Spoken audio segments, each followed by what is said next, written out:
The Ohio Harness Horsemen's Association presents Ohio County Fair Racing. Ohio County Fair Racing is presented by the Ohio Veterinary Medical Center, Big D Tack and Vet Supply, Dublin Valley Farms, Stable.ca, and Midland Acres. Now let's go trackside for all the action.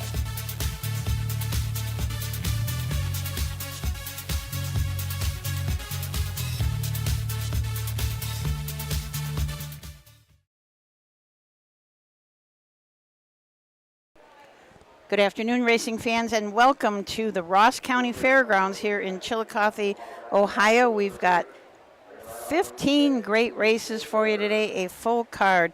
Ashley Daly is joining me, and Chris Santacaterina behind the camera, getting things rolling for us. It's going to be a great day. It sure will be. We have a new camera guy, Kenny. Kenny is newer-ish. Yeah. He's been here before.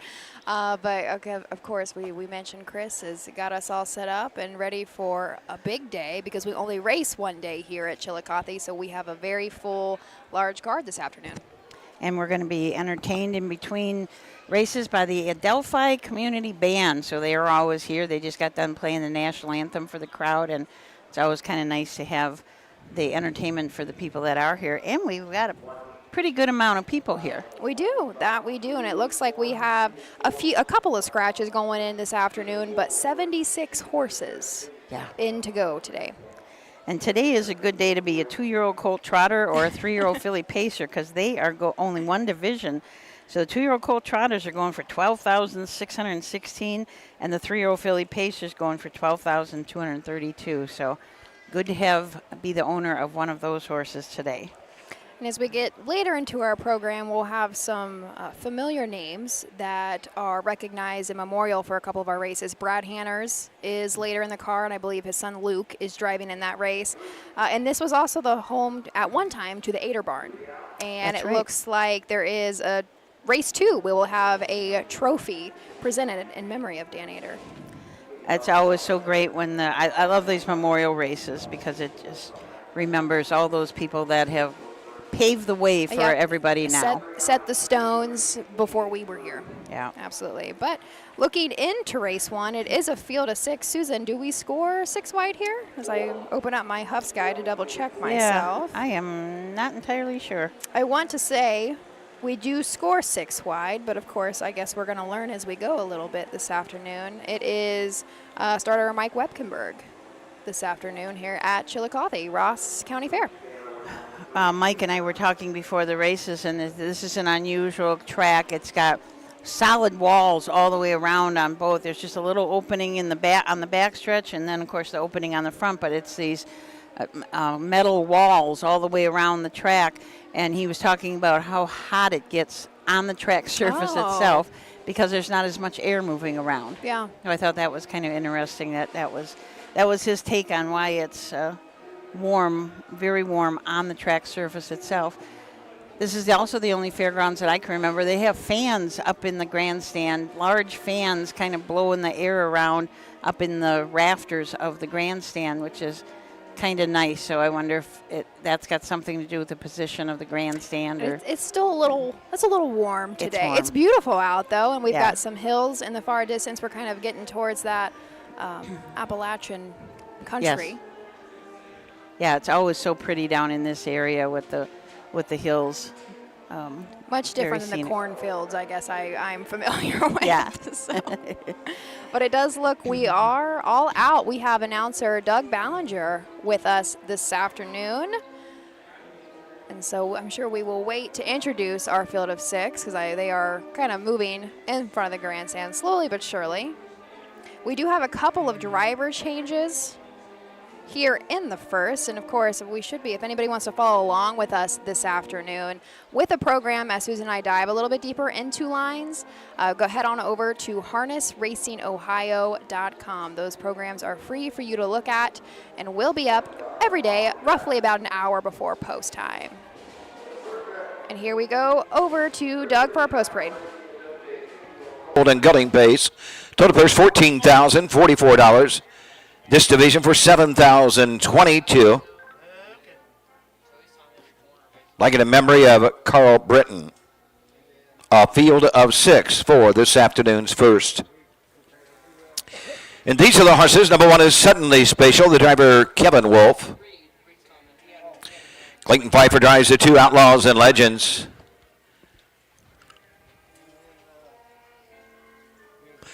Here's the 4 Gator Rocks, the driver Jeff Nysonger.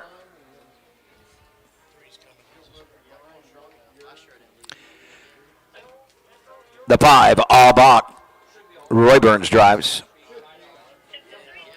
And number 6 Fear the Panda, Randy Smith in the sulky. Coming out shortly will be the 3 Scammer and driver Austin Hanners.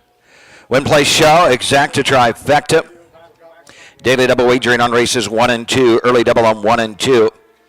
Second race, the 1, Are You Lucky? Scott Cisco the 1. Randy Smith to drive the 3, Full Moon Howl. Randy Smith the 3. The 7, Sneak Past Him. Austin Hanners, the 7, Sneak Past Him. All right, so there was our field of 6, first division for 2-year-old Colt Pacers, purse of $7,022. We have some nice big purses here this afternoon. So our 1 from the rail out, Suddenly Special, Kevin Wolf, trains and drive this 2-year-old Colt by Western Vintage, coming off of from a 2nd place finish at Eaton, but 1 start before that at Marysville was a wire-to-wire winner in 2:01 and 3.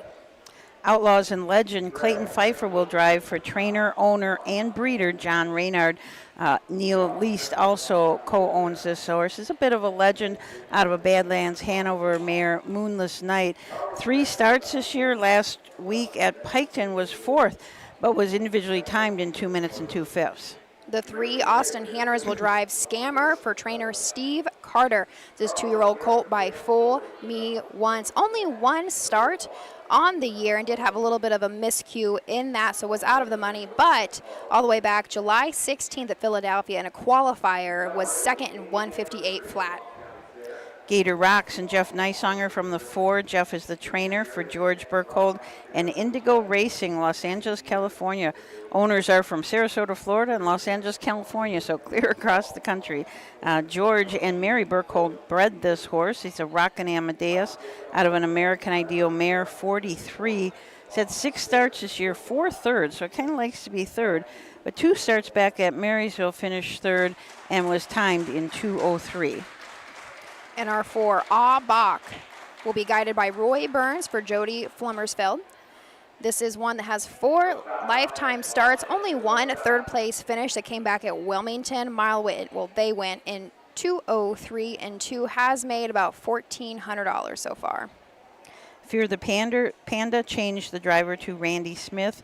Randy's the trainer, and Amelia Smith is the owner of Fear the Dragon out of a Feelin' Frisky mare.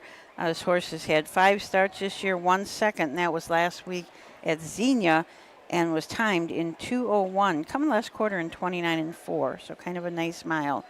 Say, Susan, it looks like there's a good possibility out of our field of 6 that somebody's going to break their maiden. Only our 1 horse, Suddenly Special, has any lifetime wins. Yep, that's certainly. I always like to talk about Bach from that great MASH where. They were trying to teach Radar how to impress the nurses. So, Bach. But this is the Carl Brinton Memorial. So let's send it over to Doug for the call of the first race here at Chillicothe.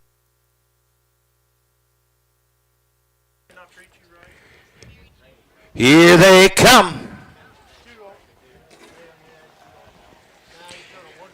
Off and pacing for the lead. That's Scammer between horses into the turn. On the outside, Gator Rocks. Suddenly Spatial on the inside. Off stride is Scammer into the opening turn. The leader, Suddenly Spatial. 2-hole trip to Gator Rocks. Racing third is Bach. Next and fourth, Fear the Panda, the inside, Outlaws and Legend. And after that break is Scammer. He trails the field for Austin Hanners. Front to back, they're separated by 7 lengths. Suddenly Spatial will guide them on over to the opening quarter with Gator Rocks getting that 2-hole trip. Bach is next in third. Fear the Panda fourth. Fifth is Outlaws and Legend. And Scammer trails the field by the opening quarter in 33 and a fifth. Into the turn to the 3/8 they go. Suddenly Suddenly Spatial by a length. Gator Rocks is second. Albach is third. Fear the Panda fourth. Outlaws and Legends fifth. Scammer can see them all. Still in straight alignment. First to move. Here comes Fear the Panda and Randy Smith from fourth, now third and moving forward. It's Suddenly Spatial the front end. Gator Rocks is second. On the outside, Fear the Panda. Into cover flow, Outlaws and Legends. Stacked up third over is Scammer and buried is Albach. They're into the turn. Suddenly Spatial has them halfway home in 104 and 4/5. They roll to the 5/8. Suddenly Spatial by 2. Gator Rocks is second. Fear the Panda third. The inside, Albach the short route. The outside, Outlaws and Legends. Scammer still trails on the back side. Suddenly Spatial has the lead. Racing second is Gator Rocks. 3 wide on the outside. That's Outlaws and Legends. Was fourth, now third. 3/4 in 1:35 around the far turn. Suddenly Spatial leads it by 3 parts of a length. Outlaws and Legends is second. Racing third, Fear the Panda. They come to the top of the stretch with Suddenly Spatial there by a half a length. Outlaws and Legends. Fear the Panda through the lane. Still Suddenly Spatial. Outlaws and Legends keeps on coming. Outlaws and Legends. Second to 1, Suddenly Spatial. Third to 6, Fear the Panda.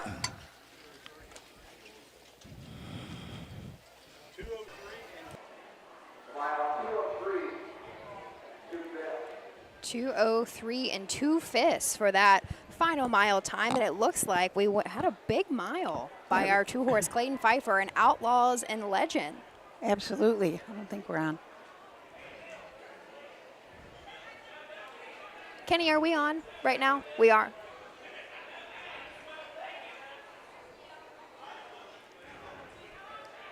Okay. All right, there we go. are.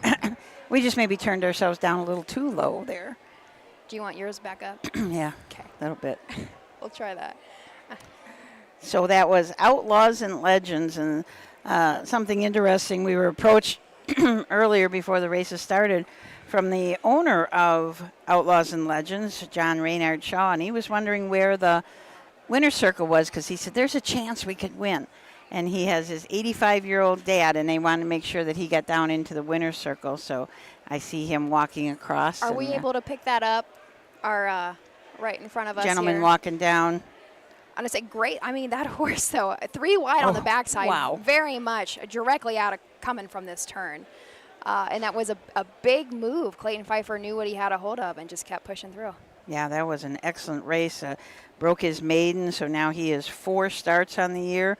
1 win, 1 second, 1 third, and then a 4th place race. So he's been racing really, really well. And more than doubled his lifetime earnings in just that one race.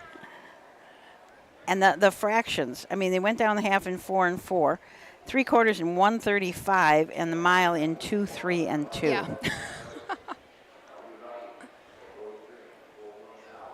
Looks like our 2-horse, our unofficial winner, making his way back in front of the grandstand for that win photo. Looks like we have Ellen Moore standing in for Brad Conrad today. That is who is our photographer at Chillicothe.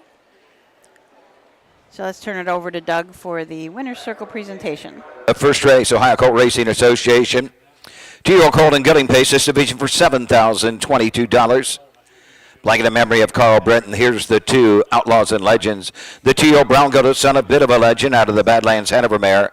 Moonless Night, John Bernard, Neil Lystone. Bernard trains, Clayton Pfeiffer drives the winner of the mile, 2:03 2/5. Lifetime mark, first career win for Outlaws and Legends as they take the first division of the 2-year-old pace. Results are official number 1, Suddenly Spatial 2. 2 Outlaws and Legends, the winner, 3 Scammer 5. 4 Gator Rock 6, 5 Albach 4. 6 Fear the Panda 3. The mile 2:03 2/5. 33 and 1, 104 and 4, 135, 2, 1, 5, 6, 4, 3 on the bottom.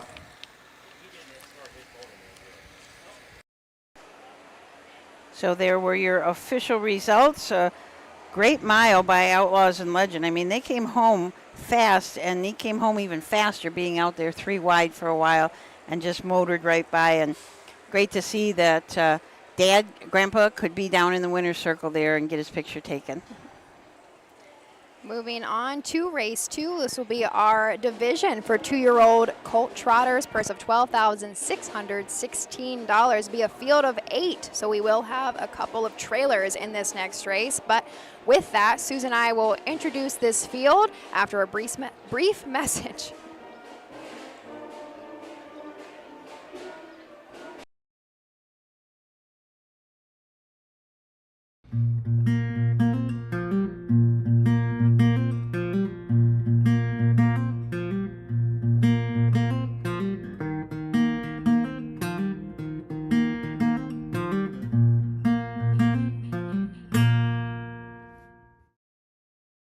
The Ross County Fair, held in Chillicothe, has one of the longest histories in all Ohio.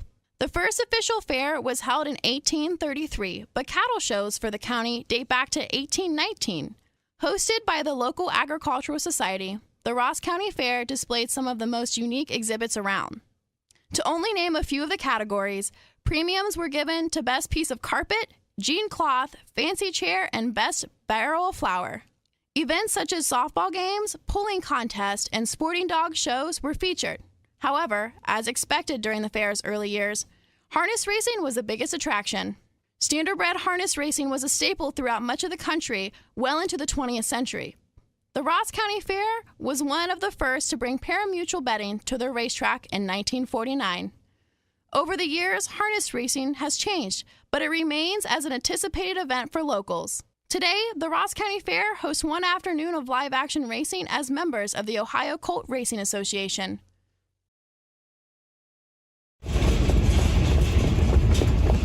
Hi, I'm Dean Gillespie, and I want to tell you about the Ohio Colt Racing Association. There's 19 member fairs, and they sponsor the Partial Futurity in Greenville, Ohio.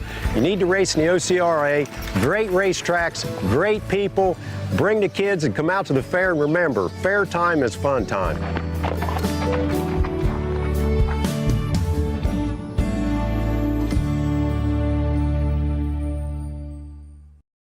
When you need supplies for your horse, one name stands out: Big D's. Since 1976, Big D's Tack and Vet Supply has been the equine experts you can trust. Whatever your horse needs is available at Big D's Tack and Vet Supply. Visit the retail outlet in Streetsboro, Ohio, or order online at bigdweb.com for fast shipping. Most orders ship that day. Or call 1-800-321-2142. Welcome back to the Ross County Fair here in Chillicothe, Ohio. We've got people watching from all over the place. I'm just going to give one little bit of warning to Bob and Anna Marie, who are traveling from New York to Ohio. And Bob says he's watching the races while Anna Marie drives. So we don't want you watching the races, Anna Marie. I'm sure she can listen, though. I'm sure she's hearing it. Now, early on, when we first went live, I saw we have an Australian. Yep, I see joining that too. us today. Yep, Florida, Kansas, Florida, Ohio. Somebody mentioned that they thought that the track looked deep. I walked across it, and I didn't think it was. I walked across it as well, and I didn't really.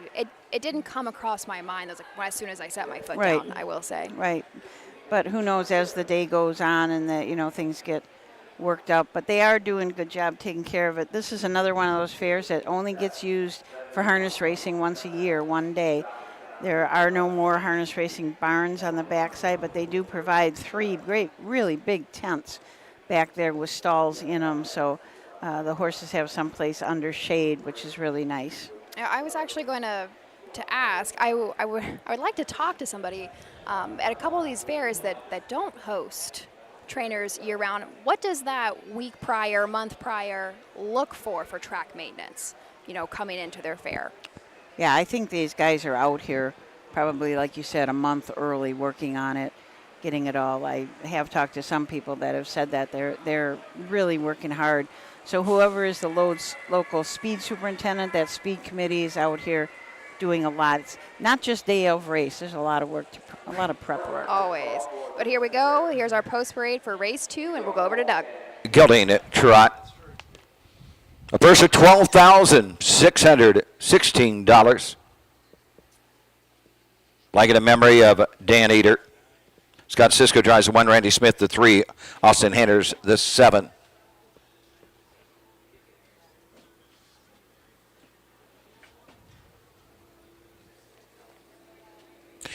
And these are the horses for the second race. Number 1, Are You Lucky? The driver, Scott Cisco.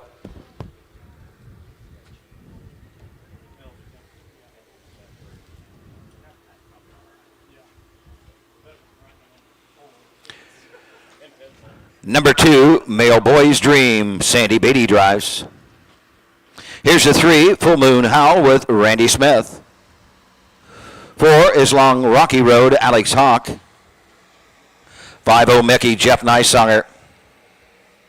Number 6, Country Cowboy, Melvin Schmucker. Here's the 8, March Pumpkin with Jason Beatty. And number 7 is Sneak Past Them, Austin Hanners in the sulky. Win place show, exacted, trifecta on the second. Post time in 3 minutes. They'll be at the gate in 3. All right, so a field of 8. We do score 6 wide here at Chillicothe, so we will have 2 trailers, our 7 and our 8. But from the rail out, Scott Cisco will drive Are You Lucky for Deborah Schwartz. It's a 2-year-old colt by Marseille. Last couple of starts has really started to figure it out and has 3 third-place finishes in a row and just 4 lifetime starts. Another Marseille will leave from the 2-hole, Male Boy's Dream. Hugh Sandy Beatty drives and trains. Owners are Wallace McVeigh Smith and Horseplay Racing Stable. It's out of a Triumphant Caviar mare, Joyful and Triumphant. 3 starts in the year, has not hit the board yet, but did trot in 2-3-2 and 2-5-4 at Scioto Downs. The 3, Randy Smith, will drive Full Moon Howl for Jessica Smith. This is a full count colt. Last start out, despite a couple of miscues at Senior, did have a second place finish is in 2:02 and 3. This was a blooded horse sale purchase, $3,800, and has already made $6,800 in just 5 lifetime starts. Long Rocky Road and Alex Hawk from the 4, Ronald Jacobs is the owner and trainer. This is a long Tom out of a Chip Chip Hooray mare. 2 lifetime starts, 2 lifetime wins, 1 at Circleville in 2-9 and 3. Then had a couple qualifiers in between, and then at Wilmington, 1 in 2-5, last quarter in 29 and 4. And Oh Mickey, our 5-horse, trained and driven by Jeff Nysonger. This is one that is relatively consistent among his competitors. So 2 in a row, looking to go 3 in a row here at Chillicothe. Last start out at Eaton went wire to wire in 2:07 and 2. This is a long Tom gelding. One I would expect, just taking a look at lines that might go the front and try to stay on the front this afternoon, but just in 5 lifetime starts has made $16,000. Country Cowboy, trained, driven, and owned by Melvin Schmucker. This is a What the Hill out of a Cash Hall mare, Cowgirl Hall. 2 starts in the year, has been making some breaks. Just last start was down at Lexington. So this must be a double registered horse. Raced at Lexington and did finish back, but trotted his mile in 2-3 and 2 at the Red Mile. Sneak past them, Austin Hanners will be behind the bike for Jessica Smith. Has had some road troubles the last couple of starts, but back at Wilmington did end up going the mile and win in 2:05 and 1. 6 lifetime starts with just that 1 win. Jason Beatty drives the 8, March Pumpkin for Ronnie Gillespie. Dalton Walls, Ronnie Gillespie, and Brant Swallow are the owners. It's an Uncle Peter out of a Yankee Glide mare. 7 starts in the year. Has been making some breaks. This is the first time in the last 6 starts that Jason has driven, so we'll see what he can do with March Pumpkin. And here we go, our field of 8 for the only division for 2-year-old colt trotters. We have 2 trailers, purse of $12,616. Gate, and here they come.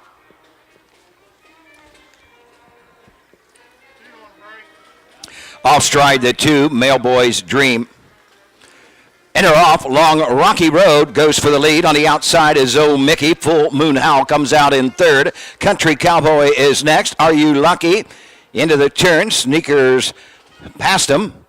Up the inside, After that break is March Pumpkin, and trailing the field after the break at the start is Mailboy's Dream. Down the backside they go, going to the opening quarter and up on the outside. Jeff Neisinger wants a friend, and he's going to get it with Oh Mickey. Long Rocky Road now will take that 2-hole trip. Full Moon Howl is third. Country Cowboy is fourth. Racing fifth as they race into the turn. Are You Lucky? 32-1 as they race around the turn. Then it'll sneak past them in sixth. Second to last, March Pumpkin. Eighth to last, Mailboy's Dream at 3/8 mark. They're in the lane for the first time, and Oh Mickey's on a 2-link lead over Long Rocky Road. Full Moon Howl next in third. Country Cowboy fourth. Out and on the move. Here comes Are You Lucky, taking a peek to the outside. He will flush that cover in front. The inside is sneaked past him. March Pumpkin is seventh. Eighth and last, Mailboy's Dream. They're halfway home, 103 2/5. They head to the 5/8 and out and on the move and headed to the front. Full Moon Howl, and Randy Smith has grabbed the lead.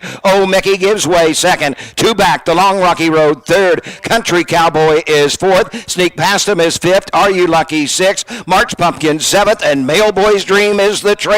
Up the backside to the 3/4, and Full Moon Howl, he's loose on the lead. He leads it by 3. Oh Mickey second. Long Rocky Road third. Country Cowboy fourth. Fifth to sneak past him, 134-1. Around the turn, Are You Lucky seventh. March Pumpkin with a little better than 1/8 of a mile to trot. Full Moon Howl has the lead, and he has it by 3. They're off the turn. They're on their way home. Oh Mickey is next. Long Rocky Road on the outside with less than a 16th to trot. Full Moon Howl is almost there. Full Moon Howl and Randy Smith to take the Dan Ader. Second, Oh Mickey. The 4, Long Rocky Road, third.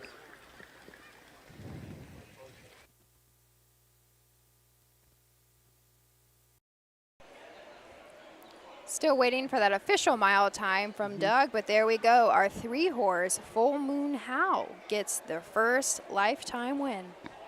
And as you pointed out before, old Mickey was probably going to go to the front and did. Was parked around, turned, made the front just before the quarter.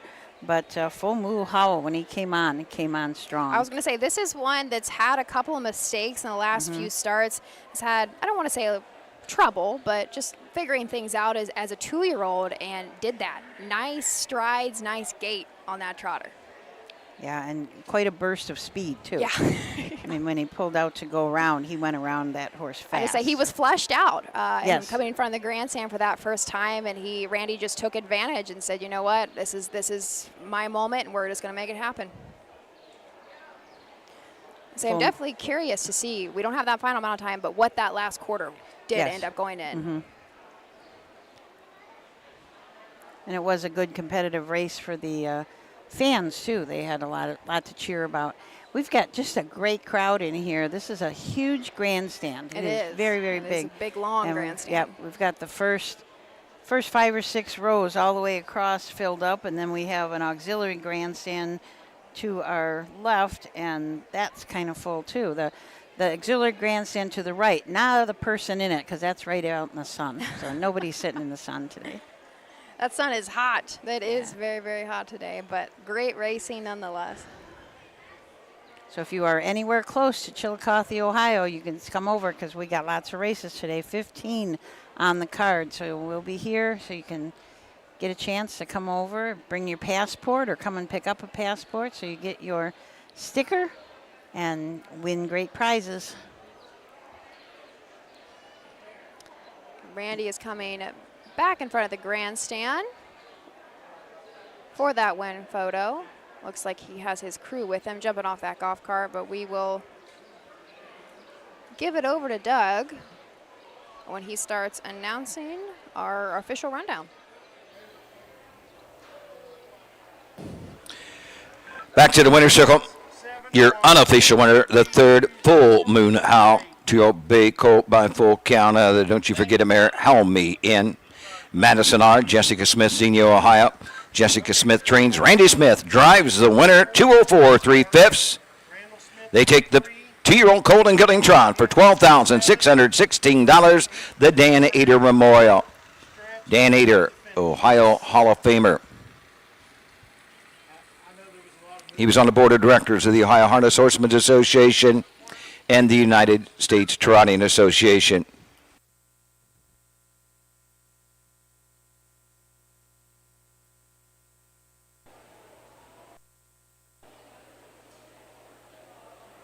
We should be getting those results momentarily. He said that that was an unofficial winner so they must be So looking we must at be something. reviewing, our judges must be reviewing something along those lines.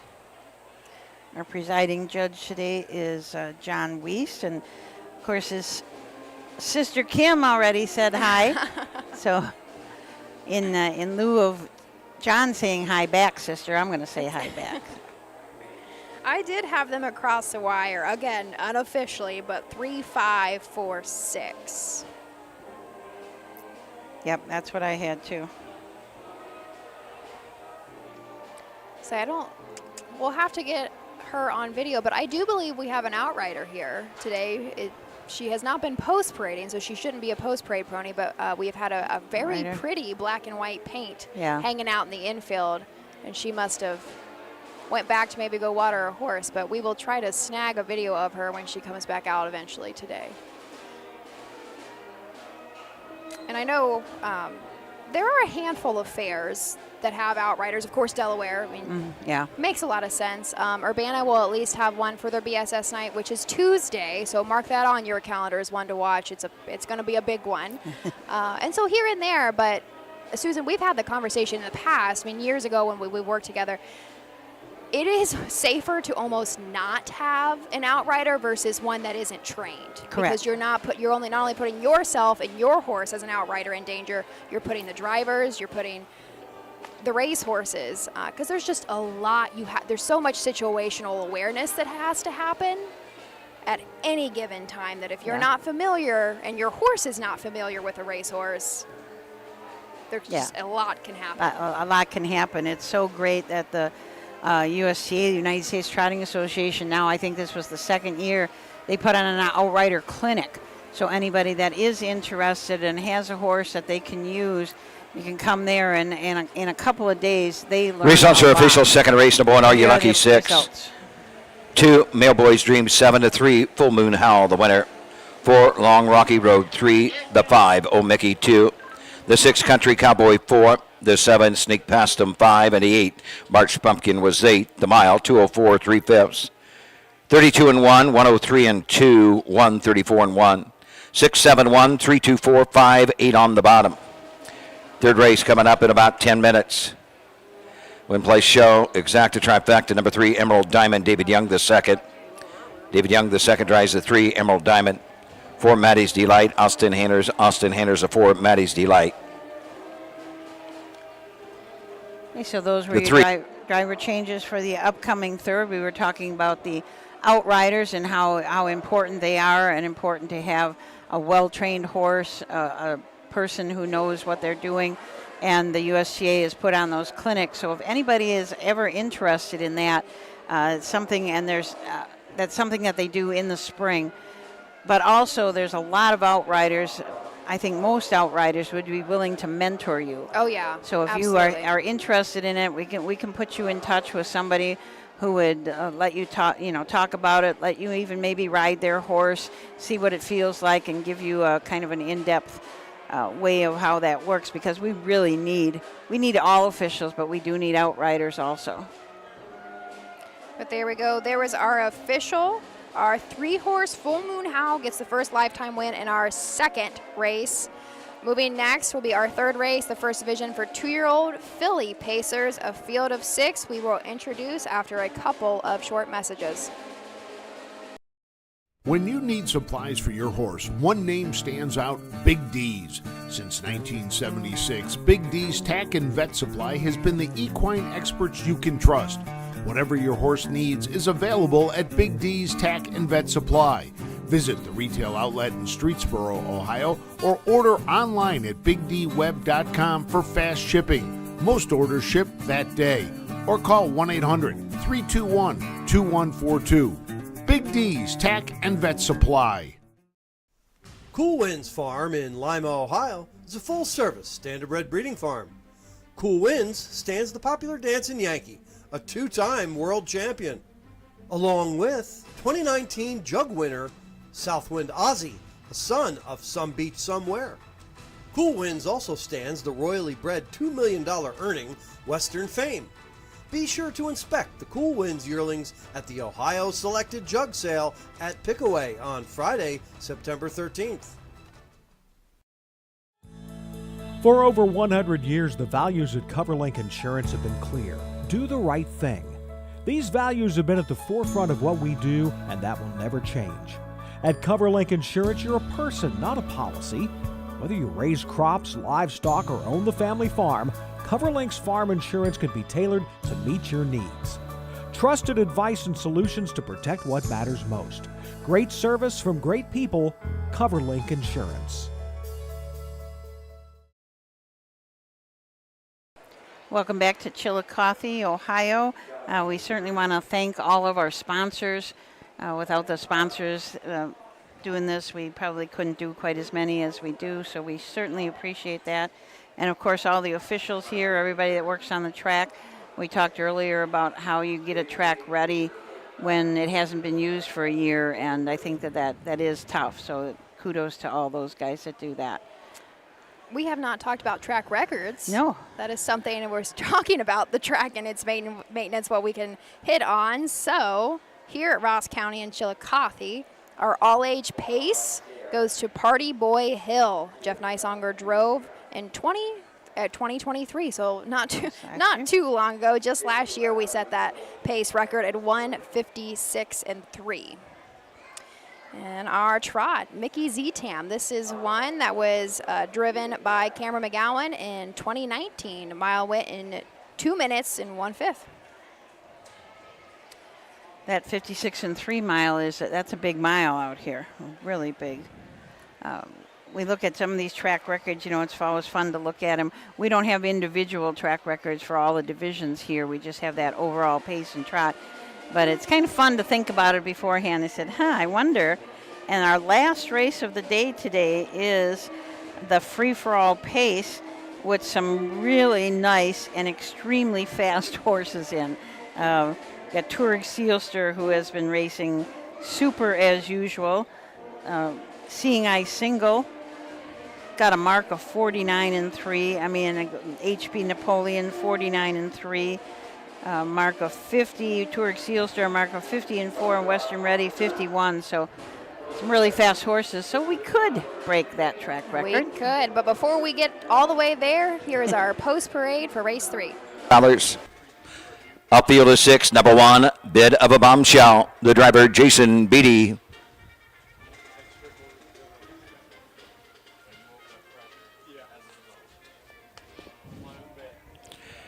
Number 2, our Aurora with Tim Deaton. 3, Emerald Diamond, David Young the second. Austin Henners with a 4, Maddie's Delight. Number 5, Hold My Halo, Jeff Neisonger drives.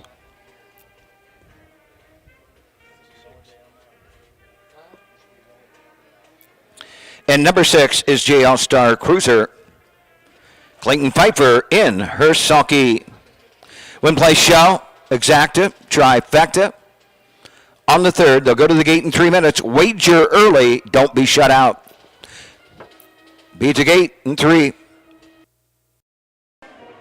All right, here is our first division for 2-year-old Philly Pacers purse of $6,800. Our one horse, Bit of a Bombshell, will be trained by Roy Burns, and the bike will be Jason Beatty. This is a family horse, bred and owned by Roy's daughter, Casey Kelly, and son, Noah Burns. 5 lifetime starts, still looking to hit that board, but has been in the money a handful of times with just over $1,000 made. Our Aurora and Tim Deaton from the 2-hole for Dustin Arledge. Owners are Greg Clark, Dustin Arledge, and Mary Thompson. And Greg Clark and Dustin, all 3 of them also bred this horse. It's a Catch the Fire filly out of a Micardo mare, Donna Marie. This horse has had 2 starts, paced in 2:10 at Circleville and 2:07 and 3 at Piketon. So only those 2 lifetime starts. And our 3-horse Emerald Diamond is driven by David Young II, trained by Steve Carter. This is one that's owned out of town. We have Adam Freeland from New York and Cass Gallinger from West Virginia. We have a line to be announced if you are following along with us. This horse just started 2 days ago. I don't even know what today is. Everything runs together. Yeah. Two days ago. Do you have that? Yes, I do. This horse started at Athens, was second, left from the 2-hole, was second all the way around, and won in 2:03. So a nice mile. All right, so there we go. Just one lifetime win for our 3-horse in 4 starts, but has made about $2,800. Maddie's Delight and Austin Hanners from the 4-hole. Another Steve Carter trainee for SCP Stable from Canton, Georgia. A lather-up filly out of Western Hanover mare, Moonlight Delight.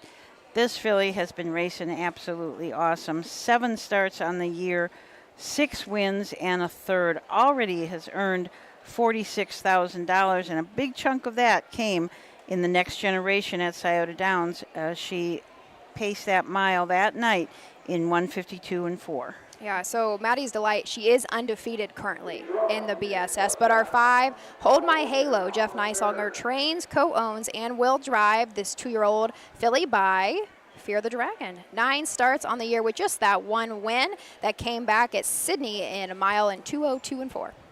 And the 6, JL Starred Cruiser, Clayton Pfeiffer for Dustin Pfeiffer. Nathan Davis owns this well-said filly. Let's turn it over to Doug Ballinger.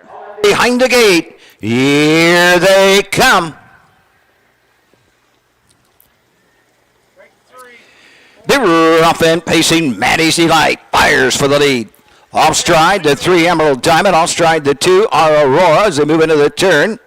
JL's Cruiser is on the outside third, coming out in fourth. Holding My Halo. Bit of a Bombshell is fifth. Emerald Diamond after that gate break is fifth, and the Trader Aurora after her break. Up the backside they go. Maddie's Delight. Austin Hanners show the way. They have the lead, and they have it by 2. Racing third, Hold My Halo. Bit of a Bombshell. Emerald Diamond and trailing Aurora. 29 and 2/5 for the opening split. They work their way into the turn, and leading the way, Maddie's Delight, Austin Hanners on a 2-length lead. Racing second, JL's Star Cruiser. Hope My Halo is next in third. Bit of a Bombshell fourth. Emerald Diamond fifth, and Aurora can see them all. Straight alignment, passing the stands first time. Maddie's Delight, the leader. JL Star Cruiser second, third, Holding My Halo. 5 back to Bit of a Bombshell. Another 8 to 9 to Emerald Diamond. Then it's 5 or 6 to Aurora. 59 and 3 for that front half. They're on their way to the 5/8. Maddie's Delight has the lead and has it by 3 now.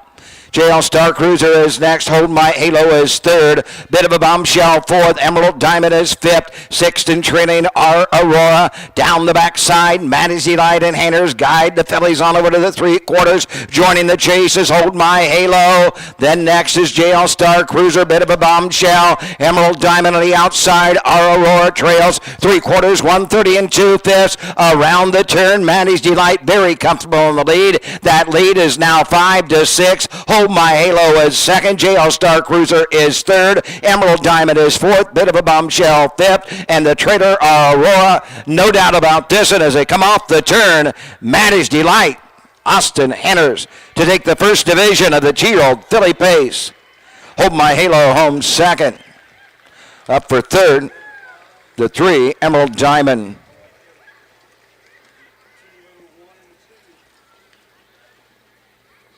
The mile 2:01, 2/5. Mile in 2:01 and 2 for Maddie's Delight. That makes her 7 wins out of 8 starts on the year. Just, I don't know if you noticed, but in coming to the half, her ears were just flickering back and forth like, this is no big deal for me.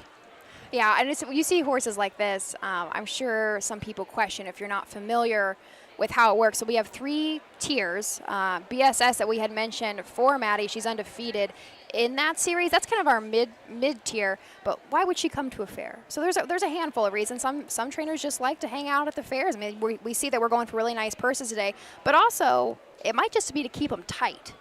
Depends on when those legs go and what their next step is. We want to keep our horses, we're quite a bit different than thoroughbreds. We like to keep our horses, once a week roughly on the track and at least once a week on a nice brisk training mile to keep their lungs opened up. And she did it. That was pretty easy. Absolutely. Pretty easy win for her. And she may be also looking at keeping options open for that Ohio Fair Championship, too. No, I mean, down the road. She has. She's been Wellston, Washington Courthouse, Xenia, and now here at Chillicothe. So you will have a little bit more insight on that than myself, because that's what a lot of your job will entail is keeping points. So Ohio Sire Stakes horses cannot jump down to race in a BSS final, but how does that work between mid-tier down to our county fair racing? They can race. I believe they can race in the Buckeye and the Fair Championship. Boy, I'll have to look up that for sure. I never can remember that exactly, but there's also constellations on both of those, so they can be in that also. But I will get you that for sure. It's something of that nature, though, that there are a couple circuits or series where you can jump between them, but some that you cannot. But here we go. Stands here's your winner of the third First Division Ohio Colt Racing Association 2-year-old filly pace for $6,800. Number 4, Maddie's Delight. She's a 2-year-old bay filly by lather up out of the Western Hanover mare, Moonlight Delight. SCP Stable Incorporated of Canton, Ohio, owns Steve Carter trains. Austin Henders drives the winner of the mile, 201 2/5 for Maddie's Delight. It's her 7th win in 8 tries on the season. 6th in a row for Maddie's Delight. Blanket in memory of the Eder brothers, Glenn, Joe, Jack, and Deke. Maddie's Delight, Austin Henders take the First Division of the 2-year-old filly pace. He's also official of Aurora 6. 3 Emerald Diamond 3, the 4 Maddie's Delight, the winner. 5 Hold My Halo 2, the 6 JL Star Cruiser 4. 201 2/5, 29 and 2, 59 and 3, 130 and 2/5. 5, 6, 3, 1, 2, 4 on the bottom. What a nice crowd out there. That's what I was about to say. Great minds think alike, I guess, Susan. Yeah, must be the Eder family. This trophy was presented in memory of the Eder brothers, Glenn, Joe, Jack, and Deke. So great crowd down there. But there was our third, that First Division of 2-year-old filly pacers. Maddie's Delight takes it with a mile in 2:01 2/5. Next up, we have our 4th race, First Division for 2-year-old filly trotters. Nice little field of 5. Join us back here in a brief moment. Volstead, Coach K. Hanover, Slay, Ohio's top trotters stand at Dublin Valley Farms. Volstead's offspring include Sugar Instead, the 2023 Ohio 2-year-old Trotting Filly of the Year, and 2024 Ohio Sire Stakes winner Jurassic Hattie. Coach K. Hanover, the son of world record holder Walner, and Slay, the son of Chapter 7, standing his first season at Dublin Valley Farms.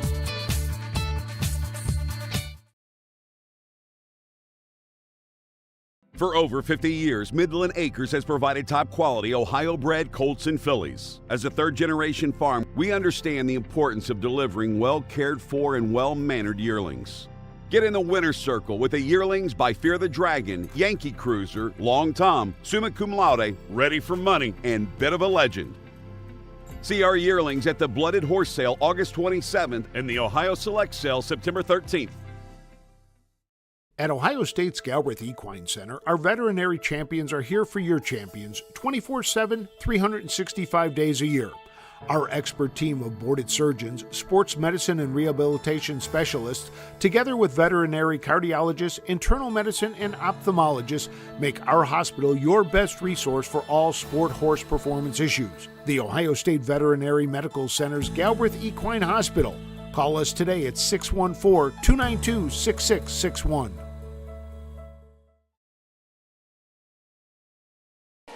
So the Maddie's Delight, the winner of the third, trained by Steve Carter. Steve Carter Stable brought 12 horses to race today, so they are really busy back there. Busy people. Yeah.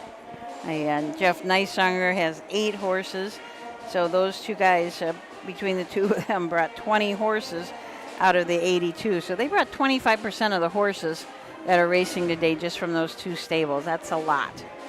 Talk Busy about guys. how many trailers did they bring? How many caretakers did they bring? Yeah. Because Carter trains out of, he's a little bit further west. Carter, is he? I'm blanking. I think he's west. Maybe not. Maybe I'm delusional. But somebody will tell us. He's yes. If anybody knows that's listening to correct us, but he has had some really, really great success across the board. Oh, yeah.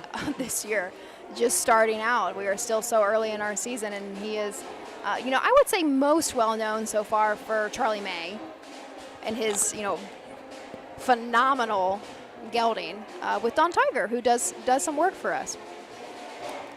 Yeah, it says he's got, on his stats, Steve Carter as a trainer has 771 starts, 140 wins, 95 seconds, 89 thirds, batting a 289 training average. That's pretty darn good, a 289. That's just so many starts. That's a lot of starts. Yeah, it's especially at the levels that he does have horses in. It's tough. It can be really tough. So again, we want to welcome everybody that's joining us. We've got Ontario, Canada, a couple people from Ontario, so we welcome you. This is we did discover when we had that 8-horse field that we score 6 here, so we do know now that we score 6. And I think Dave Myrick mentioned that it looks like it's probably a car track in between, and I believe that it is. They do race here. They did have tractor pulls here last night, so you can tell that the middle in the infield there, that's a really big pulling track that they have. So if they have truck and tractor pulls, or maybe that's even where they have the demo derby, but they've got a nice big area and a nice big old pile of dirt over there to keep replacing the dirt when they kind of dissipates. There is some puddles in here. I rode over on the golf cart with a guy who said that they had got these big bursts of rain and it would just pour, and then 5 minutes later be sunny and nice, and then another cell would come through and it would just pour. So they did have a bit of rain, but the track certainly but we good. Also we've seen the water truck out this afternoon, so it really hasn't affected the track. Right. Yeah, it's always amazing when you see puddles in the infield and puddles on the inside of the track, but yet the track we have to have the water wagon. So I think we have mentioned it in one of our commercials, but Chillicothe is a member of the OCRA, so Ohio Colt Racing Association. There are 4 circuits here in Ohio. Used to be many more. Yeah. But things that I don't necessarily remember, but there used to be more. But we kind of function regionally, is how I would describe it. So towards the west is the OCRA, which again Chillicothe is a part of. North is, like kind of straight north, we'd say OFRC, so Ohio Fairs Racing Conference. And then we have our Home Talent Colt Stakes, which goes more towards the Cleveland area, and then our Southern Valley Colt Circuit. So here we go, our field of 5, our post parade for our 4th race.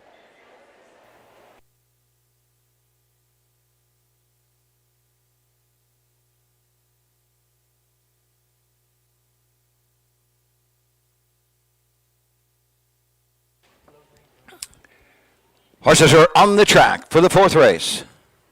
Ohio Racing Association G-Rolled Filly Trot. Total purse $12,612. This division for $6,306. This is the first division. Being led to the post by the 1 Petra, Jeff Nicesonger. The 2 Teacher Kate with Matthew Brown. Austin Hayers drives the 3 Whispering Breeze. 5 Watery Turn, Sandy Beatty in the sulky. And out shortly will be the 4 Long Tom's Treasure. Luke Hanners in the sulky. So the mystery of where Steve Carter trains has been solved by Mike Webkenberg. He said that he trains at his farm in Londonderry, but his dad trained right here in Chillicothe. Okay. Because I say, so he's not very far at all, though. This is pretty much home for him, and I was wrong. It's not west, that's east. That's just a little kind of, sort of. So not too far at all, though. It's just a pretty prime location. Chillicothe is really not far from Scioto Downs. Right. Either. Right, not far at all, and not far from the training center, Virgin Morgan's yep. training center. Yep. So it's pretty close ship down here. But let's go over the horses in this, the fourth race, the first of two divisions of the 2-year-old filly trot. Petra, Jeff Neisanger up. Jeff also trains for Johnny Stat and Neisanger Stables. This is an Uncle Peter out of a Mr. Levesque mare, Katie. As was scratch sick her last start at Eaton, but start before that at Sydney won in 2:09.2. She also won at Washington Courthouse. She won at Lebanon, and she won at Marion. So 7 starts this year, 4 wins, 3 seconds. You can't ask for better than that. And our 2-horse, Matthew Brown, trains and drives Teacher Kate.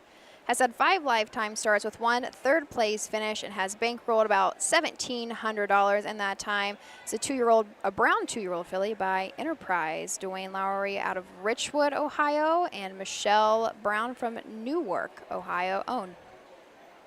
Whispering Breeze and Austin Hanners from the 3. Pamela Young is the trainer, and Big Dog Racing from Circleville, Ohio, the owners of this Long Tom filly. It's out of a Cantab Hall mare, Keystone Wilhelmina. 5 starts this year, 2 wins. Last win was at Eaton in 2:7-1, and her fastest win at Wilmington in 2:4 flat.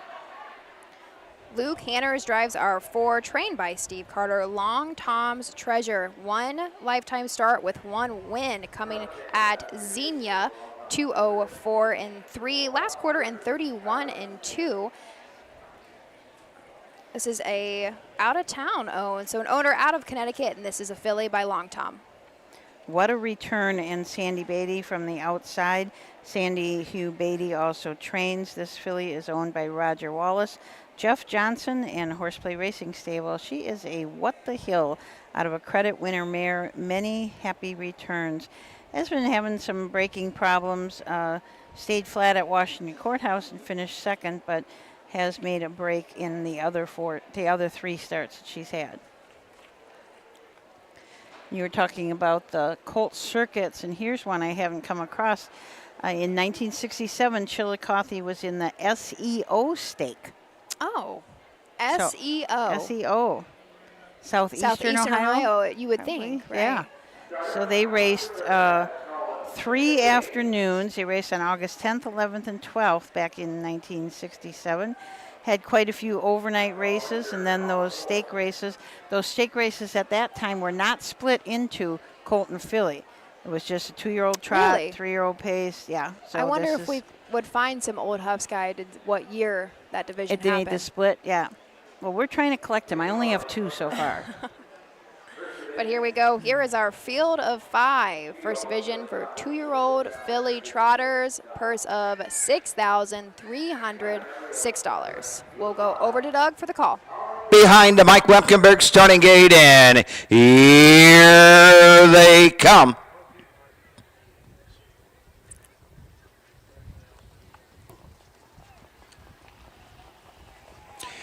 They're off and trotting. Whispering Breeze goes right to the front on her outside as Long Tom's Treasure to the inside of hers. Petra. Teacher's Kate takes the spot 4th into the turn 5th. What a return. Long Tom's Treasure jumps it off into the opening turn they go. Whispering Breeze shows the way. Petra right there 2nd. Teacher Kate is 3rd. What a return is off stride. And after that break, Long Tom's Treasure is now the traitor. Down the backside they go. Whispering Breeze. Austin Henners show the way. Petra, Neisanger 2nd. Teacher Kate and Matthew Brown 3rd. Racing 4th. Long Tom's Treasure. Luke Henners trailing the field. Water return Sandy Beatty. 30 2/5 for the opening split. Round the turn they trot. Whispering Breeze leads the way by a length. Petra is 2nd. Teacher Kate is 3rd. Long Tom's Treasure is off stride. Water return moves to now 4th. They're in straight alignment as they pass the stand for the first time, and the leader is Whispering Breeze by a length over Petra, and Petra leads Teacher Kate by 3. Racing next is Watery Turn and trailing Long Tom's Treasure. They're halfway home. Whispering Breeze has them past the half, and 102 and 4/5. They head to the 5/8. Petra right there second. Teacher Kate third. Watery Turn and Long Tom's Treasure. And Long Tom's Treasure is on the gallop in all stride and trailing the field as they head up the backside for the final time. The target is Whispering Breeze, who leads Petra by only a length. Watery Turn and Beatty's out and on the move on the outside. Now third, Teacher Kate fourth. Long Tom's Treasure trails the field. They're by 3/4, 135. They're into the far turn, and Whispering Breeze has the lead. Racing for the challenge of Petra.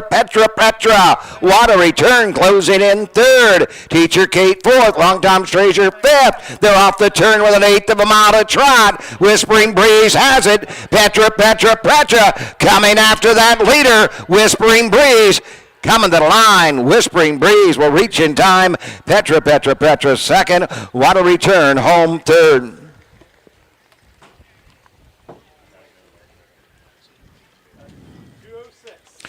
The mile 2:06. Okay, that mile in 2:06, Whispering Breeze and Austin Hanners. That is the third win of the season for Whispering Breeze. So she was a BSS starter. Last leg had some tough luck, was not in the money, but the very first Buckeye Stallion Series leg, she did end up fourth behind Travel Nurse, which is one that is kind of taking that series by storm. So it was in pretty good company for that start too. When we talk about the standings, we have a new website, and the standings are on there. They will be updated again on Monday. So tomorrow we will update the standings again from last week. Sometimes we've had people say, especially on their phones, it's a little hard to find, but if you go to the racing section and then press on nominations and standings, and then there's this little blue thing, looks like a flashlight, looks like something weird. If you push on that, that will get you to where you can see the standings. So that's been the part that people haven't figured out yet. And honestly, I didn't figure it out for quite a while somebody either. told us, pointed it out to us. Somebody said, push on that little blue thing, and then that'll bring up the standings. So but if anybody ever has any problems, just call us at the office or let us know, and we can walk you right through it, so you can always keep yourself up to date in those standings. First Division Ohio Colt Racing Association 2-year-old filly trot for $6,306. Here's the 3, Whispering Breeze. She's a 2-year-old bay filly by Long Tom out of the Cantab Hall mare. Keystone Wilhelmina Big Dog Racing. Circleville, Ohio owns. Pamela Young trains. Austin Hanners gets his second driving win of the day here at the Ross County Fair. Third of the season for the winner, Whispering Breeze. She's home today in 2:06. This fourth race, the first division of the 2-year-old filly trot. Blanket in memory of Charlie Lane. He worked for Dan Eder throughout the years and was a fixture on the backstretch here at the Ross County Fair. Results are official. Number 1, Petra to Teacher Kate for the 3, Whispering Breeze, the winner. The 4, Long Tom's Treasure, 5. And number 5, Watery Turn, 3. The mile 2:06, 32 and 2. 102 and 4, 135. Rechecking 24153 on the bottom. Fifth race in about 12 minutes. The 2 Western Damage, Luke Hanners to drive the 2 Western Damage. 3 Racing Spirit, Austin Hanners, the 3 Racing Spirit. 5 Huckalicious. Make the driver Jason Beatty, the 5 Huckalicious. Dragons Better, Western Damage, Racing Spirit. Geeter pled the 5th. Huckalicious all lathered up. Bring them right on. So that race was in memory of Charlie Lane, T.C. Lane's dad, who passed away. I see all the grandchildren in the winner's circle. So a really nice family affair there here at the Ross County Fair, where Charlie Lane was a fixture. Say family affair, that seems to be a very common theme here. There's a lot of history in this area. Yeah, it's really, really nice to see. I'm going to look at, I'm going down, and there's a few trophies that are presented, by a company or something, but most of them are in memory of someone. Well, there we go. So our fourth race goes official mile in 2:06. Our winner, Whispering Breeze. We go 3:152 across the wire. Austin Hanners picks up another win at our Chillicothe Fair. Our fifth race, first division for 3-year-old Colt Pacers, is up next. A full field of 6. Join us back here after a couple of brief messages.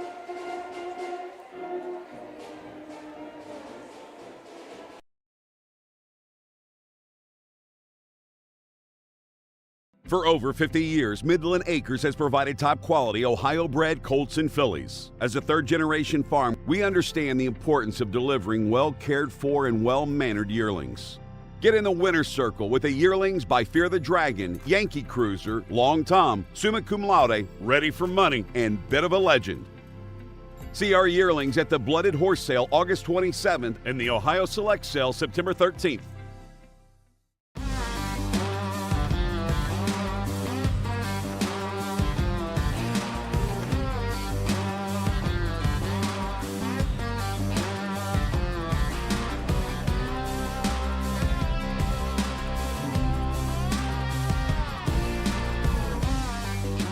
Do you want your horse to shine in the winner's circle? Feed DAC Oil. It makes a world of difference.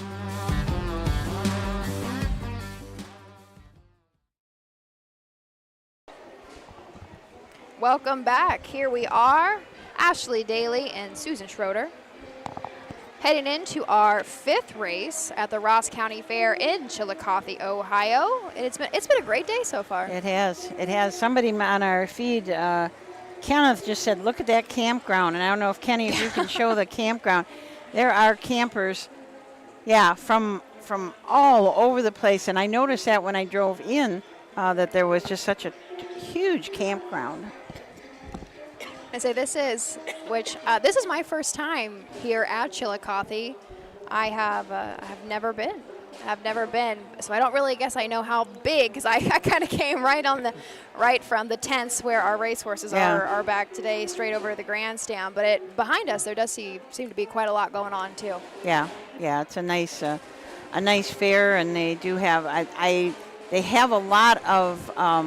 Well, they got a brand new swine barn that you can see, and I'm not sure what that other barn is, but goats and sheep. It says, beef and dairy, our big long barn. Beef and dairy, yeah. So there's, and a sheep and goat barn. Nice, relatively new-looking facilities. So a big 4-H area here, where a lot of kids show 4-H here.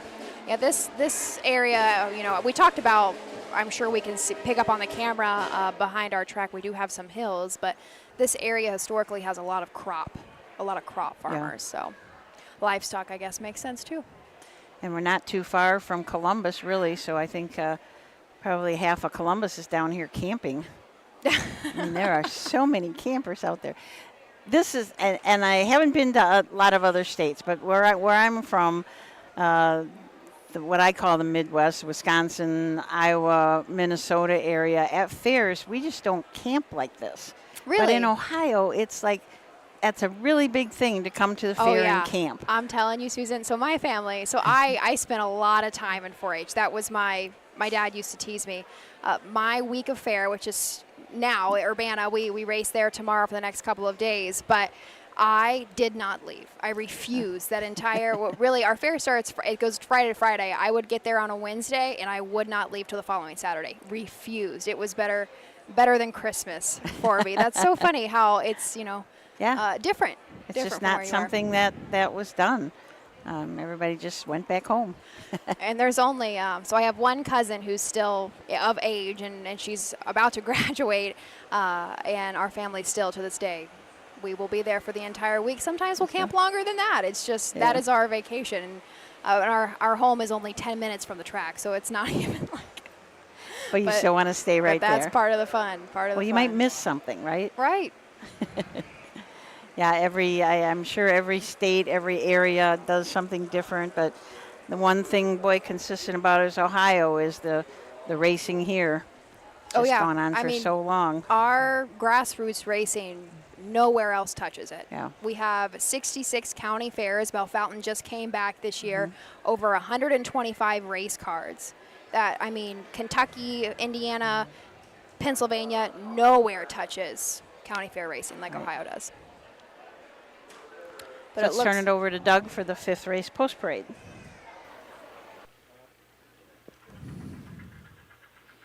First division. 3-year-old Colt and Gelding Pace. Total purse $13,070. This division for $6,535. Starting with the 2 Western Damage, Luke Hanners drives. Number 3, Racing Spirit, Austin Hanners. The 4, Gator pled to 5th, driver Jeff Nysunger. 5, Hunkalicious, Jason Beatty. 6, All Lathered Up, Alex Hawk in the sulky. Coming out shortly will be the 1, Dragons Better. He's coming to the track at this time. Win place show, Exacta, Trifecta. On the 5th, they'll go to the gate in 3 minutes. Wager early. Don't be shut out. Okay, so these 3-year-old colts will be racing for a purse of 6,535 divisions, the first of 2 divisions, and this trophy will be presented in memory of Terry Ader. Dragons Better and Tim Deaton from the rail, Steve Carter trainee, a Fear the Dragon out of a Better Than Cheddar mare, Better Than Graduate, owned by Friedland, Lindsay, and Carsey. This horse has had 12 starts this year, already earned $15,000. Last win was at Washington Courthouse in 2 minutes and 2/5. Won a qualifier early this spring at Miami Valley in 55-4. Our 2-horse Western Damage. Scott Ferguson trains. Luke Hanners will be in the bike. This is a 3-year-old gelding by Western Vintage Tube Stables out of New Carlisle, Ohio owns. Last start out at Eaton, had a 5th place finish, but a couple back from that at Wilmington had a 2nd place mile, went in 1:57.3. Final quarter in 28.3. So 6 starts on the season, still looking for that first win, but Lifetime has had 1 win, 1 second, 1 third, bankrolled about $9,000. Racing Spirit and Austin Hanners will leave from the 3. Michael Arnold is the trainer, and Martin Budke from Florence, South Carolina, is the owner of this Racing Hill Colt out of a Bettor's Delight mare, All Spirit. This horse has had 13 starts this year, 1 win. That was at Lebanon in 57-1 there at Leb. Had been on either side of that win at Lebanon, had been racing at Scioto Downs, pacing 52-4, both times coming home in 28-3 and 28-4. Jeff Nysonger trains and drives our 4. Gator pled the 5th. This is a 3-year-old by Well Said, owned and bred by George Burkhardt of Florida. One that made a little bit more money as a 2-year-old with $18,000 on that freshman year. But last start out at Eaton, did have a 3rd place finish in 2:01.3. Lifetime has made $22,000 with a mark set as a 2-year-old in 1:59 flat. Hunkalicious and Jason Beatty from the 5. Brian Georges is the trainer, and Scott and Dr. Lindsay Hagmeyer are the owners. This is a Western Terror out of the mare named for Dr. Lindsay, and she is a Nob Hill High mare. Scott Hagemeyer is also the breeder. This horse has had 1 win this year. That was at Wilmington in 2 minutes flat. At Piketon, he paced in 57-3 at Piketon, which is a really good mile there. A wicked mile, yes, that is for sure. But our 6-horse, all lathered up, Philip Groves trains and co-owns. Alex Hawk will be in the bike, looking to go 3 in a row in Ohio. Last start out was at Wapak, went wire to wire for that win, and mile 1:59 flat. Last quarter in 27-4. 19 starts this season, 4 wins, 3 second place finishes, 4 third place finishes, has made $61,000 lifetime. Set a mark earlier this year at Miami Valley in 156. And it sounds like Cameron Van Roden is making his start. He is behind the wheel of the Mike Webkenberg starting gate. Cameron has been a pupil of Mike's for a long time. We will go ahead. Here's our field of 6, first division for 3-year-old colt trotters. We'll throw it over to Doug for the call. All in behind the gate. Here they come.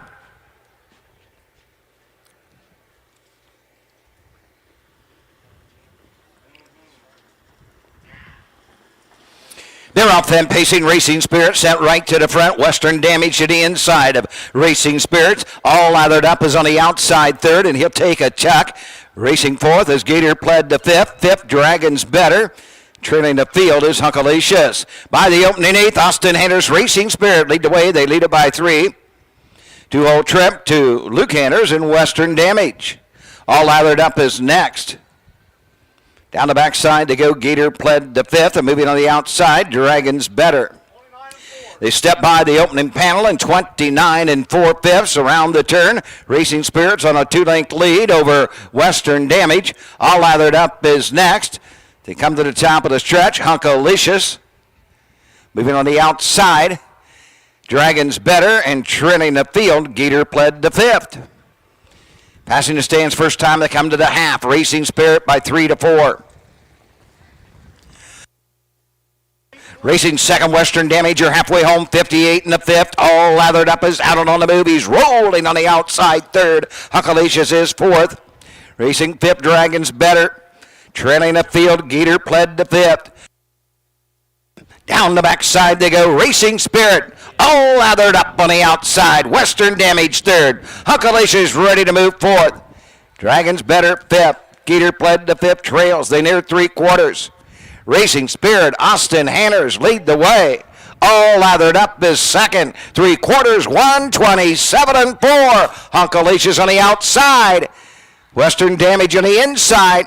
Dragon's Better fifth. Hunkalicious on the outside. Gator pled to fifth, trails the field. They're closing in on the leader, Racing Spirit. Coming at him on the outside, Hunkalicious. Here comes Hunkalicious. Racing Spirit needs the line. Will he get there? Racing Spirit gives Austin Hanners his third driving win in a row. Hunkalicious second. All lathered up will finish third.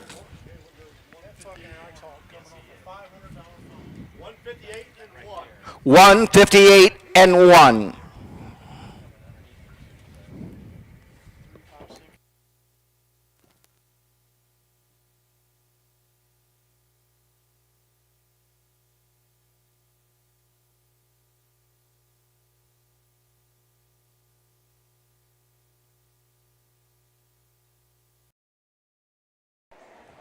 So our fastest mile of the day so far, 158 and 1.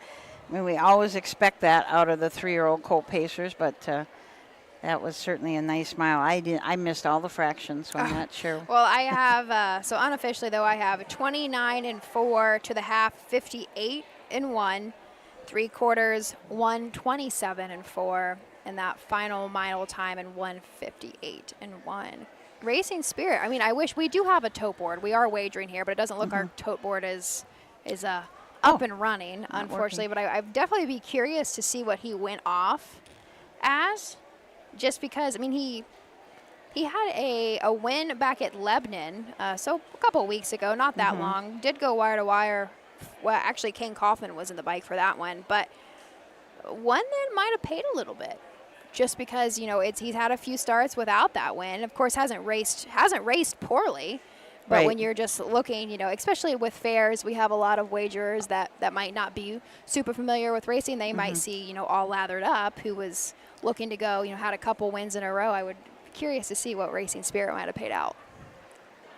Yeah, they must be having trouble with their tote board. They have that kind of wireless feed over there, and anytime you do, well, even wired in, it's hard. I don't care. It is. It's just electronic stuff. We are still at the mercy of the county fair, and Yeah. a lot of these places are kind of in the middle of nowhere. That's something to keep in mind. But The fifth race, First Division 3-year-old Colton Gilling Pace for $6,535.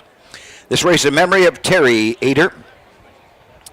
Number 3, Racing Spirit, 3-year-old brown gelded son of Racing Hill out of the Better's Delight mare.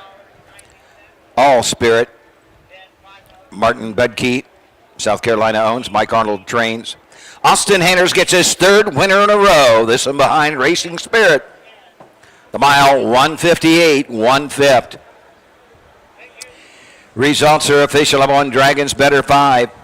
2 Western Damage 4. 3 Racing Spirit the winner. 4 Gator Pled the 5th 6. 5 Hunkalicious 2. 6 All Added Up 3. 158 and 1. 29 and 4, 58 and 1, 127 and 4, 5, 4, 1, 6, 2, 3 on the bottom.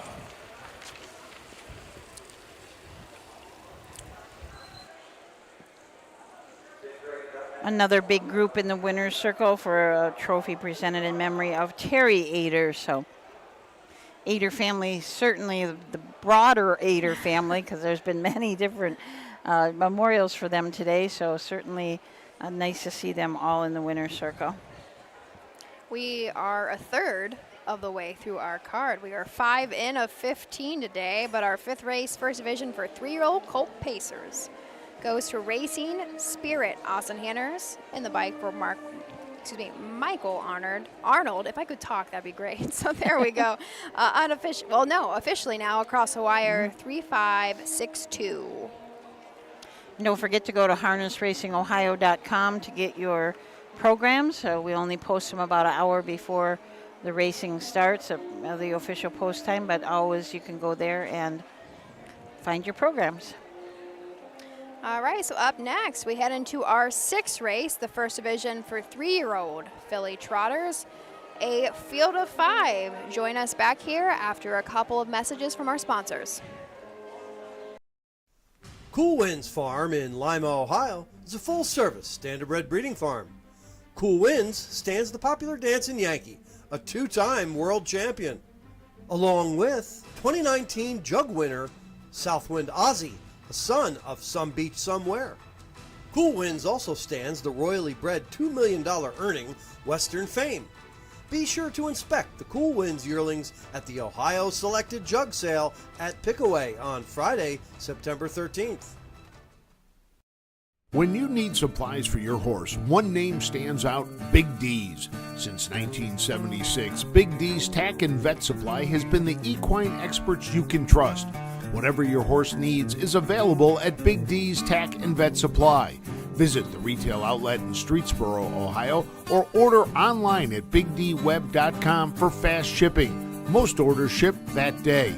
Or call 1-800-321-2142. Big D's Tack and Vet Supply. Welcome back. You are joining myself, Ashley Daly, and Susan Schroeder here at the Ross County Fair in Chillicothe. Headed into the 6th race of 15 today. We have still a really great crowd here. This is a big, long grandstand, and it's at least our, what did we say, that almost the first 10, somewhere around there. Our first 10 rows are nice and full. We have the Adelphi Community Band joining us, giving us a show right along with our horses. We just had somebody come up to get their passport sticker, so don't forget to do that if you have your passport already. If you don't, it's not too late because there's still a lot of racing to go. So as you can find us in the broadcast area, you'll see where all the cameras and all the equipment's set up, and just come up and get your passport. It's just kind of fun thing to see your progression as a fan too, how many places you've gone to. I'm kind of surprised. Well, I'm not surprised because I know them by now, but some people come up and it's just race after race after race. You know, they have been here. So, and we will have, I got a suggestion today from Terry Bennett. She said, are you going to have consolation prizes? And I said, that's really good. And we will. I made that decision unilaterally right there while I was talking to her. So we will have. We will do it. Yeah, we're going to do it. We're going to have a grand prize, and then we'll have some consolation prizes. And she said that, I think it was her son that was suggested this, and she said he could really use another racing T-shirt. So maybe we'll have to. Those are pretty hot items. They are. Pretty hot items. It's fun when you come to the fair and you're sitting up here in the grandstand and you see all the different years of T-shirts that we've given away through the years. And you always see them here in the grandstand, so people must save them. Well, some of them are from the first year I was here, and I've been here 8 years. So we got some old T-shirts hanging around. You see one lady even, she kind of made her neckline bigger so that it was probably a little bit cooler. Oh, I did see that. On that. I did see that. It was when we used to do the text trivia. So we've always tried to do a lot of different things to keep you, and the passport is our thing this year, that we're having you get your stickers and win prizes. I was driving down here from kind of the Urbana area this morning, and don't ask me roads. I just follow my GPS. But I was pretty close to Chillicothe, and right now the Olympics are going on. And Ross County, they do have an Olympian that hailed from Ross County. Her name was, let me pull her back up, Cindy Noble. Was a member of the 1980 and 1984 U.S. women's basketball team. Oh, wow. And they won gold medal. Their team won gold medals those years. So, gosh. It's always going to say that's, not something that we talk about much. There's only a couple of equestrian sports that happen in the Olympics. A little different than us, of course, our jumping and our dressage. But something I thought was kind of an interesting little tidbit as I was driving through. She's not from Chillicothe. It was this real little town that I just happened to roll through right before I popped onto the fairgrounds. But pretty neat. But you were just talking about how the equestrians, it's dressage and jumping. And I was talking to a gentleman earlier, and he had a horse that raced a couple years ago. The horse's name was Election Fraud. So that horse was named in 2020 when we had a lot of talk about election fraud. He raced here around at the fairs in 2022, and now he is a jumper. He has retired from racing and is a jumping horse, so it's kind of fun to see how our old race horses, sometimes they go on to do really cool things. A lot of second careers for our race horses. And I will say these horses can do anything. Truly, if you come to these fairs and you look at these 2 and 3 year olds especially, because that's, a lot of these horses are, those stakes just happen to be more popular here at our county fairs, but they're almost bomb-proof. These horses don't look at flags. They don't care about water trucks. They don't care about tractors, rides, people screaming, kids. Like, it doesn't matter. And they can go into an arena and just be professional from the start. Yeah. And we do see a lot. I mean, they can do anything, trail riding, Western, pleasure, anything. But we do see a lot of jumpers and dressage. Yeah, it's they make fantastic horses for, like you said, any kind of discipline afterwards. Yep. But here is our post parade for our 6th race. The 6th race, first division 3-year-old filly trot. Total purse $12,348. This division for $6,174. Number 1, Dublin's Emarina, Alex Hawk drives. 2, Esteso, Jason Beatty. Number 3 is Honey's Lucky Star, Scott Sisko the driver. 5, Hips Like Honey, Austin Hanners in her sulky. Coming out shortly will be the 4, Caminari and Clifton Bell. All right, so our field of 5, Susan, I will let you start from the rail out. Okay, I'm just going to mention that you were talking about Cindy Noble, who was on that basketball team, and she was Dan Ader's cousin. No way. Yeah. We got cool. a note from the Ohio Colt Racing Association, so I'm going to guess that was Lisa Schwartz that let us know that. So it's a very tight-knit community around here. To say the least, yeah. And I say the more we talk, the more that it's all intertwined. So from the rail, we have Dublin's Amarina. Alex Hawk is up for Earl Owings. Richard Owings from MacArthur, Ohio, is the owner. This horse is by Enterprise out of Pink Dandelions, who is a Muscle Hill. 3 starts this year. I have a line to be announced from yesterday at Athens, so I'm not sure about that. But the horse had raced at Piketon the start before, made some breaks, has been making quite a few breaks as of late, so we hope that Dublin's Amaria can get this all straightened out. And Jason Beatty drives our 2 STOs. Dalton Walls trains. This is a 3-year-old filly by Creatine. As looking to go 3 in a row. Last start out at Eaton did have a win. Mile went in 2:06. Prior to that at Marysville, Mile went in 2:02 and 3. This was a nice 2-year-old that has come back even stronger as a 3-year-old. So 12 starts this season, 5 wins, 1 second place finish, and 1 third. Lifetime has made over $61,000 and took a mark earlier this year at Miami Valley in 156 flat. Honey's Lucky Star and Scott Cisco from the 3. Scott is also the trainer and co-owns this horse along with Douglas and Gail Carson from Conover, Ohio. This is a Lucky Chucky out of a Duke of York mare, Hetty's Honey. Has 7 starts this year. Last week at Xenia finished 3rd, trotted in 2, 4, and 4. A few starts back, did race at Scioto Downs in a Fillies Mares Down Winners of 1 and trotted her mile in 2, 1, and 1. The 4, Caminari. Chris Beaver trains this 3-year-old filly by What the Hill. Clifton Bell will be behind the lines. Last start out, actually the Summit County Fair held at Northfield Park, had a 3rd place finish in 157 and 3. Last win came back at Bell Fountain on July 8th. Mile went in 2:04 and 4. This is a Buckeye Stallion Series starter, so started that last leg on July 18th, had a 3rd place finish. So one that does know how to go a little bit. Has made almost $67,000 lifetime. Hips Like Honey and Austin Hanners from the 5. Pamela Young is the trainer, and Big Dog Racing from right close by, Circleville, Ohio.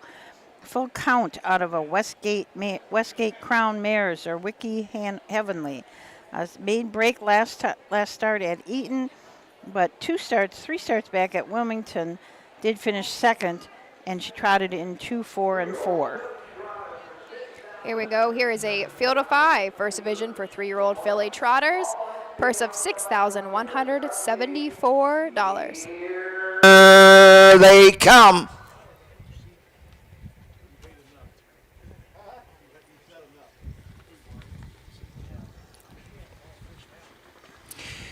Big rough and trotting Caminari for the lead along with Hips Like Honey.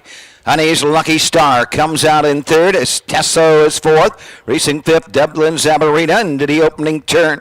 Caminari, Clifton Bell, the 2-hole trip to Hips Like Honey and Austin Hanners. 3 back to Honey's Lucky Star. Then another 2 to Estesso. Racing 4th, Dublin Zabarina. 5th on the outside for Alex Hawk as they head up the backside for the first time. Caminari has a linked lead over Hips Like Honey. Honey's Lucky Star is next. Out and on the move on the outside, Devlin Zamarina. Estesso is the trader through a quarter in 31 2/5. Round the turn to the 3/8 they trot. Caminari's on the front end, up on the outside, Devlin Zamarina. Hips Like Honey racing 3rd.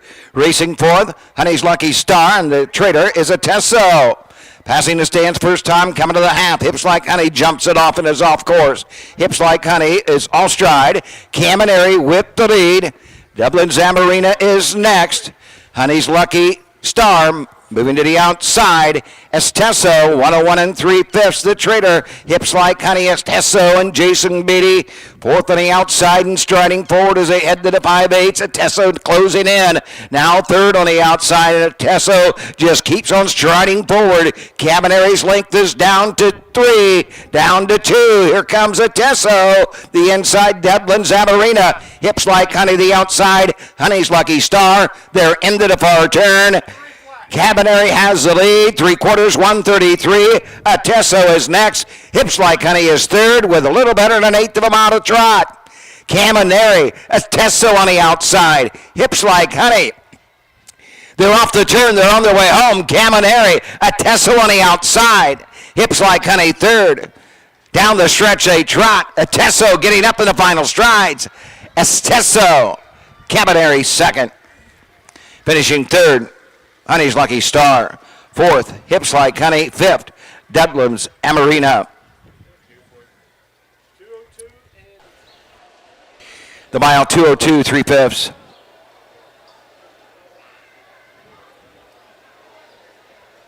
Susan, did you get our opening quarter? 31-2. 31-2. So Esteso sat back for a ways and just kept slowly inching his way up. Her way up, I should say. Overcoming Camineri coming down the stretch. Now in 2:02 and 3. So they went to the half in 1:1 and 3, came the last half in 1:1. So a nice even rated mile. Makes 3 in a row for this creatine filly. So I don't even know when's the last time I worked with Trish. This we're at so many we're at so many fairs, they all tend to run together. I think it was Eaton. And so her husband owns a piece of this horse, and she really plays a role in naming. And this is a creatine, a filly by creatine, which is something, a lot of bodybuilders, there we go, the word I'm looking for, a supplement that they'll take. And Esteso's was, I think it was around the 80s, because there's a couple of them, but Esteso's, it was a really, really famous women bodybuilder. So that is where the name stems from. Oh, that's nice. I did hear you guys talking about that. It was a lot of that she really thinks really hard about naming these horses. Yeah, there is a couple that Dalton trains for her. I can't remember. Is it Pariso? Pariso, yes, there we go. I said their names are eluding me. But that one and our winner here today are both creatines and named after famous female bodybuilders. The sixth race. First division.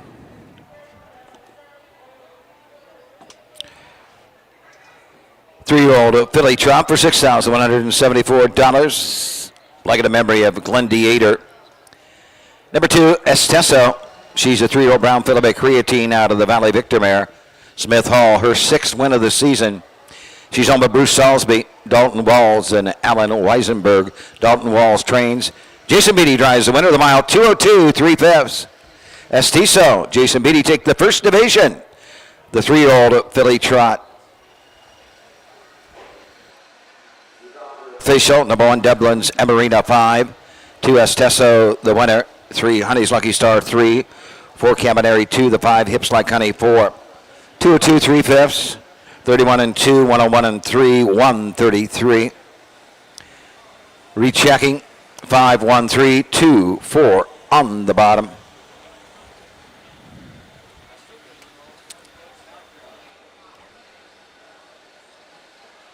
So there are your results from race number 6. It was kind of right before that race started, we kind of got this big blast of coolish air coming through here.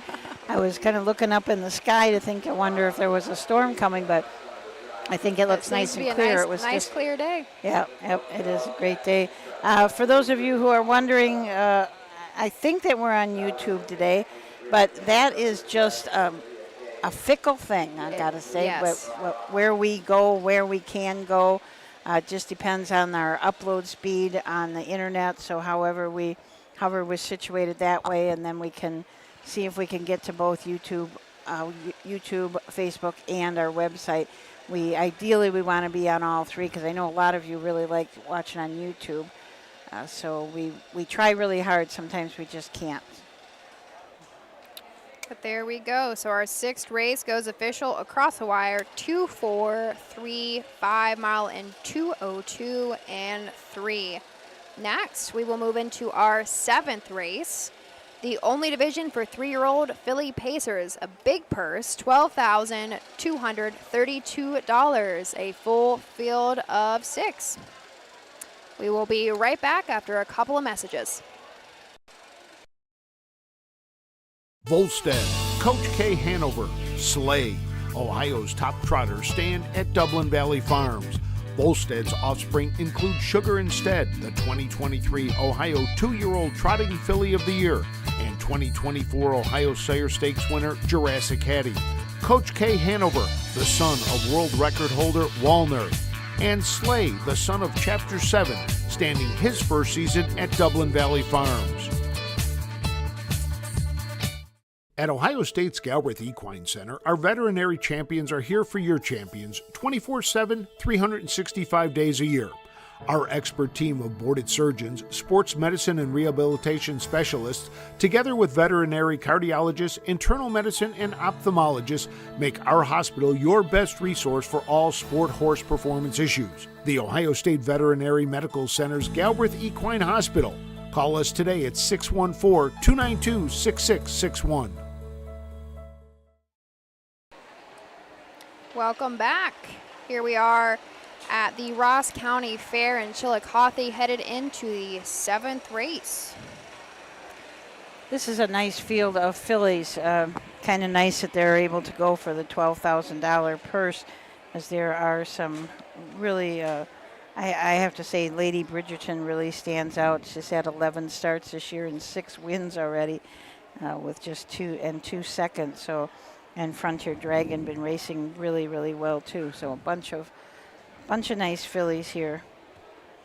I say we'll of course dive deeper after our post parade, but the 6 ATI Beach Please. So that is one bred by Ohio State ATI. So if you're not from Ohio or just not familiar with kind of the university itself, so ATI is a branch campus near Wooster, Ohio, and they have a standardbred breeding program. So all of those horses that have ATI in their name come from Ohio State.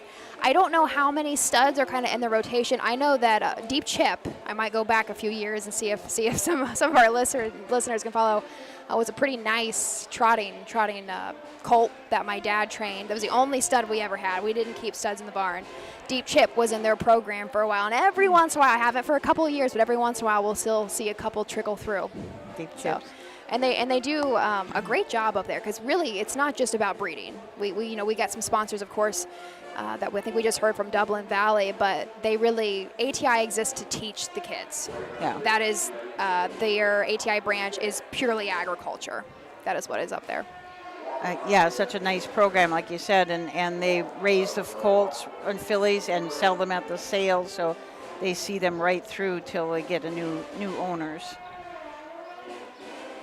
Another thing that we talked about earlier is the Standardbred 4-H program, which at Urbana they're going to have a couple of kids that are going to be doing I don't know if that's kind of their final project for the year or they're part of their project. They've been learning about Standardbreds all year, and then they go out and they train a mile on the track. Yep, and I say it's been really nice. Urbana's done it for a handful of years now. They've had a 4-H program for Standardbreds, but it's recently expanded, and I think we just saw them at Clinton County and Wilmington. Mm-hmm. But here we go. We're going to throw it over to Doug for our post parade of the 7th. And me, Jeff Neisinger, will drive the 5, Miss Elia K. And these are the horses for the 7th race. Number 1, Ballard Edith Ann, Bernard DeMars drives. Number 2 is Scratched. Number 3, Lady Bridgerton with Jason Beatty.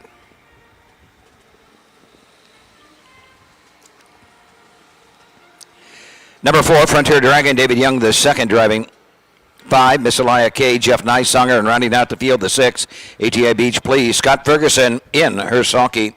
Scratch the 2, Queen Bee and me, Jeff Neisinger to drive the 5. You'll have Win Place Show, Exacta. Trifecta wagering on the 7th.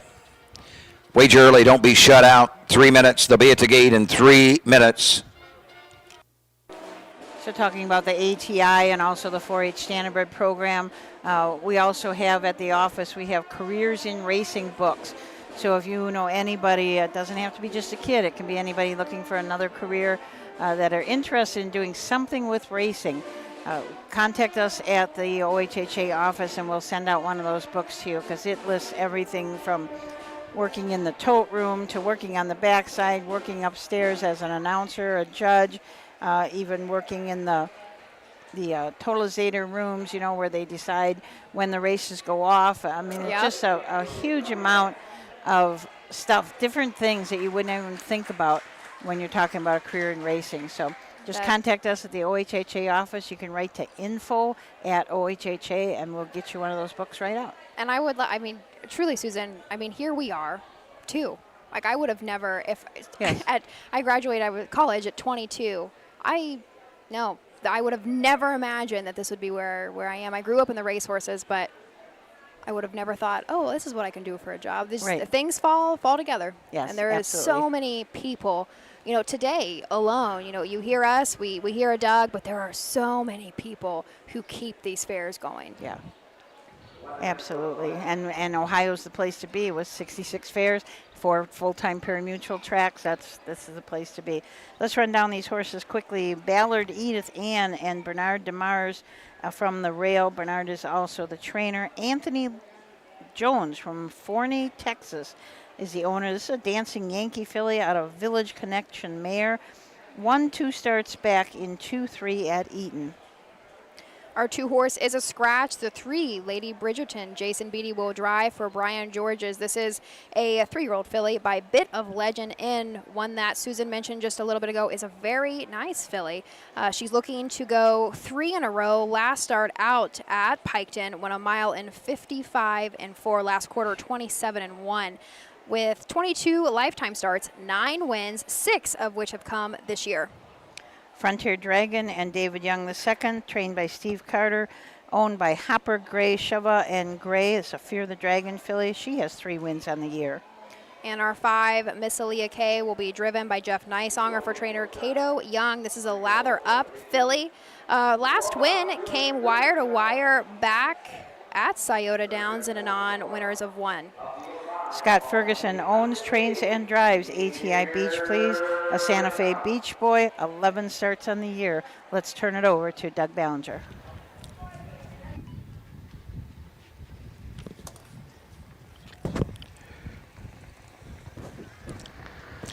And they're off.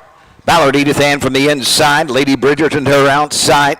Miss Aaliyah K will line up behind those dueling leaders. Frontier Dragon is next, and ATI Beach Please is the traitor. On over to the opening 8 they go, and up on the outside. Jason Beatty with Lady Bridgerton, and Lady Bridgerton jumps it off as off stride. Down the backside, Ballard Edith Ann has the lead, moving through. Miss Aaliyah K. Lady Bridgerton after that break is third. Racing fourth, Frontier Dragon, trailing the field, ATI Beach Please. 29 and 1 for the opening quarter. Around the turn, Ballard Edith Ann, Bernard DeMars shows the way. Miss Aaliyah K, Jeff Nysonger get the 2-hole trip. Lady Bridgerton next in third. Frontier Dragon is fourth, and ATI Beach Please trails the field. Into the lane first time, they pass the stands, they come to the half, and Ballard Edith Ann has the lead, looking for her second win of the season. Followed closely by Miss Aaliyah K. Lady Bridgerton is third, and Lady Bridgerton moves to the outside. Frontier Dragon will come out fourth. Fifth is ATI Beach Please. On over to the 5/8 they go. They're halfway home, 59 and 3. Here comes Lady Bridgerton. Pressure that leader, Ballard Edith Ann. Moving on the outside, Frontier Dragon, Miss Aaliyah K. fourth. ATI Beach Please fifth. Down the backside, stride for stride. Ballard Edith Ann the inside. Lady Bridgerton the outside. Lady Bridgerton pokes ahead in front. Frontier Dragon's going to tip 3 wide. Miss Aaliyah K. fourth. ATI Beach Please fifth. They're into the far turn. Lady Bridgerton. Frontier Dragon's coming after that leader. 3/4, 130 and 1. Ballard Edith Ann tiring third. Miss Aaliyah K. fourth, ATI Beach Please fifth. They have an 1/8 of a mile to pace. They're off the turn. They're on their way home. Frontier Dragon has grabbed the lead. Lady Bridgerton is second. Ballard Edith Ann. Miss Aaliyah K on the outside. Coming to the line. It's all Frontier Dragon. Lady Bridgerton second. Home third. Ballard Edith Ann.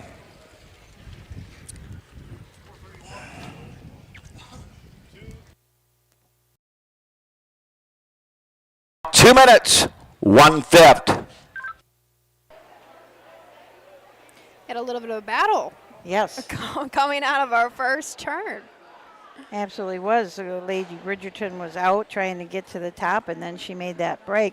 Very uncharacteristic for Lady Bridgerton. So I think that I think if she maybe would have got to the top, she would have probably stayed right there. But making that break and still finishing second is pretty good.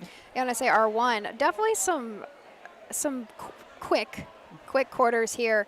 Not too bad, but Ballard Edith Ann, I mean, still dug in. She had a lot of heart and did end up finishing third. You could tell she was tired coming off of some of those quarters, but she really just still did the job for Bernard DeMars. Yeah, and Frontier Dragon, another Steve Carter trainee.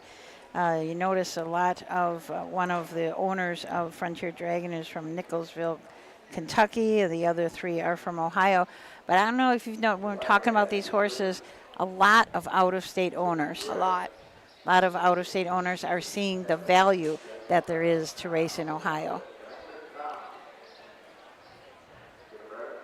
Oh, say, I thought Doug was giving us changes, but he is, he is just calling out to the track. But no, you're right. We've seen a lot of Texas, Kansas, and of course, even, states that have racing in themselves. Kentucky. Right. We've seen New York. We've seen Pennsylvania, Indiana. It's really been so nice. Ohio has come kind of full force in the last handful of years onto the scene, especially at the Grand Circuit level too. Yes. With our breeding. Yes. The breeders are investing in better and better mares and getting some great stallions in the state. So let's go to Doug for the winner's circle. Blanket of memory of Larry Red Morrison, who was an outrider for the harness racing program for many years here at the Ross County Fair. Here's the winner of the 4 Frontier Dragon. Trio Bay Philip, Fear the Dragon, out of the Rural Desire mare. Carol's Desire, 4th of the season for Frontier Dragon, owned in partnership of B. Hopper, K. Gray, J. Chevy, and M. Gray. Steve Carter trains David Young II, gets the winning drive. Home winner, 2 minutes, 1/5. Here's the way they finish: 7, number 1, Ballard Edith Ann, 3. 2, Queen Bee and Me was scratched. Number 3, Lady Bridgerton, 2, Frontier Dragon, the winner. 5, Miss Aaliyah, K4, the 6, ATI Beach, please, 5. 2 minutes, 1/5. 29 and 1, 59 and 3, 130 and a 5th, 3 scratch, 2, 1, 4, 5 on the bottom. 8th race coming up next. Number 3, Block Island Sound, Alex Hawk to drive the 3, Block Island Sound. Scratch number 4, Pop Wyatt. Scratch the 4, Poor Pop Wyatt. Commander Tom, Uncle Ruckus, Block Island Sound. Country Jet, Whiskey Peddler, bring them right to the track. Our 7th race comes to a close. We were talking about the owners from all over the place, and I think part of that is that you don't, as long as you breed to an Ohio registered stallion, a stallion that is registered by the Ohio State Racing Commission, that you have to register them ahead of time. But as long as your colt or filly is by that stallion, doesn't matter where you're born. Babies can be born elsewhere and still be eligible to all the stake races. You won't be eligible to Breeders' Awards if they're born out of state, but you will be eligible to the great stakes program we have, which this year Ohio Sire Standardbreds are racing for almost $23 million. It's a lot of money. Yeah, something to be said about that. Especially, was it two or 3 years ago, we had an increase in our sire stake program where our final could potentially go for $400,000. Right. But of course, we, given if everybody has enough points, there's enough to go, we'll have a consolation. So the final then would go for $300,000. The consolation still goes for $100,000. $100,000 still. That's for a pretty consolation, nice. Yeah. It's worth investing, and especially I think of some of the fractional ownerships. You don't have to, have $20,000, $30,000, $40,000 to drop on a yearling. You can very easily do it. The stable.ca is one that we see often, based out of Canada, but have really taken a hold of Ohio racing when it comes to fractional ownership. Yeah, they really have. They have. They are kind of have moved their secondary base, I guess, too. They're still Canadians, but they have moved their secondary base to Ohio. And because of the value, you still don't have to pay a ton of money for the yearling, and you still race for a lot of money. So it's a really great program. The 8th race coming up is the first of 2 divisions of the 3-year-old colt trot. 2 changes. The 3, Block Island Song, put Alex Hawk up, and the 4, Poor Pop Wyatt, is a scratch. So we'll be back to take a closer look at these horses right after this.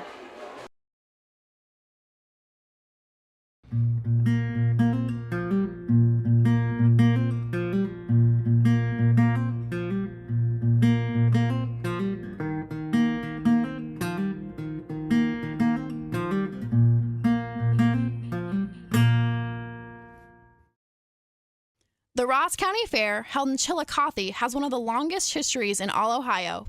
The first official fair was held in 1833, but cattle shows for the county date back to 1819. Hosted by the local agricultural society, the Ross County Fair displayed some of the most unique exhibits around. To only name a few of the categories, premiums were given to best piece of carpet, jean cloth, fancy chair, and best barrel of flour. Events such as softball games, pulling contests, and sporting dog shows were featured. However, as expected during the fair's early years, harness racing was the biggest attraction. Standardbred harness racing was a staple throughout much of the country well into the 20th century. The Ross County Fair was one of the first to bring pari-mutuel betting to their racetrack in 1949. Over the years, harness racing has changed, but it remains as an anticipated event for locals. Today, the Ross County Fair hosts one afternoon of live-action racing as members of the Ohio Colt Racing Association. The roots of harness racing are born at the county fair. For over 150 years, people have gathered to watch horses battle it out for fame and glory. Catch the thrills this summer at an Ohio Fair Racing Conference County Fair. The OFRC races at 22 fairs in 20 Ohio counties. Trotters and pacers put it all on the line to be called the best in the Buckeye State. The Ohio Fair Racing Conference, where the path to greatness begins. I thought that was interesting in your piece about the history. It talked about that they've been one of the first places to have gambling at the fairs in 1949. And we were talking, oh my gosh, see, all my fairs just, I'm not even that deep into it, and they all melt together. I think I was broadcasting with Michael Langer, and we had somebody come up and mention that we've, been betting for quite some time. That base wager has always been $2. Really? Yeah. Oh. Isn't that crazy? I mean, think That about is. $2 in 1950 was so much, that was somebody's kind of livelihood to try to make some money versus now, we can throw that and not think anything of it. Oh, if I don't make my money back, it is what it is. But until somebody pointed that out, I had never realized we haven't changed our base wager. That is amazing.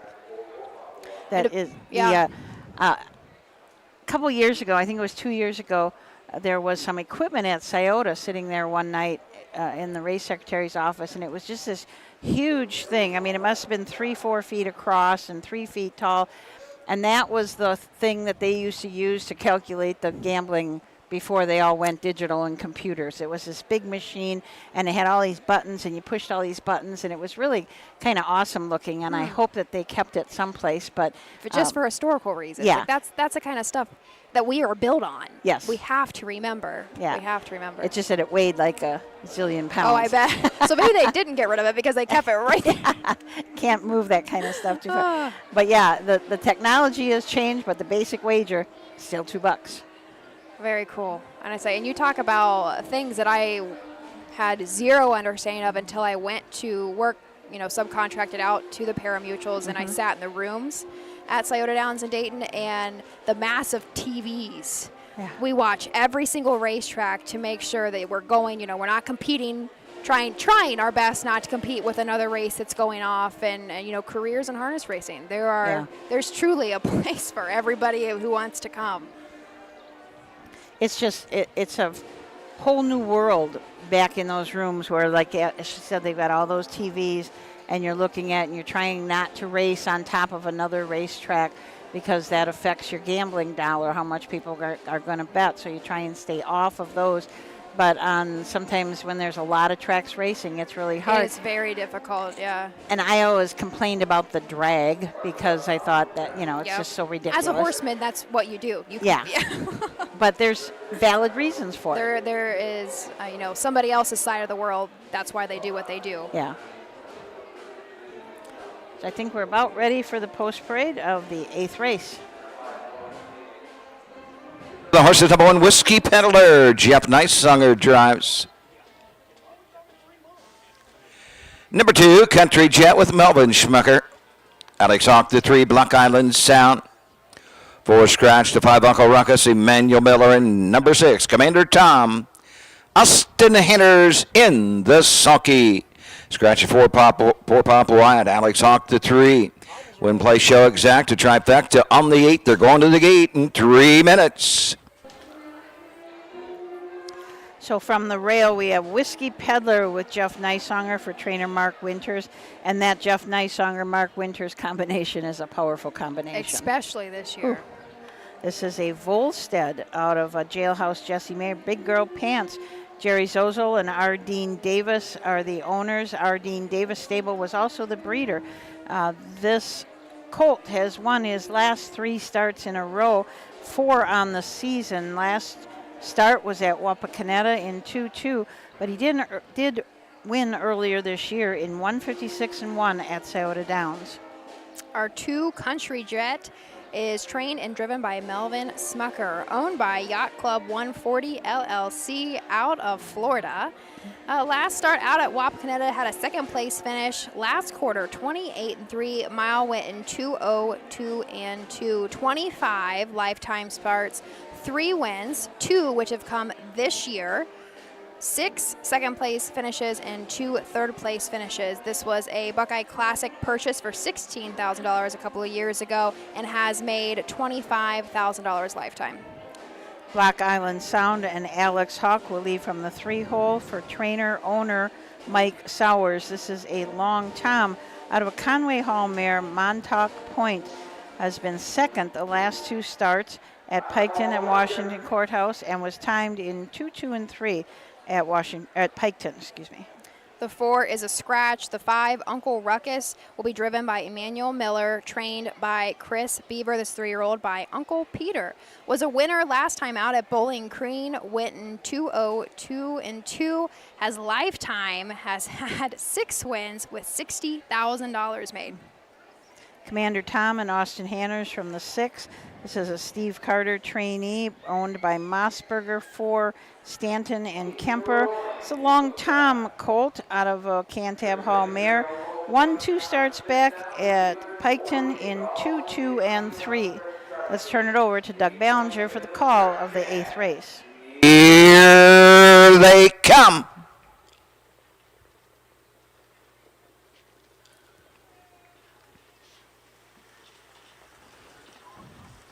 They were up and trotting. Whiskey Peddler out for the lead. Country Jack comes out in 2nd. Uncle Ruckus is 3rd. Into the turn. Block Island Sound 4th. Trailing upfield Commander Tom. On over to the opening 8th. Whiskey Peddler Neisonger. Front him by 2. Country Jet takes that 2-hole trip. Uncle Ruckus is 3rd. Block Island Sound 4th. Commander Tom 5th. Down the backside, Whiskey Peddler on the front end. He's looking for season's win number 5. Country Jet 2nd.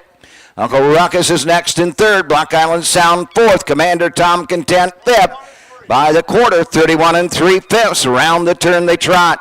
Whiskey Peddler on the front end. Country Jet right there 2nd. Racing 3rd, Uncle Ruckus. Racing 4th, Block Island Sound. Commander Tom continues to trail. He's 7 from the front. At the 3/8 mark, first to move on the outside. Uncle Ruckus, Emmanuel Miller from 3rd and moving up on the leader, Whiskey Peddler. Country Jet is next. Block Island Sound up the inside. Commander Tom coming on over to the half. Whiskey Peddler on the inside. The outside, Uncle Ruckus. Half 102 3/5. 3rd, Country Jet. 4th on the outside, Block Island Sound. Commander Tom is all stride. Down the backside they trot. Whiskey Peddler to the inside. Uncle Ruckus on the outside, stride for stride. Uncle Ruckus now getting the best of Whiskey Peddler. Country Jet 3rd. Block Island Sound 4th, trailing Commander Tom. They near 3/4. Uncle Ruckus has the lead, 132-1. Whiskey Peddler is next. And it's Country Jet. Block Island Sound, the trader Commander Tom with a little better than an 1/8 of a mile to trot.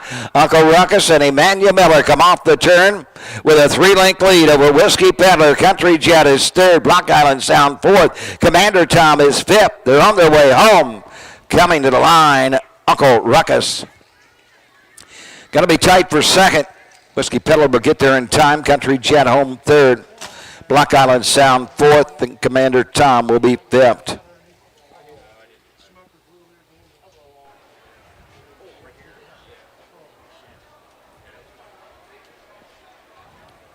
Still waiting for that final mile time, but looks like the mile 2:01 3/5. There we go, 2:01 3/5. That'd be last half in 59. And actually, Uncle Ruckus looked very comfortable once he got to the front. I mean, Emmanuel Miller just kind of sat, didn't really get after him at all. He just went off by himself, raced really well. That's his second in a row in Ohio. And something I wanted to mention, so 3 of our 5 drivers in that race were under the age of 35. So there was Austin Hanners is 25, Emmanuel Miller, our winner, is only 26, and Alex Hawk, I believe, is 32. He's kind of early 30s. I want to say that he was a insert. I'm sure he's somewhere in our program to confirm. Yeah, he's 32 years old. Alex is only 32. So I always like to mention that stuff because we get a lot of, our industry is changing, which is true. We're much different, and I wasn't alive at the time, but we talk about, my mom and I have talked about in the past, like Scioto Downs on a Saturday night, you could not find a space. Right. So of course it's changed, but there are plenty of young people who are still doing it and love it just as much as somebody in the 80s did. Yeah. When we're out here doing it just as well. Well, and it goes to prove, like you, in this industry, all your life took a turn, and now you're in part that you didn't really think you would be, but still part of this industry. And here is our unofficial winner. Here's your winner of the 8th race, First Division Ohio Colt Racing Association 3-year-old Colt and Gelding Trot. This division, 6,248. Here's the 5, Uncle Ruckus, 3-year-old Bay-Gelded son of Uncle Peter out of the Conway Hall Mare. Minor Skirmish, C. Beaver, D. Robinson, L. Fleming, and VIP Internet Stable Owned Chris Beaver trains. Emmanuel Miller drives the winner, 201 3/5. 4th of the season for Uncle Ruckus. They take the first division of the 3-year-old Colt and Gelding Trot. It's race sponsored by All Wind Stables, Diane Winters of Delaware, Ohio. Here's the way they finished. The 1, Whiskey Peddler 2 Country Jet 3 Buck Island Sound 4. The 4 was scratched. 5, Uncle Ruckus, the winner. 6, Commander Tom 5. 201 3/5.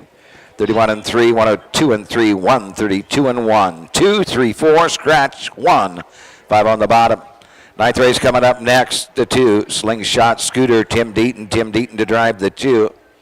Win place show, Exacta, Trifecta on the 9th. Bring 'em right on, Slingshot Scooter, Lord Bridgerton, Sam's Legend, Secret Fire, Tea by the Sea. And talking about the youth in the industry, I have seen more little kids in the winner's circle sitting on sulky seats this summer than I can remember in the past few years. So if all those kids that have been in the winner's picture grow up and have something to do in the harness racing industry, even if I don't mean this even if they're just fans, but you know what I mean, if they fans and they decide not to go, I think we're kind of all right because there have been a lot of little kids. Yes, I know. I agree because I remember I've caught at a couple fairs, even at Scioto Downs. That was, my dad always picked me up. Always picked me up and put me in the bike, and that was one of the coolest things as a little kid. Well, yeah, you remember that forever, and then you'll see those pictures as you grow up and see that you were sitting in that bike. That's a pretty cool thing. Right before my dad passed, so he passed in 2018. I want to say the 2017 fair season, Brad Conrad. So what would I have been? 19? I think I was 19 years old. I jumped into the bike in front of my dad, and I made Brad take a picture, and that's one of the last ones we have in the winter circle. My dad never went to the winter circle, hated it, and as later in life, he would only drive here and there a horse that was difficult, but he would go around the fairs a little bit, and just so happened that was I think one of our last ones in the winter circle together was I hopped in the race bike at 19 years old. So that's pretty special. Pretty special. A lot of memories. So that is our 8th race. We're going to move on to the 9th, which is the second of 2 divisions of the 2-year-old Colt Pace. We got 5 in it, and we'll be back to take a look at them after this. For over 50 years, Midland Acres has provided top-quality Ohio-bred colts and fillies. As a third-generation farm, we understand the importance of delivering well-cared-for and well-mannered yearlings. Get in the winner's circle with the yearlings by Fear the Dragon, Yankee Cruiser, Long Tom, Summa Cum Laude, Ready for Money, and Bit of a Legend. See our yearlings at the Blooded Horse Sale August 27th and the Ohio Select Sale September 13th. With more than 300,000 horses in Ohio, the economic impact of the equine industry in the state is over $2.8 billion. Much of that value comes from standardbred horse owners, breeders, trainers, and drivers who participate in the sport of harness racing. The mission of the Ohio Harness Horsemen's Association is to preserve, protect, promote, and serve the entire standardbred industry in Ohio and beyond. To learn more about the Ohio Harness Horsemen's Association, go to ohha.com. That's ohha.com. Own a little and love it a lot. TheStable.ca is an award-winning fractional ownership operation. Buy as little as 1% of a racehorse and experience 100% of the thrill. TheStable.ca makes ownership easy, accessible, and affordable. Communication and customer service are at the heart of everything we do. Get started at TheStable.ca. Welcome back to the Ross County Fair here in Chillicothe, Ohio. We just got a message from John from Ireland who says he's looking forward to seeing Roger Houston next week. And I believe Roger leaves tomorrow. I think it is tomorrow. To fly to for Ireland for the Delaney Memorial. Great. Roger has talked about it so much. It just seems just such a great event to go to. He's gone many, many years in a Yeah. row. And how old? Roger should be, is he 82? Going to Think be so. 83? Somewhere, Yeah, somewhere in that you know, area. kind of early 80s. But regardless, saying that, how this man goes and does what he does.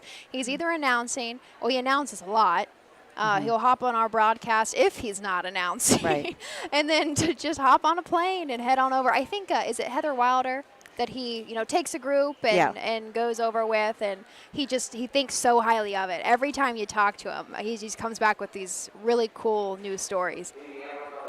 Yeah, such a great experience for anyone to go over, and I mean, I think that Roger would practically be your private tour guide if somebody wanted to go. He would make sure you saw the things that you should see over there.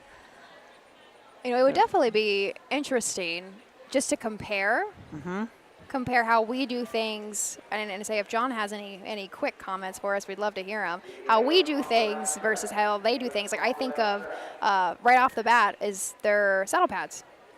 Yeah. It's easy for me to pick out a European horse because they don't really use saddle pads. They're kind of more hooked. Right. They're quite a metal kind of number. Yeah. It's almost like having a large head number on your harness. That's kind of what they look like. But yeah, lots of different things. I've been to France twice to watch races, and it's just, I mean, it's just their crowds are huge. It's pretty neat thing. Now I see that the ambulance is leaving the track, so I hope that that's not. I did see a horse is walking off unhooked. Oh, okay. So I'm not sure if we. Maybe there's something going on. Oh, well, John says, and they do have both pads and head numbers. Oh, they do. Okay, see, you learn something new every day. That's right.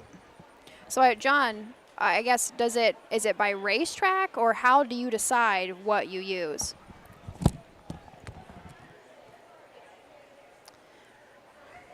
Isn't this kind of fun? I mean, we're talking to John from Ireland as we're sitting here at the Chillicothe Fair.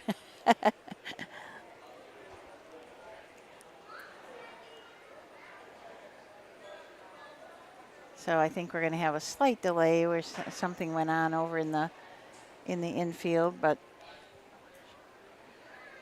we'll have a little bit of a delay.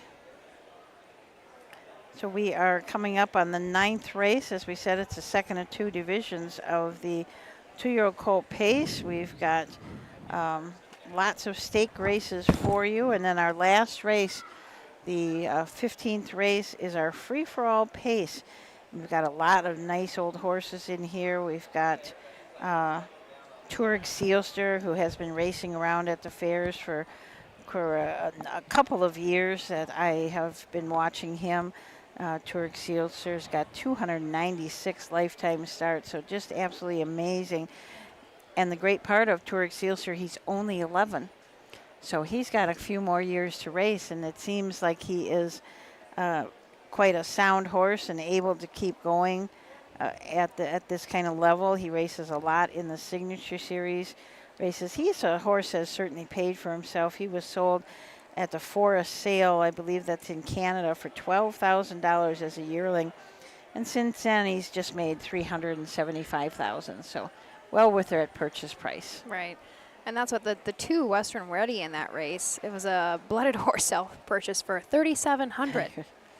And he's not very old. He's only 5. Yeah. He's a 5-year-old gelding and has already made well over $200,000.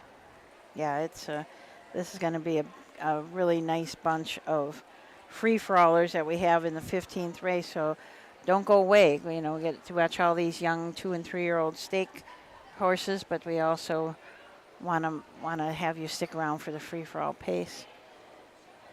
So John says it depends on the track. The VDM, the Vincent D'Adela Memorial, have their own, one made as in the same as the Jug. So they have special saddle pads. Like personalized. They have their... Yeah, personalized. And we have talked about that for different things, to have those personalized ones where they have the number, but then down at the bottom of the number, the name of the horse slides in.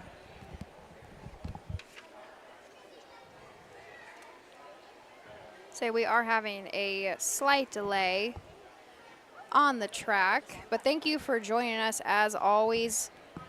We are officially over halfway through our card. We have 15 on the docket today. And a big week of racing all over the state of Ohio. So, you know, of course, you're always welcome to join us. We have Urbana, so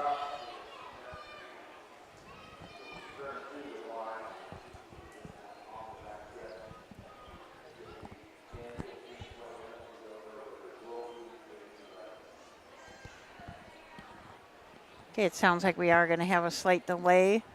Was an incident, something happened in the infield. We're not really sure what, but we'll keep you informed as to what's going on.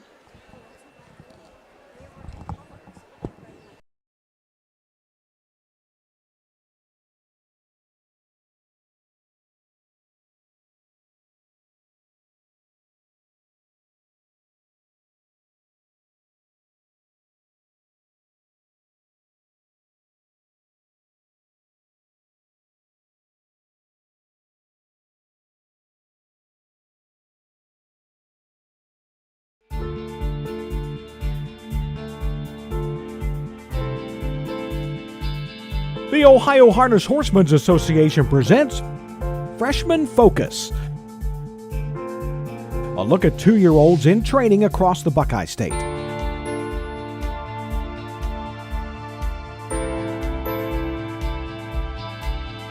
Freshman Focus is presented by El Dorado Scioto Downs, now racing Tuesday through Saturday, post time 5:45. By Sugar Valley Farm. Looking for your next quality standard bred racehorse? Look no further than Sugar Valley Farm in Delaware, Ohio.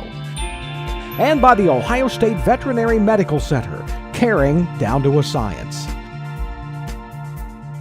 And now here's your host, Roger Houston.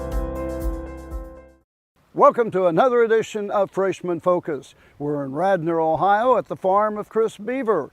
And after this message, we'll sit down and talk with Chris Beaver about his Ohio 2-year-olds in training.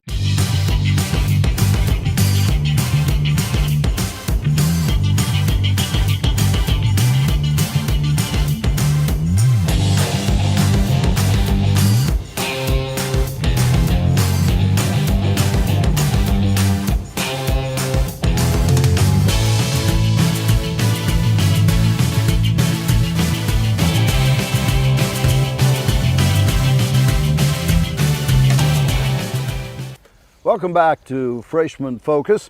We're here with Chris Beaver today. And Chris, start right off. You've been a busy man of late. Oh, well, at least I've got some help to help me get it done. Yeah. You went to, what, Plain Ridge the other day? Yeah, we raced in the Battle Bunker Hill there last Thursday. Why did you go up to Plain Ridge? There's a large gap in the Ohio Sire Stakes. Spanzano, he had 5 or 6 par mutual wins, and I don't want to throw him in the open. And I'd known the race, and it's not a really tough race. The only thing that really bothered me was the ship. Yeah. Now, Aaron went up to drive, but he got stuck in traffic, and he didn't even get there in time to warm him up, but he did get there to drive. Yeah. I didn't actually go myself because I knew the horse was good, and he's an easy horse to deal with, and Aaron was planning to warm him up, but as it turned out, somebody else had to, and Aaron showed up one race out, but made it, so that was fortunate. Yeah. Now, looks like you've cut back on your 2-year-olds this year. I have a number of reasons, but I mean, one of them is help, of course. It's hard to find enough help. I also think there's really 2 types of trotters. There's some that are very easy to train and anybody can train them, and there's also horses that if you can spend the time on them and concentrate, you can make a lot more money with them. I own them myself, a lot of them, and I'd rather be able to concentrate on my horses, spend time on them, and get the best out of them. So having a huge stables of trotters isn't really what I was looking for. Yeah. Now, you mentioned the help situation. It all came with COVID, and that started, it seemed to be. Do you have trouble keeping employees today? Has the attitude changed to people, or what's the big problem? There seemed to be a shortage of people interested in doing this kind of work out there anymore. Of course, if you pay people really well, you can keep people. I've got a number of employees that have been around for a while, so we try to pay well. But in the end, it's a tougher environment for an employer than it used to be. Now you got your own training track here. It's right at about a half mile, and have you started taking your 2-year-olds to Delaware for their final trip yet? Oh yeah, I trained a lot different this year. I had all my horses in Florida for the winter, and I had trained them in 2.7, 2.8 last month before I shipped home. Like by the end of April, most of them have been in 2.7, 2.8. It took me a little while to get everything situated when I got home, but I've been up to Delaware a few times, and we trained a number of them around 2.5 in the last few days. So. Now, when you were Spring Garden, you said you took your whole stable, but you didn't bring them all back together. You brought the 3-year-olds back first? Yeah, I did have a group of race horses up here through the winter with some of my help. I had like 7 or 8 horses racing. And then I moved my 3-year-olds that were ready up around the 1st of April. I kept my 2-year-olds down there till the 1st of May. The track down there, it was a little wet through most of the winter.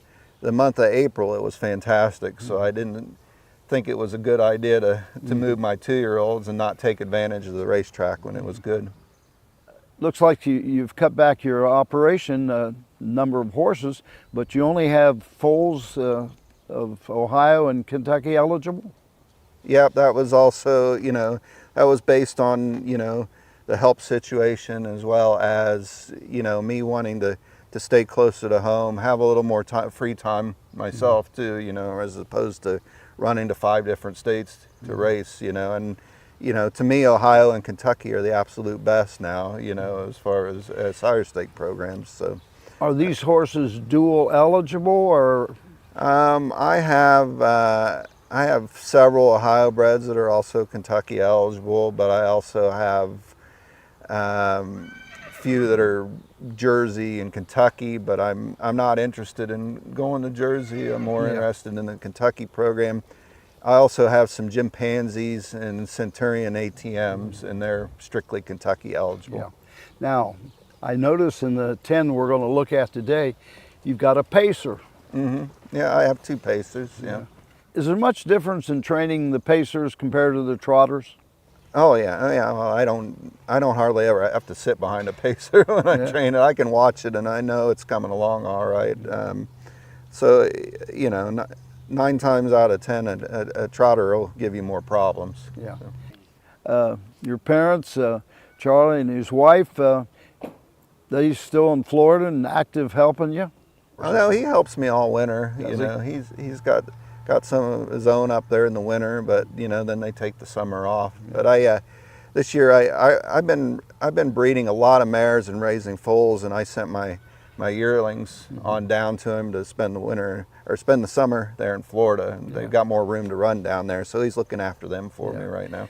You have a mixture of stallions, but got some triumphant caviars again. Yeah, you know, the same horses I used to spend $25,000 or on or so whatever, they're bringing $150,000 now. I mean, triumphant caviars are really hard to buy at the sales. I've managed to buy a few. I've raised a few. I've bought a few privately, but it's hard to lay my hands on them anymore. I mean, I used to have a whole barn full of them, but I only started with 5 of them this year. Well, thank you, Chris, for sitting down and talking with us about your stable operation and such. And after this message, we'll return and go through the barn and take a close-up look at the Ohio breds in training for Freshman Focus. Racing is back at El Dorado Scioto Downs. Catch the excitement all summer long. Live racing every Tuesday through Saturday nights. First race post time is 5:45. Mark your calendar to see the future stars with a $150,000 Next Generation July 6th. Thrilling harness racing at El Dorado Scioto Downs. One track, 90 racing days, 100% action. Horse players can earn points with the new Caesars Reward Program. El Dorado Scioto Downs. Racing returns May 9th. At Ohio State's Galbraith Equine Center, our veterinary champions are here for your champions 24/7, 365 days a year. Our expert team of boarded surgeons, sports medicine and rehabilitation specialists, together with veterinary cardiologists, internal medicine, and ophthalmologists, make our hospital your best resource for all sport horse performance issues. The Ohio State Veterinary Medical Center's Galbraith Equine Hospital. Call us today at 614-292-6661. Welcome back to Freshman Focus as we go through the barn with Chris to check out his 2-year-olds in training. We'll start off with Grooved Pavement, a 2-year-old trotting colt by Long Tom out of Lady Glider by Glide Master. Nice sized trotter. Yeah, he's been training good so far. Yeah. When you go to the sales, do you look ones that are rather big to begin with? Not necessarily. I'm more concerned that they have a decent body on them. You know, I'll buy big or small as long as they've got some body to them. I don't like a frail horse. Does it make a difference on the horse's size the way you train them? You have to be a little more careful with a bigger, heavier horse. You know, but you know, I'm not.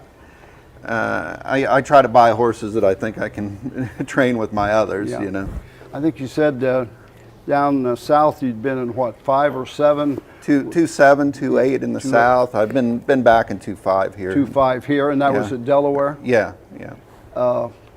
Looking for what, the first 2 weeks of June or a little later? I haven't decided when I'll qualify yet. I'm probably going to come back 1 good mile before I qualify, and they are having them at Delaware like the 18th of June, I believe. 18th and the 25th, I believe. Now, will you qualify them twice before you go to the races? Most likely, yeah. Will you take one of those trips and go down to Scioto to qualify as well? Probably, yeah. Probably. You put a lot of miles on a truck, don't you? Oh, yeah. How many miles does stable use in a year, probably? Or yourself, myself, I probably drive 45, 50,000 miles a year. Yeah. Well, you keep going, you might catch up with Merriman. I talked to him. I think I'll never catch him. I think his number was 80 to 85,000 miles. Right. Yeah, I'm trying to slow down. I don't think he is. Now, trotting hobbles. You're known for trotting hobbles, supposedly, here in Ohio. They all got hobbles on? Almost all of them. Yeah. Is it easier to train them with the hobbles at the beginning? I go most of the way without them, you know. My big thing, and you know, honestly, my Kentucky breds, most of them are not wearing hobbles, but it's more, the hobbles for me are the style racing in Ohio. You know, I need them to be sure-footed, you know, be able to, you know, go into the turns and, you know, keep driving on and, you know, not make mistakes. So I think it just makes the horse more confident, you know. Is that because of the half-mile tracks at the fairs, or I think it's even in Scioto? I think it's the small tracks, and I think it's the style of racing. You know, it's a lot more. You know, you can't just wait and finish in Ohio. You have to be in it. And you're not driving? No, nope, I'm not driving. So the catch drivers, they go. Yeah, yeah. This is the Trotter Groove Pavement by Long Tom. This is the filly Trotter Fervor by What the Hill out of Kestrel by Triumphant Caviar. Choice of fillies and colts, geldings. I mean, you try to find a good mixture of your stable.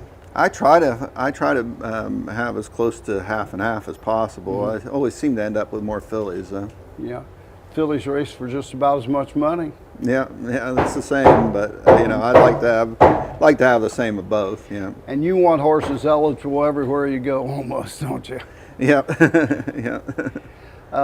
Will you drive them in the qualifiers? Yeah, I do a lot of the driving in the qualifiers. Is there much difference when you're training a young horse from training miles to actually getting into race situations with qualities?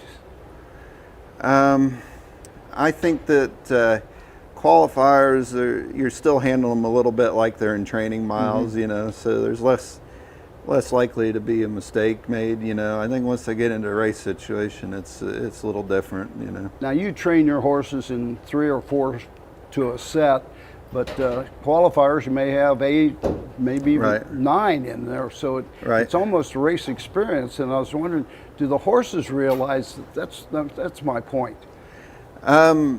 Yeah, I think they see the difference. It seems like they jump up and go a little faster than when you qualify them. How's this filly been?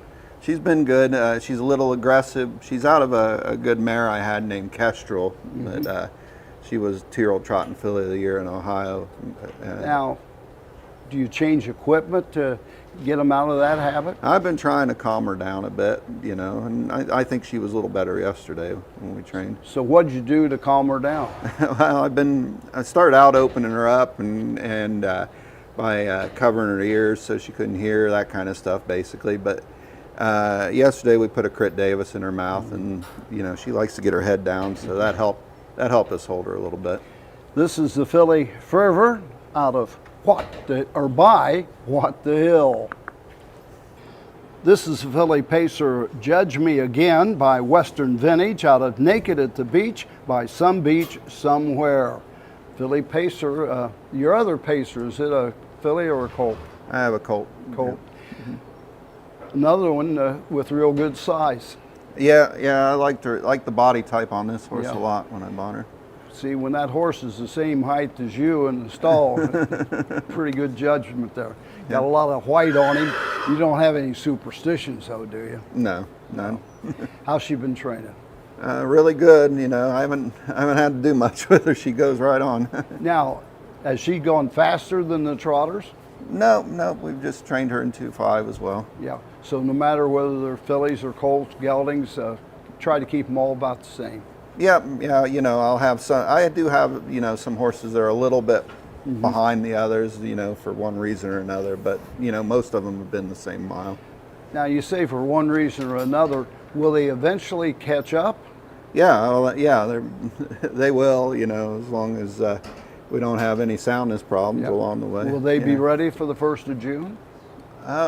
Everything I have right now, I can see being ready for the 1st of July anyway for the races. So maybe no racing in June, just the qualies then? Yeah, well, we don't have any stakes in June anyway, so you know. I think the first 2-year-old stakes in Pennsylvania, something like June the 12th. What about Ohio? You remember the date? The next generation's the first week of July, and then the sire stakes for the following week. You got horses for the next generation? I hope so. I bought a colt and filly slot on the trotting side. So. Not the Pacers, though. No.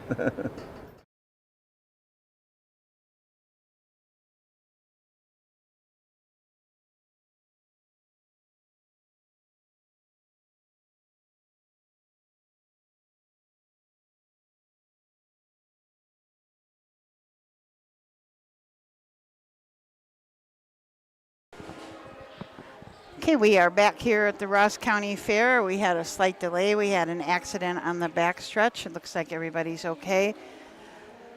So we have Doug Ballinger has just called this 9th race out to the track. So we'll be getting ready for the post parade. I did notice that in a couple races back there was a horse called Lady Bridgerton.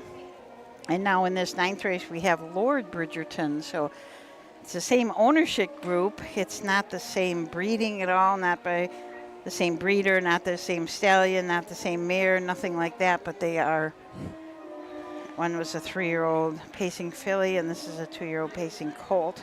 Say named after the Netflix series Bridgerton. I have never watched. I have not either. But they are named after that series. And they both, they've have really come up. They both have made a name for themselves this year, to say the least, in their respective divisions.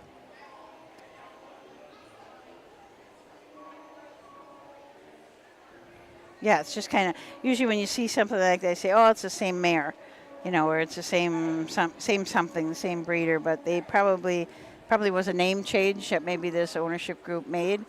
I can't remember. At one time, was it Brian? So the trainer is Brian Georges. Mm-hmm. I can't remember if it was Brian himself or you say it's not. We don't have the same owners, though, right? Or is it partially? Yeah, something? it is. I think at least partially. Okay. Well, there was somebody with this connection. That is, Bridgerton is her favorite show. So that's where it stems from. That is where it stems from. Kelly Jameson. And C. Carey. Yeah, there's one different owner, but otherwise it's 3 of them that are the same. So, as we said, welcome back. I hope you enjoyed that. Chris Beaver on Freshman Focus. You can see the entire thing. You can see all their Freshman Focuses if you go to our YouTube channel. We had, what did we have, 13? 13. Yep. 13 this spring. And somebody mentioned to us, and we have already put it down on our 2025 calendar, that the first Freshman Focus that we have in the spring is to let you know what all those horses in Freshman Focus in 24 did. Oh, that is a good kind idea. of a The recap. recap. Somebody called in and said, well, maybe you guys could do that. So if everybody watched it in 24, then we can recap it and see what those horses did. I think that would be quite interesting.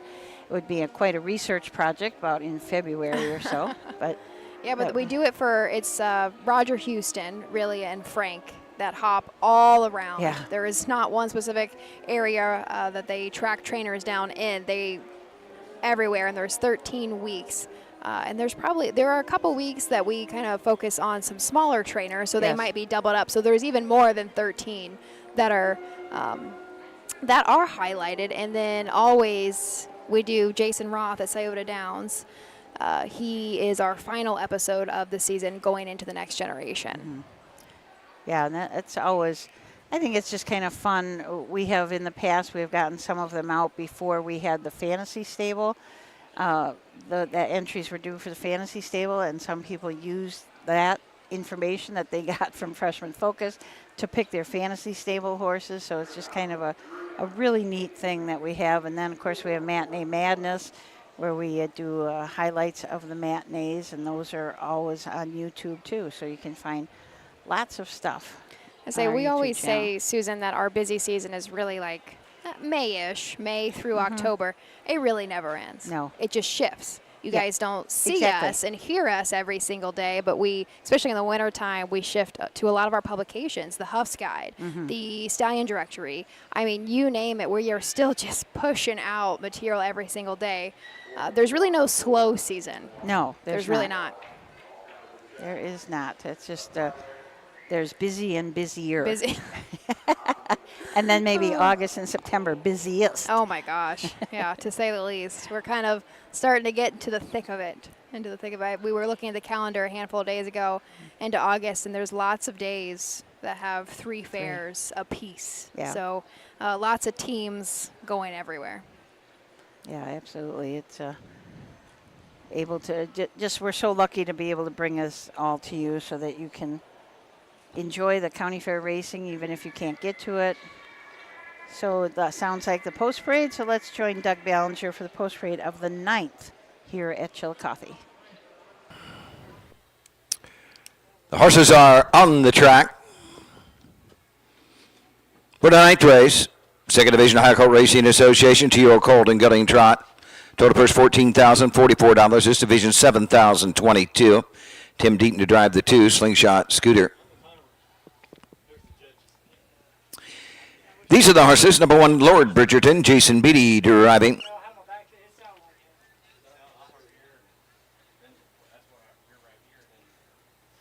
Here's the 5, T by the Sea, driver Jeff Nysonger. 3 is Sam's Legend with Tim Deaton. 4, Secret Fire, Alex Hawk drives. The 2, Slingshot Scooter, Tim Deaton in the sulky. Note to 3, Sam's Legend, now driven by Luke Hanners. Luke Hanners, the 3, Sam's Legend. Win, place, show, exacta. Trifecta wagering. They'll go to the gate in 3 minutes. 3 minutes. Okay, so that was your post parade for race number 9. From the rail, we have Lord Bridgerton. Jason Beatty will drive for trainer and sometimes announcer Brian Georges. This is the Ponderosa colt out of a Badlands Hanover mare, No Picnic. Owners are Walker, Jameson, Kelly, and Georges. This horse has had 6 starts this year, 2 wins, 3 seconds. So 5 out of 6 first or seconds. Last race was a win at Piketon in 158-1. Last quarter in 29-1. Go a few starts back in this horse race at Wilmington. Won at Wilmington, won by 7.5 lengths. Coming this last quarter in 27-4. I mean, that's an amazing last quarter on a fair track.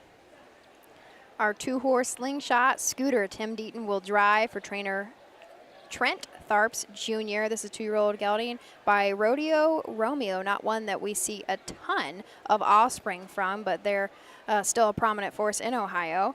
So has had 4 lifetime starts, just 1 third-place finish that came back at Washington Courthouse on 7/20. Did go the mile in 2:08-1, but last start out at Xenia was 5th, so still was in the money, had a best beaten time of 2:04-2. Sam's Legend from the 3 changed the driver to Luke Hanners.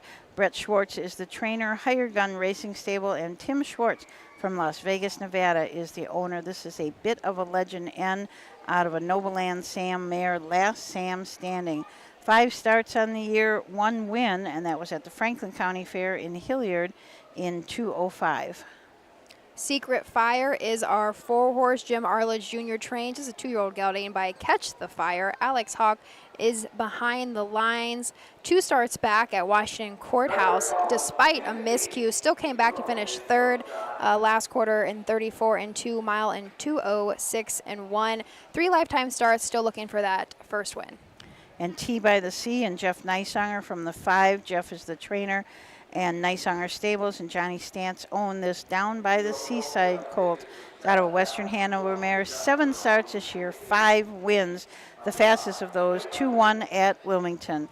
Let's turn it over to Doug Ballinger for the call of the 9th race.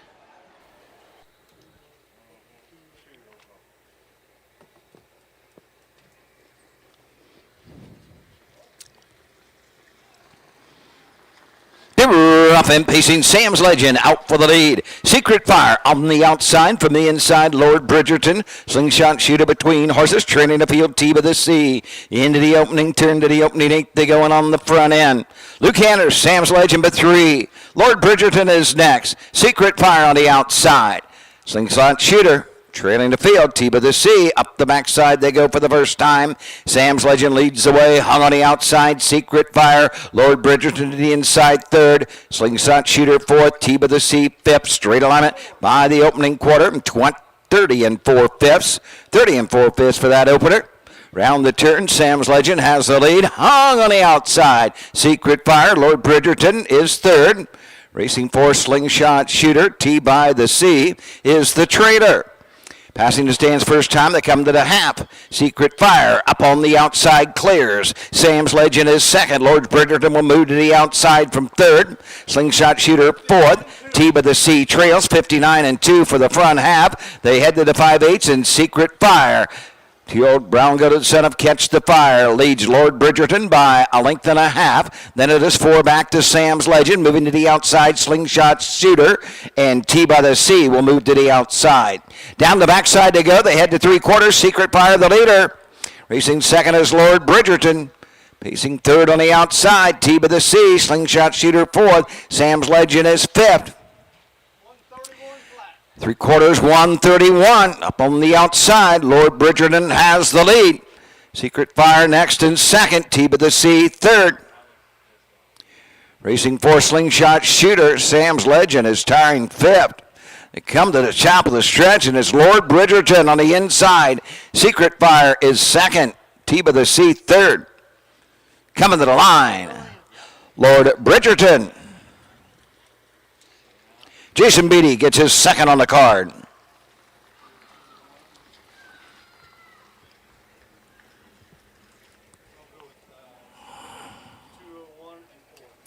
$201 4/5.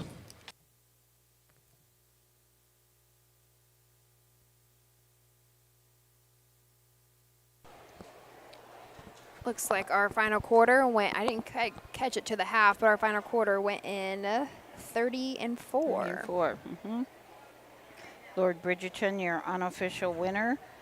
Like Secret Fire second, T by the C third. T by the C is coming off of being scratch sick on the 28th, so it was kind of a uncharacteristic performance by T by the C, finishing third. Yeah, no, I had noticed that. So last start out, I was at Sydney and trailed. So this is a 2-year-old that probably trailed for the first time. So wasn't super consistent.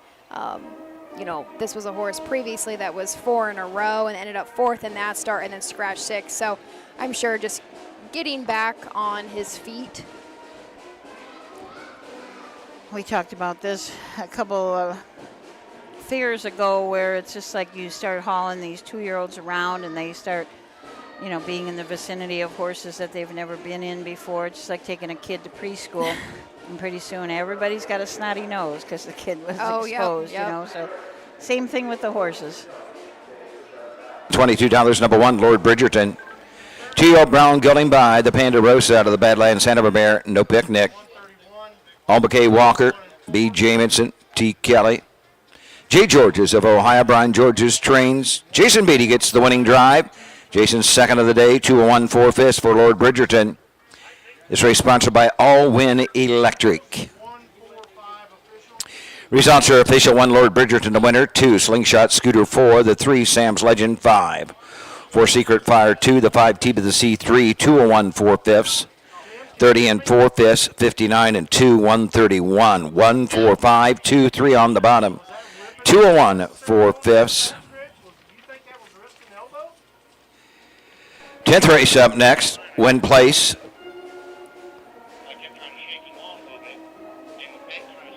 Exacta on the 10th. Tom Litt to drive the 1. Rose Run Ashton. Rose Run Ashton, rookie sensation. Fancy prize. Lead singer, bring 'em on. Looked like Lord Bridgerton wasn't quite done. He just didn't want to stop for the winner's circle. The caretaker there in the yellow shirt had a hard time getting him stopped, but they finally got him stopped and turned around and got a nice picture with a trophy donated by All Win Electric, LLC.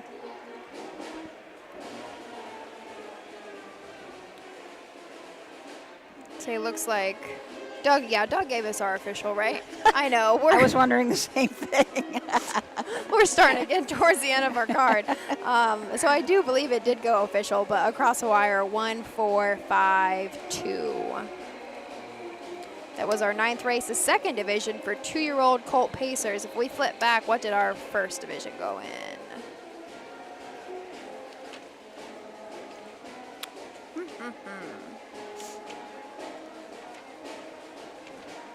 First division was our first race.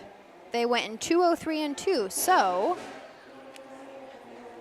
our winner, Lord Bridgerton, did end up taking that fastest division in 2:01 and 4. It looks like going into our 10th race, we do have a driver change. Austin Hanners has left. He's going to Kentucky for the evening. It sounds like he's headed to the Sire Stakes down there. So Tom Litt will drive our 1 horse.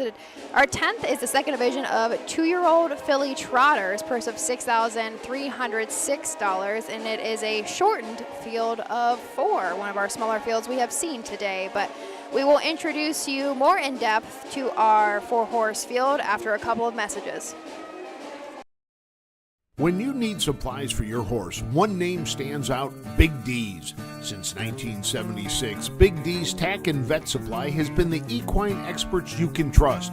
Whatever your horse needs is available at Big D's Tack and Vet Supply. Visit the retail outlet in Streetsboro, Ohio, or order online at bigdweb.com for fast shipping. Most orders ship that day. Or call 1-800-321-2142. Big D's Tack and Vet Supply.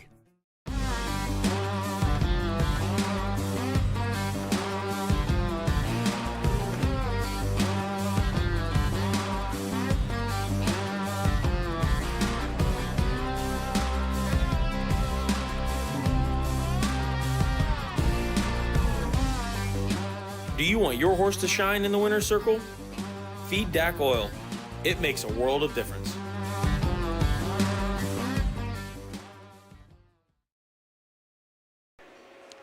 Welcome back to the Ross County Fair here in Chillicothe.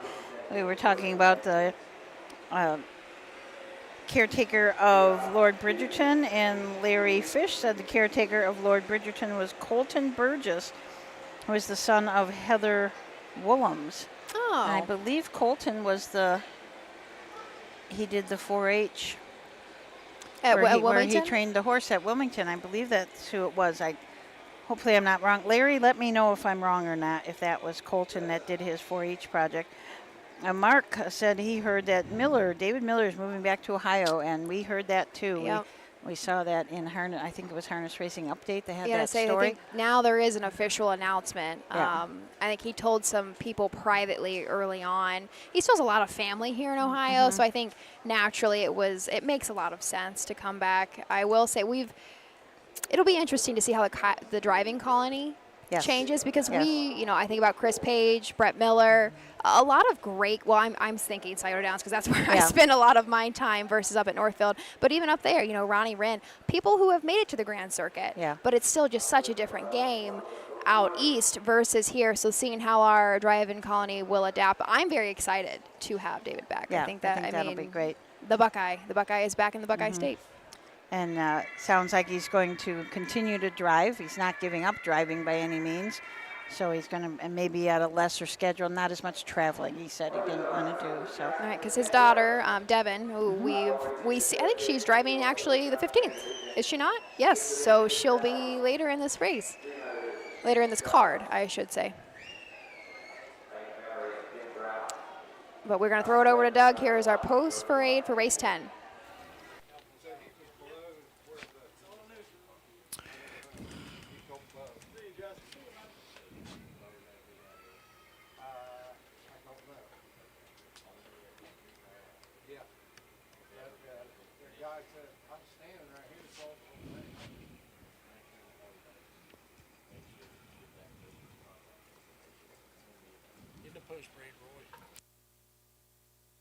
Come right on up, Thomas Lick. Come right on up.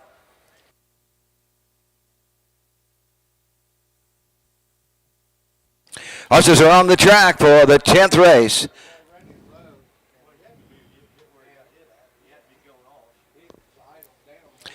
These are the horses. Number 1 is Rose Run. Ashton Thomas Litt drives.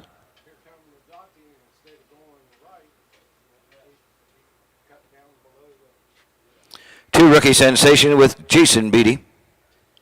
3, Fancy Prize, Roy Burns drives. The 4, Lead Singer. Charles Bowen in the sulky when place exacted. Going to the gate in about 3 minutes. Wager now, don't be shut out. 3 minutes.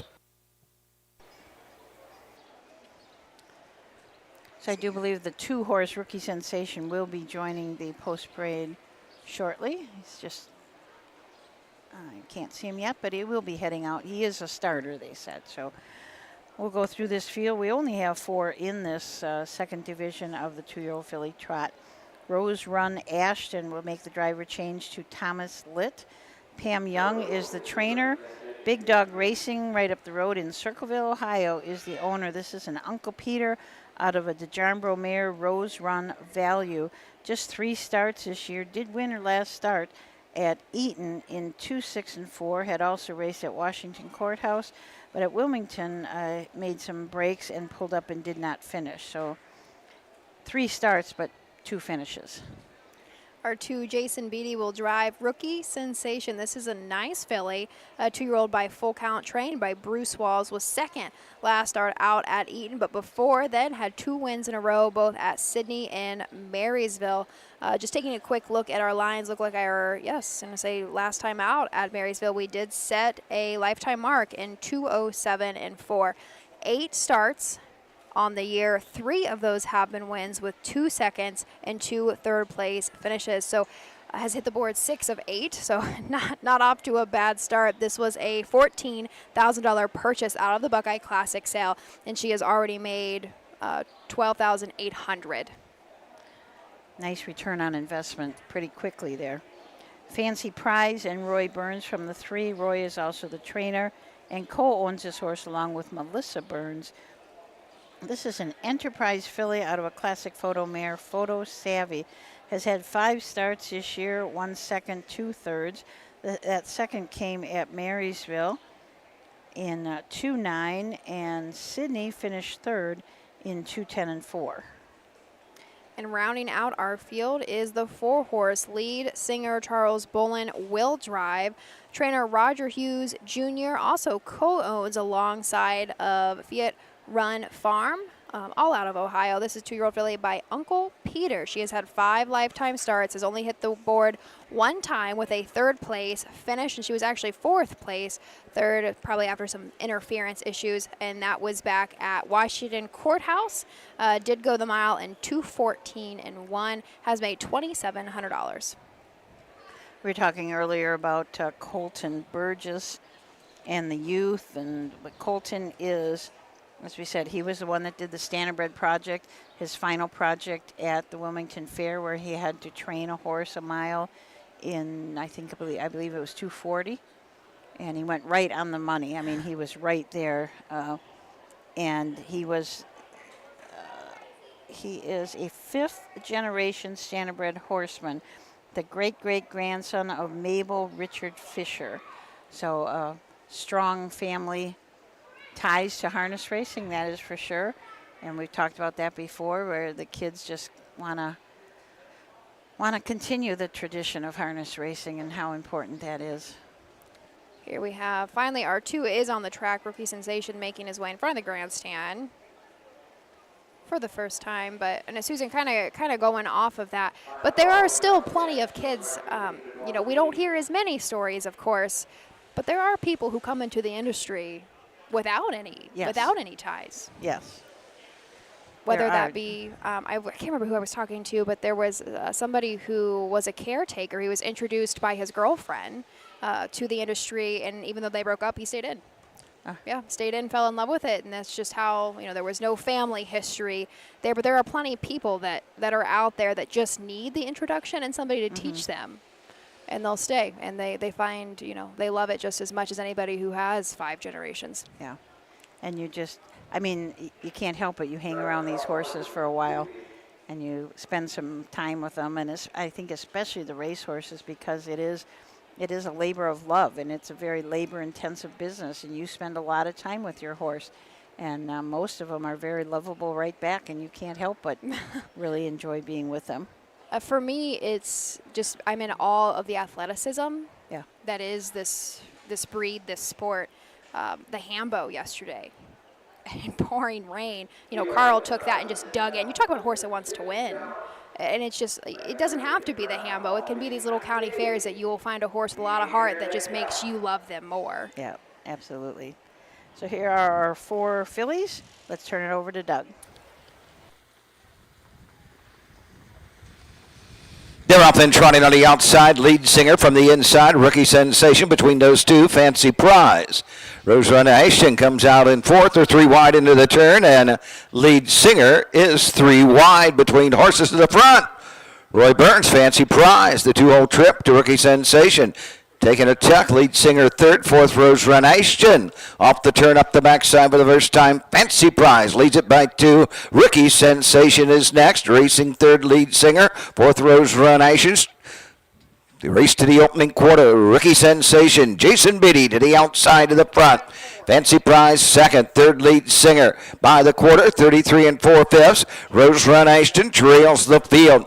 On to the 3/8 they trot. Rookie Sensation out and on the move on the outside. Lead Singer. That brings Rose Run Nation to the outside. And Fancy Prize has shuffled the 4th.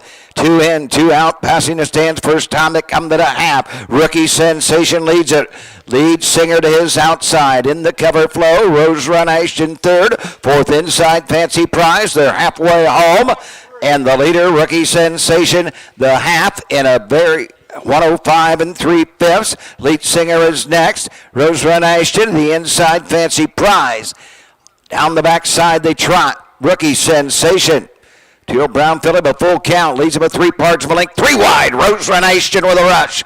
Was 3rd. Now 2nd and moving up. Rose Run Ashton. Draws up alongside a Rookie Sensation.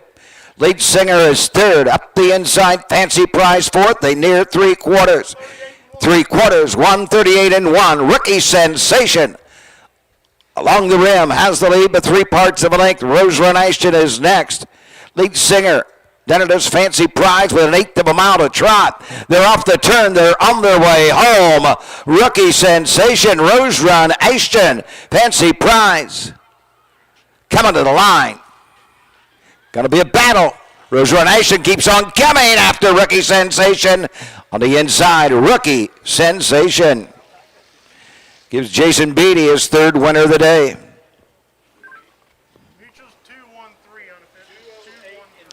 208 2/5. 208 2/5. I believe Rookie Sensation gets it done. That'll be the 4th win in 9 starts for this filly by full count. I have them unofficially across the wire, 2-1-3. Thomas Litt and Rose Run Ashton, they tried to challenge, and they did. They did challenge, we will say that, but Rookie Sensation stuck it out and won by a little bit of a neck. Well, was it even a neck? Might have been closer than that. Yeah, I think it was even closer. For only 4 in it, 2-year-old filly trotters, there was a lot of action in that race, a lot of lead changes. Roy Burns went to the top. Then it was just a lot of action, so kind of fun for the fans to see. And I think everybody behaved themselves. Yes. Yeah, which yes. is, I have no X's. So. Yeah, I would say filly trotters can kind of get a little bit of a bad rep because they tend to be a little bit more temperamental, especially towards pacers. But I mean, colts. We saw the 2-year-old colts make more breaks than the fillies did in that race. Yeah, this was a nice race.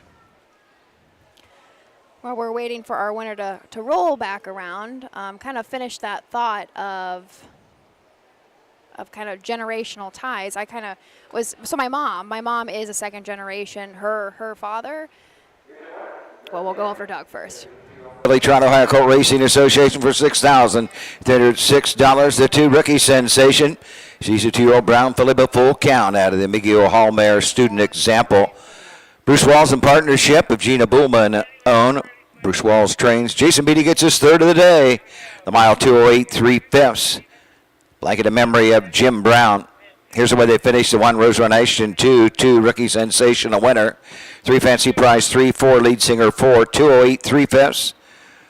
The quarter, 33 and 4. The half, 105 and 3. 3/4, 138 and 1. 213, 4 on the bottom.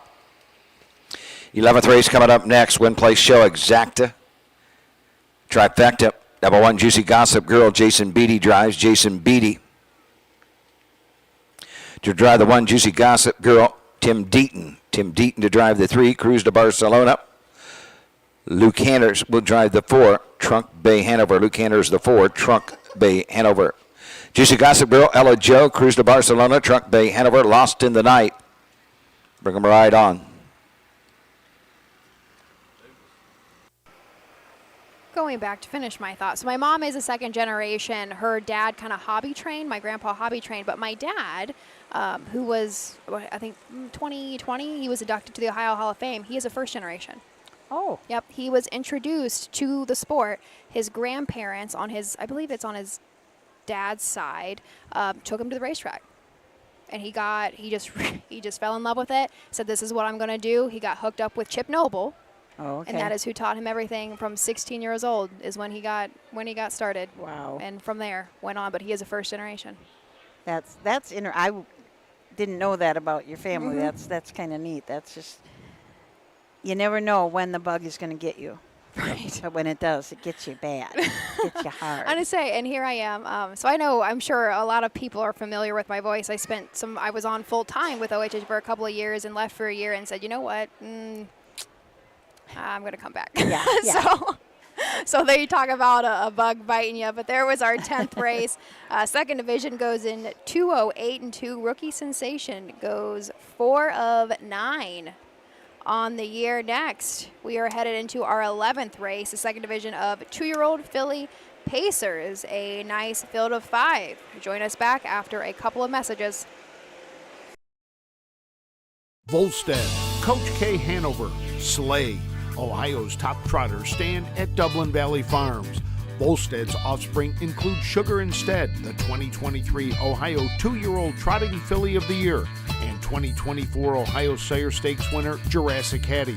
Coach K Hanover, the son of world record holder Walner, and Slay, the son of Chapter 7, standing his first season at Dublin Valley Farms. At Ohio State's Galbraith Equine Center, our veterinary champions are here for your champions 24/7, 365 days a year. Our expert team of boarded surgeons, sports medicine and rehabilitation specialists, together with veterinary cardiologists, internal medicine, and ophthalmologists, make our hospital your best resource for all sport horse performance issues. The Ohio State Veterinary Medical Center's Galbraith Equine Hospital. Call us today at 614-292-6661. Okay, welcome back to Ross County Fair here in Chillicothe, Ohio. We were talking earlier about Colton, who did his training mile for his 4-H Shannonbridge program, and that training mile he had to go in 2:30, not 2:40. I was mistaken, so went in 2:30. That's something we also have at the office. We talked about those Careers in Racing's books that you can get from us, but we also have some of the 4-H Standardbred Project books. They need a little updating because it's been quite a few years since they were updated, but we've got some of those back at the office, so if you're interested in that, again, just email us at info@ohha.com or send us a message, give us a call, and we'll get some of that stuff out to you. We've got lots of stuff to give out. And there's really good information. It is.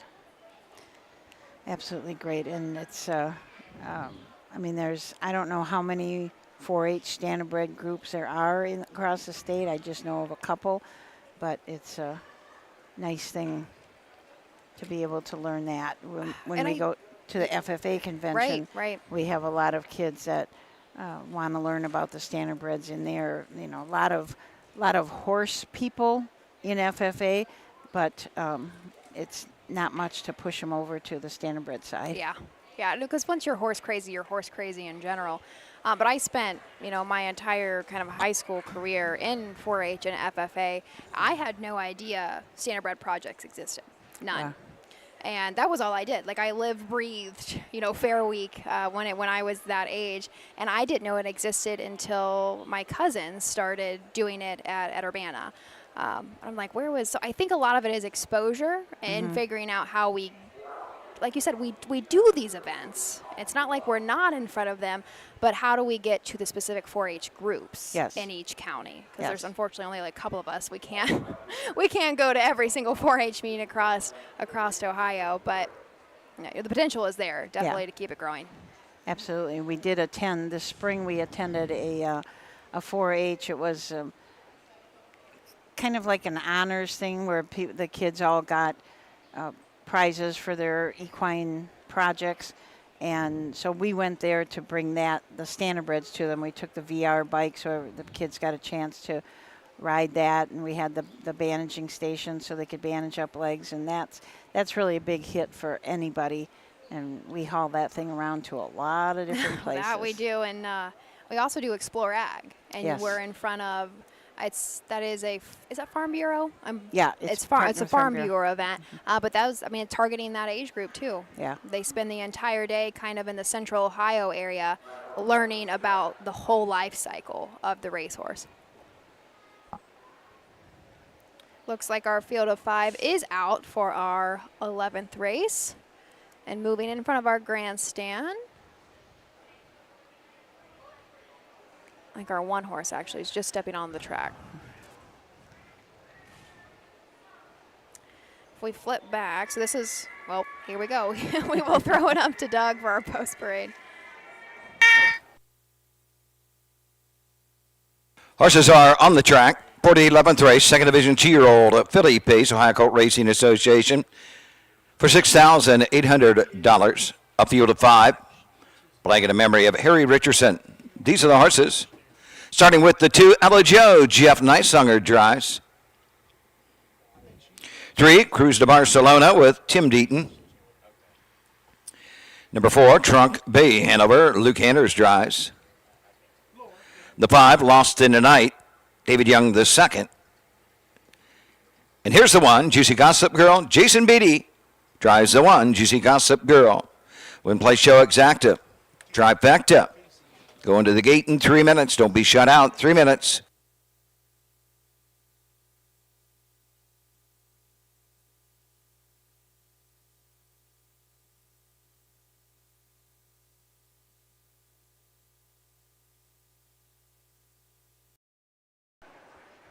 So there was our field of 5. So this is our second division for 2-year-old filly pacers. Our first division was race 3 in Witten 201 and 2, and that was Maddie's Delight, our undefeated Buckeye Stallion Series starter. So we'll see how our field of 5 gets around this afternoon.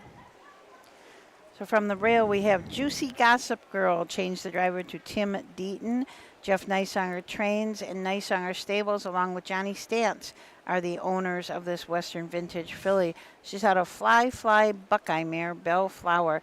9 starts on the year, 2 wins, and her most recent win was at Eaton last start. She won by 8.5 lengths in 2, 5, and 4. And she also won at one of our earliest fairs, Circleville, in 2, 5, and 2. But has also been racing very well. Has 4 seconds on the year, as well as a third. So 7 out of 9 first, seconds, or thirds. Ella Joe is our 2, will be trained and driven by Jeff Neisanger. This is a filly by Racing Hill, owned by Johnny Stant of Bloomfield, Ohio, and of course Neisanger Stable out of Lebanon.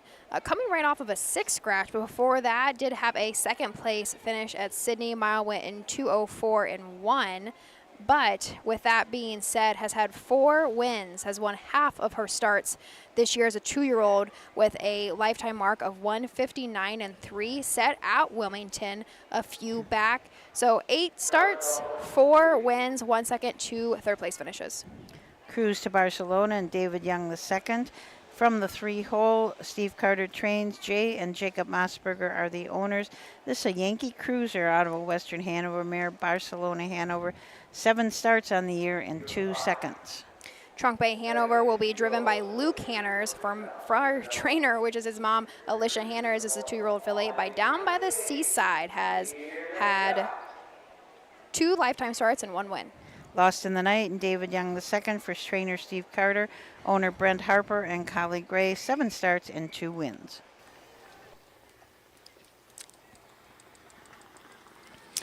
They're off and pacing. Trunk Bay Hanover goes for the lead from the inside. Juicy Gossip Girl. Ella Jo comes out in third. Lost in the Night fourth. Fifth, Cruise to Barcelona. On to the opening 8 they go. Trunk Bay Hanover. Luke Hanner's trying to clear to the front. Juicy Gossip Girl doesn't want to give it up.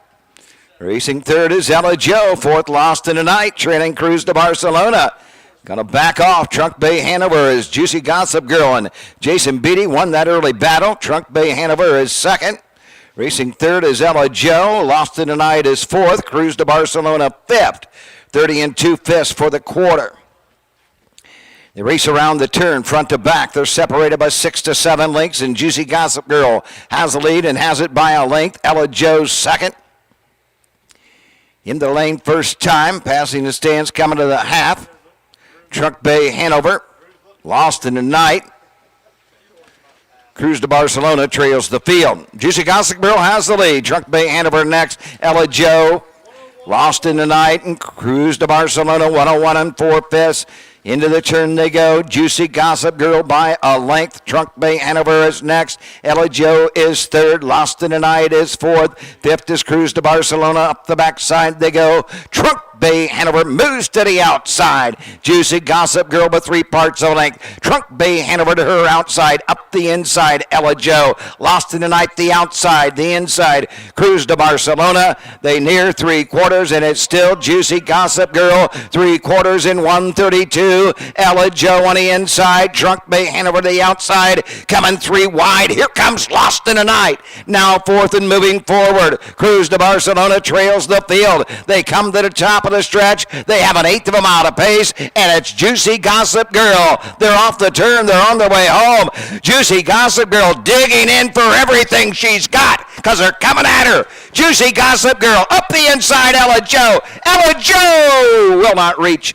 Juicy Gossip Girl will get there in the nick of time.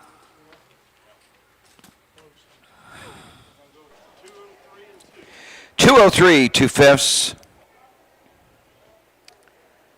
Photo for win. Photo for win. Quite a finish there. It was. Ella Jo came up the inside passing lane, and I don't think she got Juicy Gossip Girl, but that was just my eye. I don't think she did either. I guess we are at an angle, though. We are at a Yeah. slight angle from the finish line. That possibly, right, unofficial, but that could make, I think, for Jason Beatty's, is that his fourth? Yes. Fourth win. Yes. And we're only through 11 races of this card. That's why every time I see Jason, I love seeing Jason on a fair track. I love the way that he drives. We don't see him every single day, but he can always get the job done. We have another, looks like a large group going down. This race was in memory of Harry Richardson. And it appears to me like Harry had a lot of friends and family because there's a lot of people going to the winner's circle for Harry. So I do have them unofficially. It was very tight, but across the wire, 1, 2, 3, 4. I think close. I don't know. Maybe I wrote it down wrong. Did you have them differently? I don't know who was third and fourth. I had Cruise to Barcelona last, but maybe I tend to sometimes write down the number by the wrong number by the horse. Yes, that's for you sure. know, I would say after I just said that.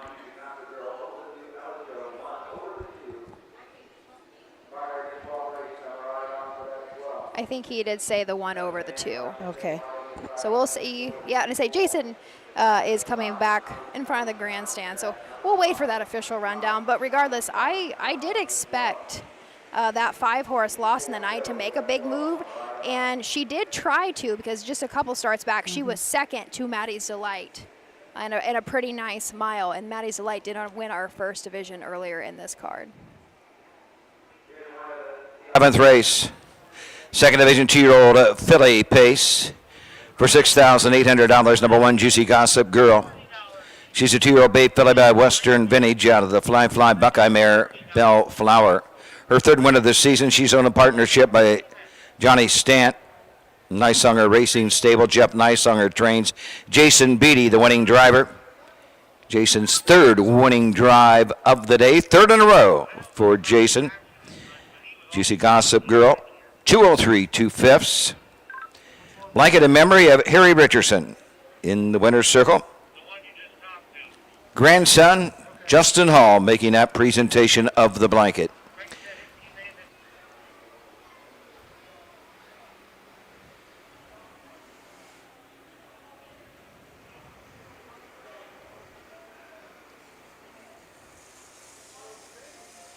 Results are official. Number 1, Juicy Gossip Girl, the winner.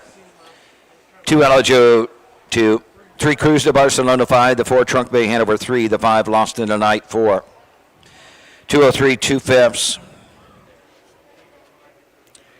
30 and 2/5. 101 and 4. 132. 125 3. 4 on the bottom. 12th race is up next. Win place. Exacta. Win place exact on the 12th. 4. Flaming Sword, Alex Hawk the 4. Scratch the 5, Tommy. Cousin Van, Flash of Fame, RW Prize, Flaming Sword, come right on. Bring them right on. So I was wrong on a couple of those. So Jason, that was his triple. He is 3 on the afternoon, and it did go across the wire. 1, 2, 4, 5. We had, this was the in memory of Harry Richardson, which we found out even before Doug said it. We already had 2 people that said that's Justin Hall's grandfather. And Rita also said, Jeremy Moore said that. We're putting Jeremy Moore in charge of the family trees all horsemen, because he knows all the families going back. And that is truly something that's not a joke. We were trying to figure out how we could start that because there are so many families in the state, and they're kind of intertwined. So that's another project for the winter, is maybe some kind of a family tree, so that when we're on the air, we can say, yes, this is his second cousin from his third this and this and this, and we can keep you all informed. 12th race coming up, the second of 2 divisions, the 3-year-old colt trotters. We got 4 in it. We are scratched down to a field of 4. Alex Hawk will drive the 4, Flaming Sword, and Tommy is a scratch.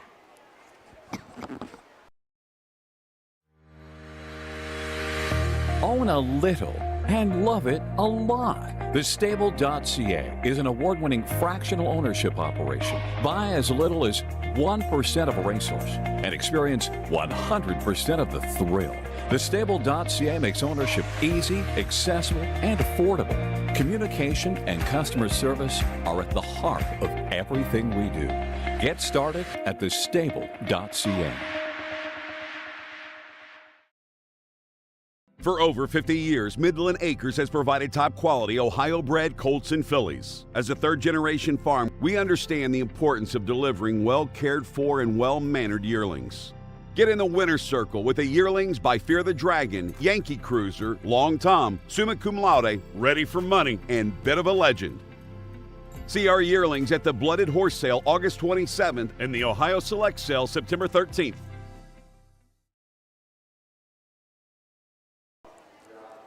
Welcome back. Here we are, Ashley Daly and Susan Schroeder, headed into the 12th race of 15 here at Ross County Fair in Chillicothe, Ohio. Our 12th race is our second division of 3-year-old colt trotters. A nice purse of $6,248. Susan, we were at fairs almost every single day, so something I want to mention is the Levan family, which is a staple in the OCRA, and I mean, honestly, multiple of our fair circuits here. The Ohio State Fair is going on. We've talked about livestock a couple of times on the show, just alone today. They are very big into cattle.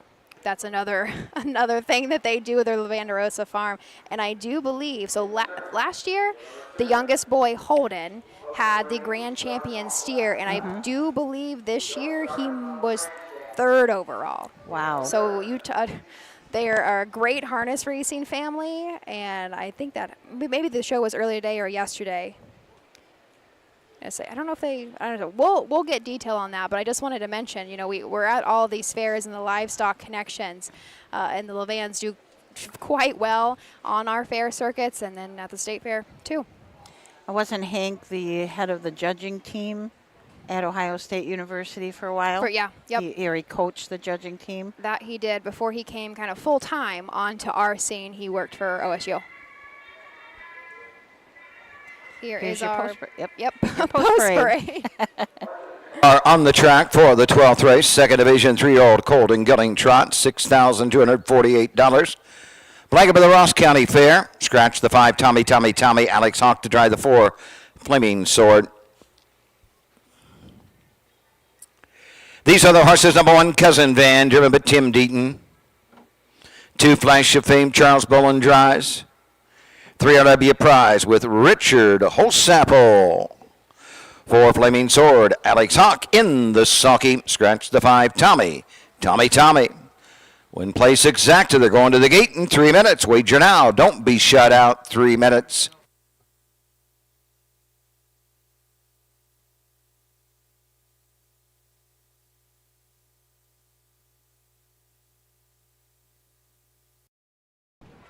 There is your field for race number 12 coming up. From the rail, we have Cousin Van. Tim Deaton will drive for trainer Tammy Hartman. Tammy co-owns this horse along with Karen Sue Zapeta from Vine Grove, Kentucky. I'm sure I said your name wrong, Karen Sue, so I'm sorry. This is an Uncle Peter out of a Donna Rail mare, Contender Hanover. There's so many names that I know I'm saying them wrong. Thank goodness for Bill Peters, because he usually calls me up the next day and says, you said this one wrong, and this one wrong, and I'm going to tell you how to say them correctly. So I bless Bill Peters for trying to get me on the right track. That's why it's like some of these horses' names too. Yeah. It's like I can hear it, but then when it's time for me to read it off, I'm like, oh crap, I need like phonetic spelling on these things. How to say them properly. So Cousin Van has had 13 starts this year, 2 wins, 2 seconds, 2 thirds. Already earned $14,000 and has a mark of 57-4 at Scioto Downs. Our 2 Flash of Fame will be driven by Charles Boland. Roger Hughes Jr. trains, as well as co-owns alongside Wayne Miller out of Sugar Creek, Ohio. This is 3-year-old gelding by Uncle Peter. 15 starts this year with 2 wins. Last one came back wire to wire at Lebanon. Mile went in 2:02 final quarter in 28-2 with 7 lifetime wins, 6 second place finishes, and 2 third place finishes. This gelding has made almost $46,000. RW Prize and Richard Holsapple. Ron Wilbur is the trainer and the owner of this Enterprise colt out of a Pegasus Spur mare, Mini Marvelous. 7 starts this year, 2 third place finishes. Finished third at Eaton, was timed in 2:06 and 3. Lebanon was timed in 2:04, so has been trotting between 2:04 and 2:07 right along. Alex Hawk drives the 4 Flaming Sword for Russell Early the third. This 3-year-old gelding by Enterprise. Last start out at Xenia did break a maiden, went wire to wire in 2:03 and 4. 10 starts on the year with that 1 win. I had just previously mentioned a second place finish and a third place finish. 5 is a scratch. So here is our field of 4 for race 12.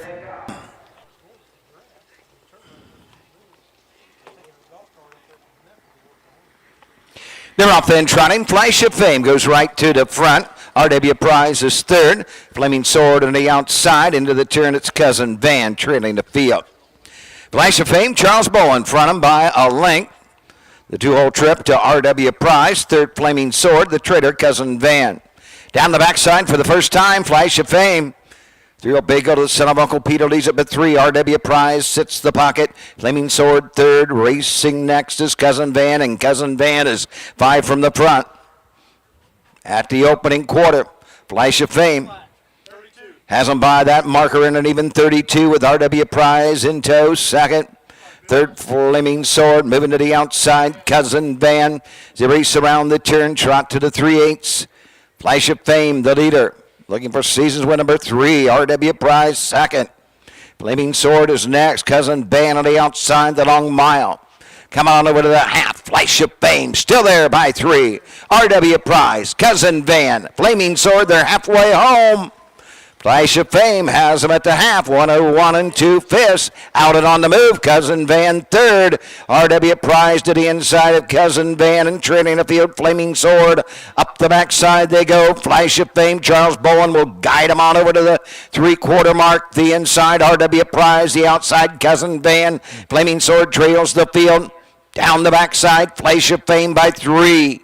RW Prize next, Cousin Van. Flaming Sword trails the field. They're by 3/4 in 1:32 and 3. They circle the far turn, and the one to catch is Flash of Fame, but they're closing in on Flash of Fame. Here comes Cousin Van with every stride. RW Prize.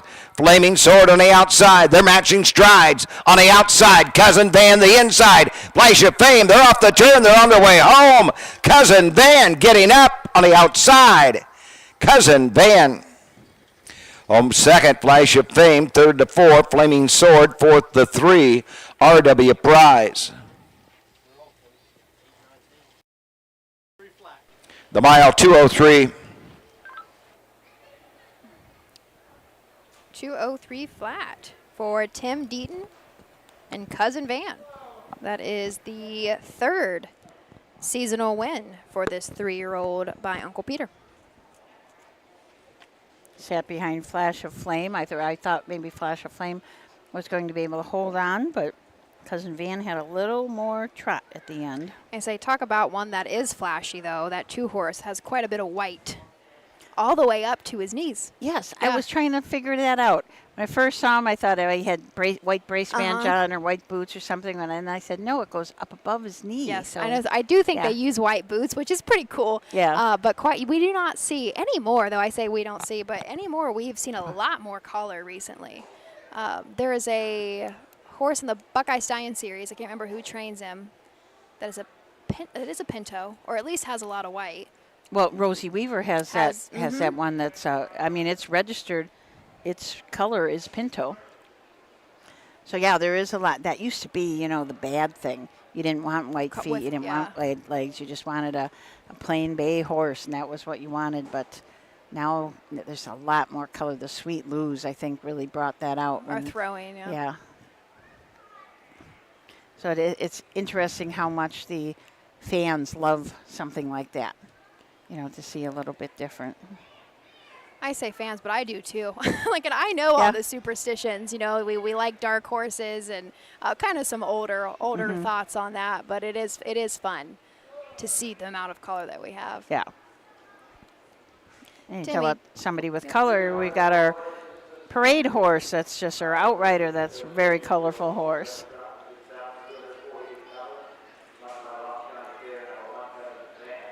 The 3-year-old Bay Goat, son of Uncle Peter, out of the Donna Rail Mare Contender, Hanover. Third of the season for Cousin Van, Tammy Hartman.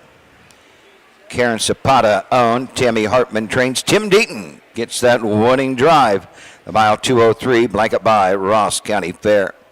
Results are official. 1 Cousin Van, the winner. 2 Flash of Fame, 2. 3 on RB Prize, 4. The 4 Flaming Sword, 3. The 5 was scratched. Time of the mile, 2:03, the quarter 32, the half 101 and 2, 3/4 1:32 and 3, 1, 2, 4, 3, scratch on the bottom. 13th is up next, a field of 6, and there are no changes. Go as program. No changes at this time in the 13th. When play show exacta and trifecta wagering on the 13th. So it looks like Cousin Van needs a little helper in the winner's circle. They must be keeping him calm a little bit, so the outrider has a hold of his head there, so he just stands like a good boy. I'm trying to place. If anybody knows who our outrider is, please comment. I want to say that I know that paint horse. I've seen it a handful of times. I don't know if her first name is Katie. I know, but she definitely knows what she's doing because she's got a hold of that other horse and just knows what to do right there. We got Matt Clark is watching from somewhere in Pennsylvania. He says, Matt, watch the road. Matt is coming back from the Hambletonian where he was shooting some of the footage. I believe he was shooting for Fox Sports, so that was pretty cool. We can't wait to hear all about it when you get home, Matt. You can tell us how it was and if you're even dried out I yet. say probably still soaking wet from the rain. Your shoes will probably never dry out. So that was our 12th race, 13th coming up. We're going to take a short break, and when we come back, I'm going to give my Susan Schroeder sandwich report, because I was told that I better be doing sandwich reports since I can't do the Frank Fraz one. I got to come up with my own. So we'll be right back.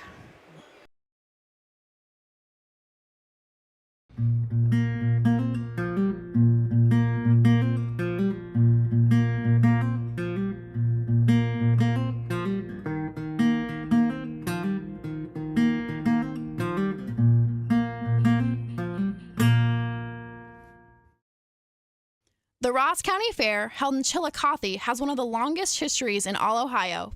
The first official fair was held in 1833, but cattle shows for the county date back to 1819.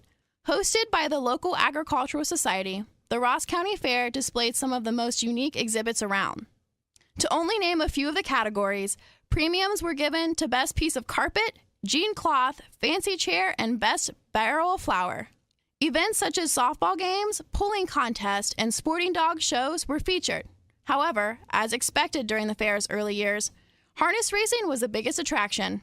Standardbred harness racing was a staple throughout much of the country well into the 20th century. The Ross County Fair was one of the first to bring pari-mutuel betting to their racetrack in 1949. Over the years, harness racing has changed, but it remains as an anticipated event for locals. Today, the Ross County Fair hosts one afternoon of live-action racing as members of the Ohio Colt Racing Association. The roots of harness racing are born at the county fair. For over 150 years, people have gathered to watch horses battle it out for fame and glory. Catch the thrills this summer at an Ohio Fair Racing Conference County Fair. The OFRC races at 22 fairs in 20 Ohio counties. Trotters and pacers put it all on the line to be called the best in the Buckeye State. The Ohio Fair Racing Conference, where the path to greatness begins. Welcome back. Here we are, headed towards the end of our 15 race card, headed into race 13 here at Ross County in Chillicothe. Thank you as always for joining us. It has been a great day.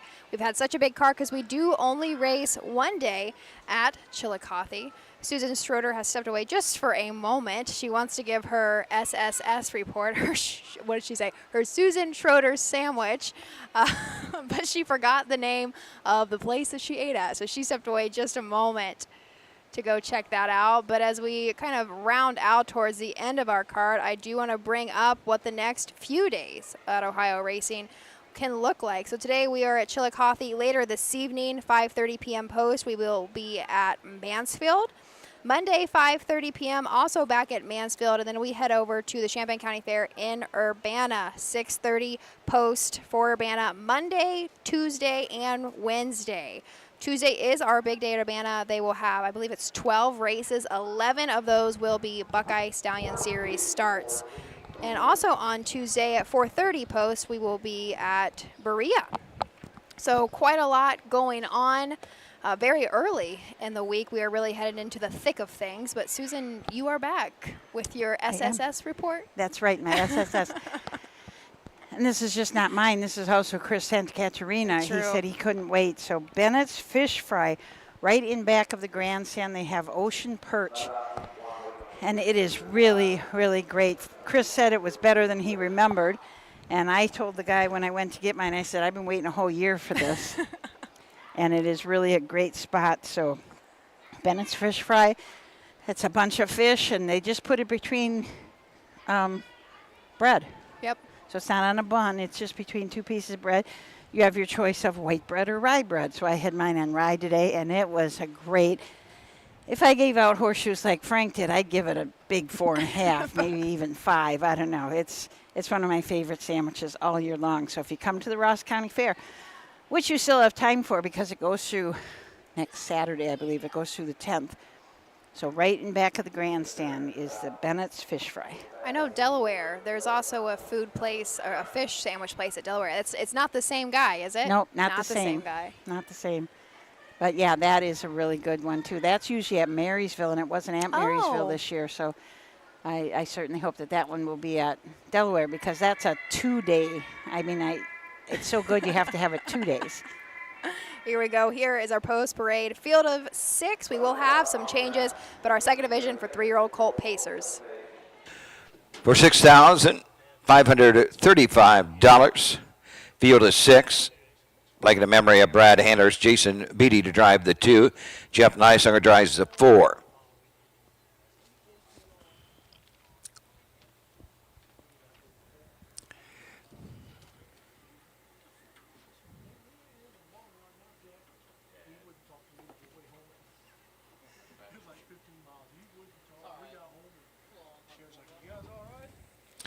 These are the horses.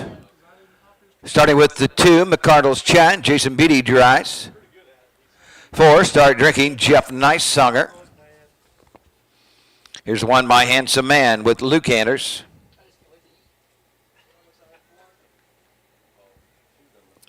3, Cruiser with Class, Charles Neff. 5, Bronx Drifter, David Young, the 2nd. And number 6 is Dark Corona, Scott Ferguson in the Sonky Win Place Show Exacta Trifecta. 3 minutes to post, just 3.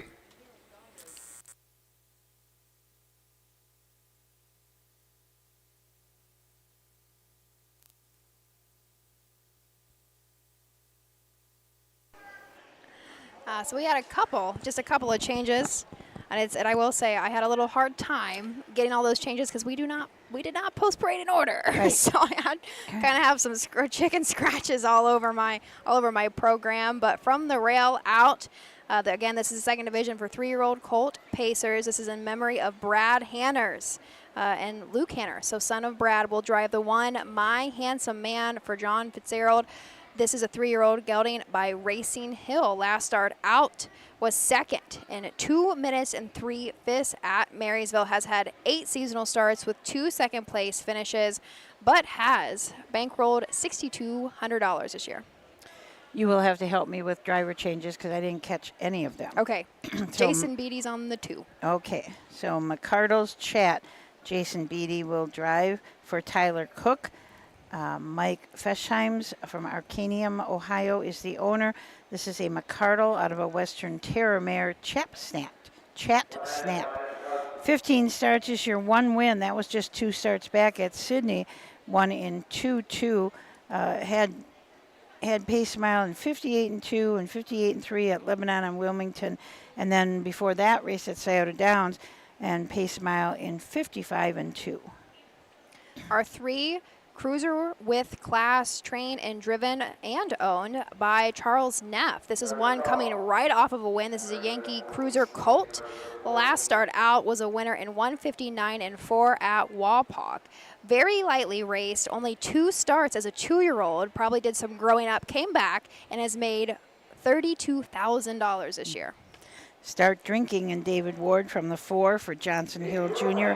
Brent Tarter is the owner and also bred this Lather Up, who is 1 for 11 from the year. Our 5, Bronx Drifter, David Young the 2nd, will drive. Steve Carter trains. Had some tough luck last start out, but 3 wins on the season. Dark Corona with Scott Ferguson up. Scott owns and trains and drives. 4 starts this year, looking to improve.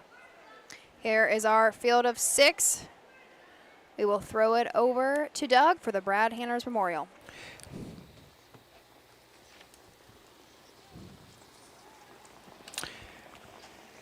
The rough and pacing that Start Drinking on the outside. Cruiser with Class on the inside. My Handsome Man 3rd. McCardle's Chat 4th. Bronx Drifter 5th. And Dark Corona 6th on the outside. Down the backside by the opening 8, Start Drinking and Jeff Neisinger. Cruiser with Class is 2nd, Racing 3rd, My Handsome Man. McCardle's Chat 4th, 5th Bronx Drifter, 6th Dark Corona. Straight alignment going to the opening quarter. The inside, Start Drinking has the lead, 29-3. Cruiser with Class is 2nd, 3rd My Handsome Man. 4th McCardle's Chat, 5th Bronx Drifter. Sixth is Dark Corona. Still in straight alignment, coming to the 3/8 mark. Field of Pacers being led by Start Drinking and Jeff Nicesonger. Cruise with Classes second. 3 back to My Handsome Man. 2 back to Bronx Drifter, the Trader, Dark Dakota. Coming over to the half. Here comes Luke Hanners with My Handsome Man. Out and on the move on the outside. Start Drinking has him halfway home in a minute and a fifth. On the leader's wheel, My Handsome Man, third. Cruiser with Class, fourth. McCardle's Chat, fifth. Bronx Drifter. He moves to the outside, and Dark Corona trails the field. Onto the 3/4 mark. Start Drinking by 3 parts of a length. My Handsome Man. Here comes McCardle's Chat on the outside. Down the backside of the 3/4, Cruiser with Class, the inside. Bronx Drifter, the outside. Dark Corona trails. They're 3 wide into the far turn. Start Drinking, clinging to that lead. My Handsome Man on the outside. Bronx Drifter will move out to the outside. They race around the far turn with a little better than 1/8 of a mile to pace. On the front, it is Start Drinking, but they're coming after Start Drinking. Start Drinking, the leader on the outside. Cruiser with Class. My Handsome Man on the grandstand side. Coming to the line. Very tight. Either Cruiser with Class or Start Drinking.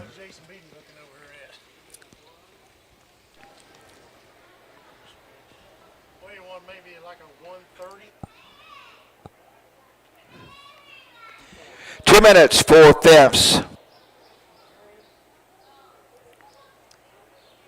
Well, I say, do we want to try to call? Which I'm going to say Cruiser with Class, but I also missed the half and the 3/4 because it was such an exciting race. So many changes that I was too busy watching to even remember to write down. So I know. I got great the half. race. I did get the half in a minute. And maybe I didn't get the half. That's not right. Never mind. I don't know what the 3/4 was either, but I do think the 3 Cruiser with Class nipped the 4 Start Drinking at the wire. Yeah, that was a great race.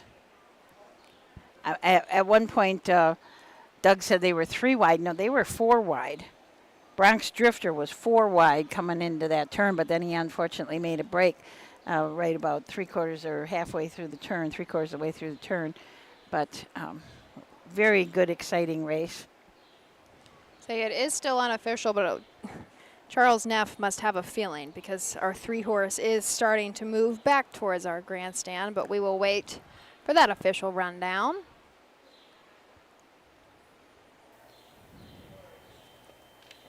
Our first division of our 3-year-old Colt Pacers did go faster. I believe it went to Racing Spirit 158-1. So the first division for these colts did go a little bit faster. It looks like our time today in race 13 was 2 minutes and 4/5. Someone asked who's starting the races, and that is Mike Webkenberg is starting the races. I do believe that he had his right-hand man, Cameron Van Roden, correct, in there. So he may have helped Mike a little bit. The 3 Cruiser with Class take the second division of the 3-year-old Colt and going pace for $6,535. Number 3 Cruiser with Class.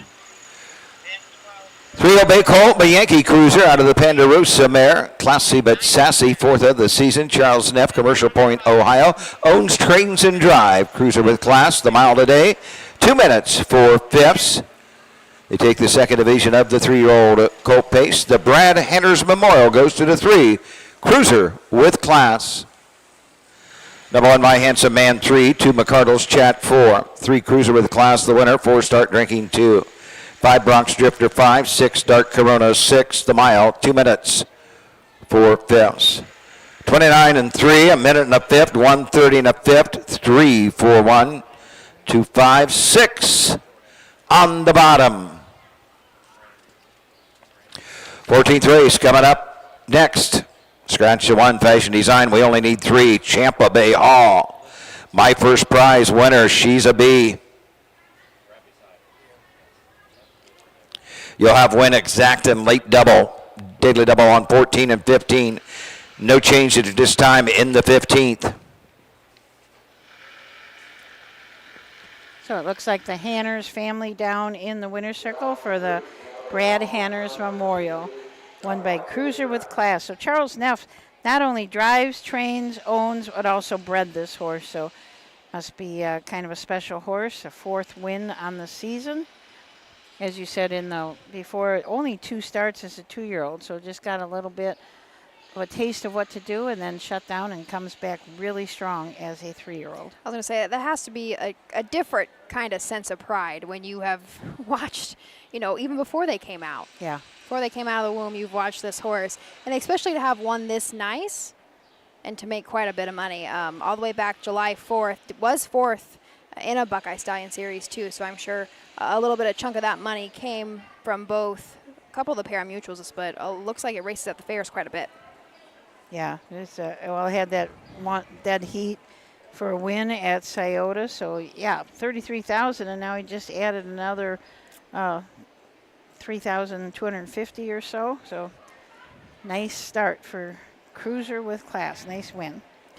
We are going to head next to our 14th race, the second division for 3-year-old filly trotters. Scratched down to a field of 3, and most of them are actually already on the track, so we will be back shortly. When you need supplies for your horse, one name stands out: Big D's. Since 1976, Big D's Tack and Vet Supply has been the equine experts you can trust. Whatever your horse needs is available at Big D's Tack and Vet Supply. Visit the retail outlet in Streetsboro, Ohio, or order online at bigdweb.com for fast shipping. Most orders ship that day. Or call 1-800-321-2142. Big D's Tack and Vet Supply. Volstead, Coach K Hanover, Slay, Ohio's top trotters stand at Dublin Valley Farms. Volstead's offspring include Sugar Instead, the 2023 Ohio 2-year-old Trotting Filly of the Year, and 2024 Ohio Sire Stakes winner Jurassic Hattie. Coach K Hanover, the son of world record holder Walner, and Slay, the son of Chapter 7, standing his first season at Dublin Valley Farms. At Ohio State's Galbraith Equine Center, our veterinary champions are here for your champions 24/7, 365 days a year. Our expert team of boarded surgeons, sports medicine and rehabilitation specialists, together with veterinary cardiologists, internal medicine, and ophthalmologists, make our hospital your best resource for all sport horse performance issues. The Ohio State Veterinary Medical Center's Galbraith Equine Hospital. Call us today at 614-292-6661. Okay, welcome back to the Ross County Fair, Chillicothe, Ohio. I have to give a lot of props to our announcer, Doug Ballinger. He was at Scioto Downs last night. He announced and also did picks. So I'm sure that he was up until well after midnight last night and then come here and call another 15 race card. That's a lot to do in a couple of days. And he's about to spend 3 days at Urbana. This Yes. is his, I was talking to him, this will be his 51st year announcing at Urbana. Yeah, there's this great plaque at Urbana down in the grandstand that commemorates his 50th year of announcing there. It's pretty amazing between him and Roger. I mean, it's just amazing the amount of races that they have called. Of course, we know how many Oh, yeah, Roger knows. 183,000 plus.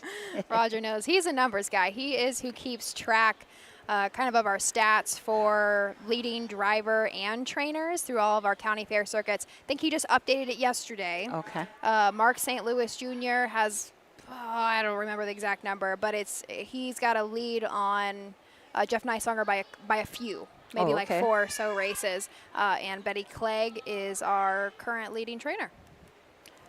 Yeah, we appreciate him keeping track of that.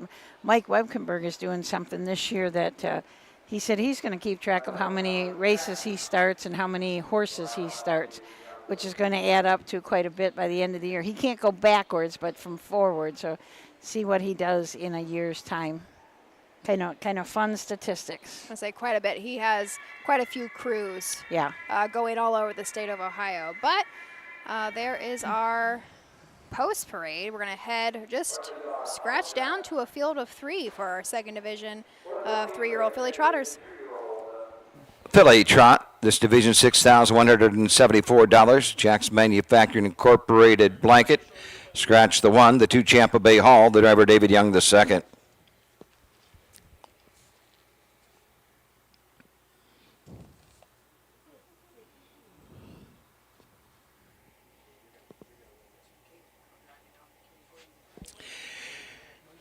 These are the horses. Number 2 is Champa Bay Hall. David Young the second drives. The 3, first prize winner with Matthew Brown. The 4, She's a Bee. She has Roy Burns in her sulky. Scratch number 1, Fashion Design. Win Exacta. Late double on the 15th. Field of 5 for that 15th. There are no changes in the 15th. So Champa Bay Hall has the 2 spot, will probably come down and leave from the rail. David Young the second is the driver. Steve Carter, the trainer for Jeff Fout Racing from Astor, Florida. Adam Friedland from Brooklyn, New York. And Brian Carsey from Cambridge City, Indiana. This is a creatine out of a Tom Ridge mare, Angeli Hall. This horse was a $9,000 purchase at the Buckeye Classic sale as a yearling. 13 starts this year, 3 wins, 2 seconds, and a third.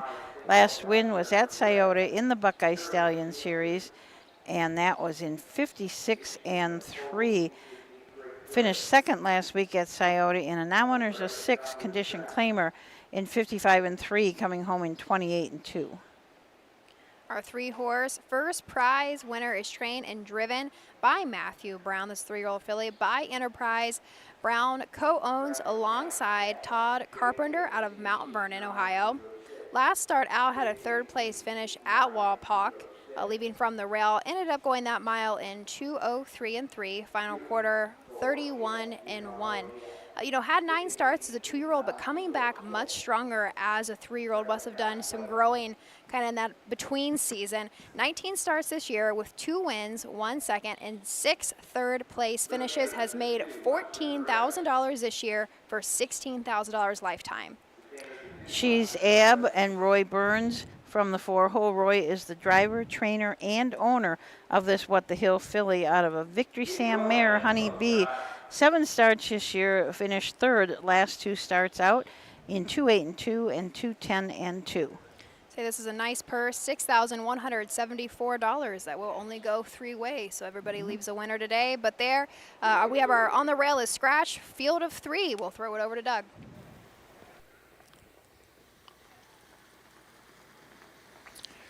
They're off and trotting. That's first prize winner to the front. She's a Bee to the outside. Champa Bay Hall comes out in 3rd. 3-year-old filly trotters make their way into the opening turn. First prize winners on the front end, followed closely by She's a Bee, and Champa Bay Hall trails the field. Down the backside to go for the first time, going to the opening quarter. Matthew Brown, first prize winner, the 3-year-old Bay Philip Enterprise, is on the front end. She's a Bee, and Roy Burns second, 3rd Champa Bay Hall. Straight alignment by the opening quarter.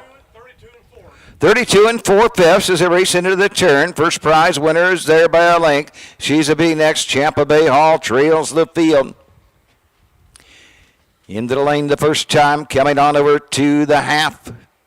First prize winner with the lead. She's a Bee racing second. Champa Bay Hall 3rd. Coming to the halfway point.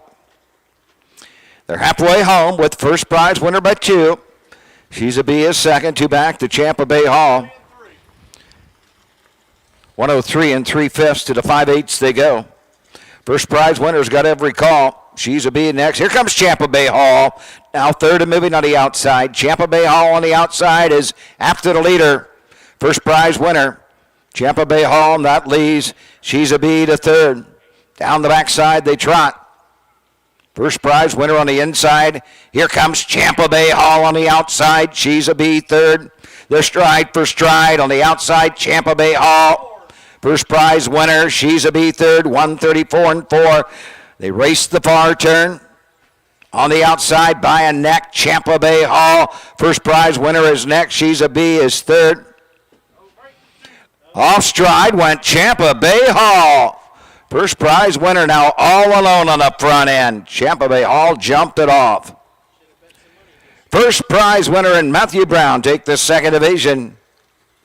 The Ohio Colt Racing Association stake for 3-year-old filly Trotter. Second, the 2 Champa Bay Hall. Third, the 4 She's a Bee. 205 2/5.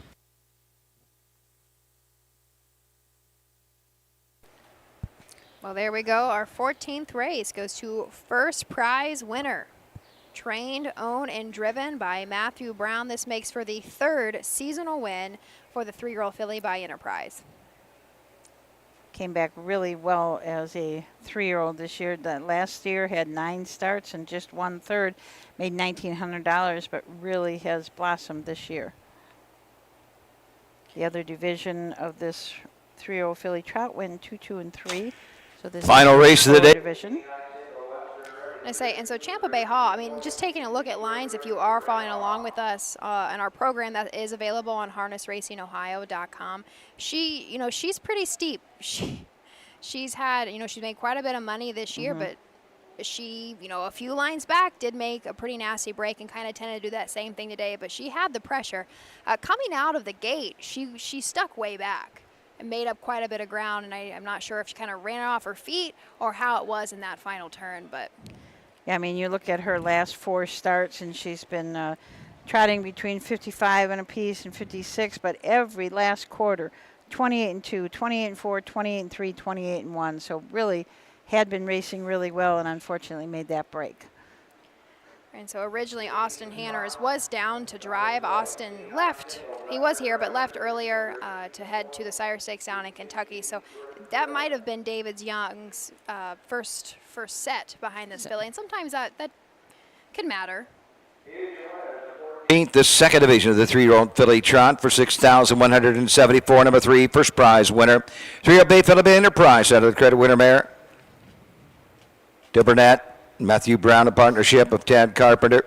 Matt Brown trains and drives the winner. Home in 205 2/5, a lifetime mark for the winner. First prize winner, blanket by Jack's Manufacturing. Number 1, Fashion Design was scratched. 2, Champa Bay Hall 2. The 3, first prize winner, the winner. 4, She's a Bee was third, 205 2/5.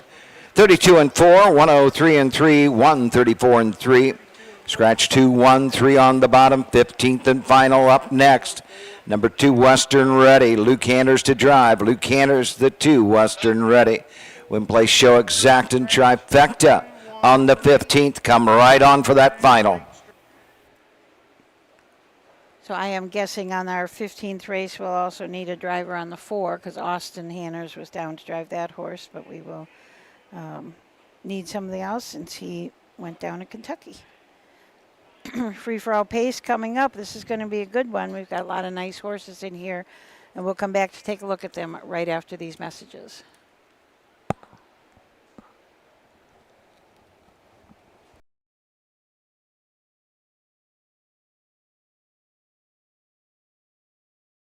The Delaware County Fair, where history meets horsepower. Get ready for the thrill of a lifetime as the world-famous Little Brown Jug takes center stage.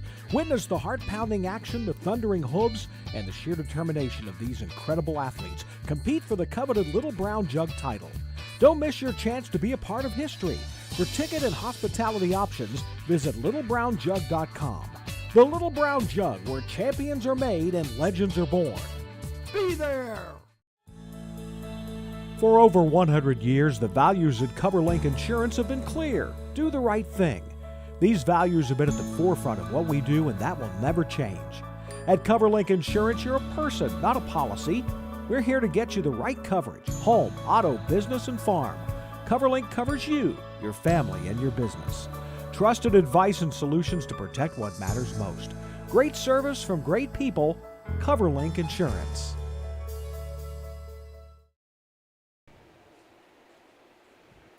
Okay, welcome back to our final race of the day, the free-for-all pace here at the Ross County Fair, Chillicothe, Ohio, where the fair is just getting started. Just started yesterday and will be going on for another week, so you can still come, and plenty of activities. Lots of 4-H showing.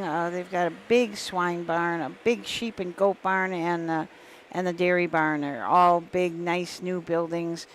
So a lot of activities here at the Ross County Fair for you to see. And we're on at 5:30 tonight at Mansfield. Yep, at Mansfield. I'm not sure, and that is Jay Wolf, and Frank is behind the camera. Yeah. Yep. So I'm sure that'll be a good card. That will be good. Yeah, that will be fun.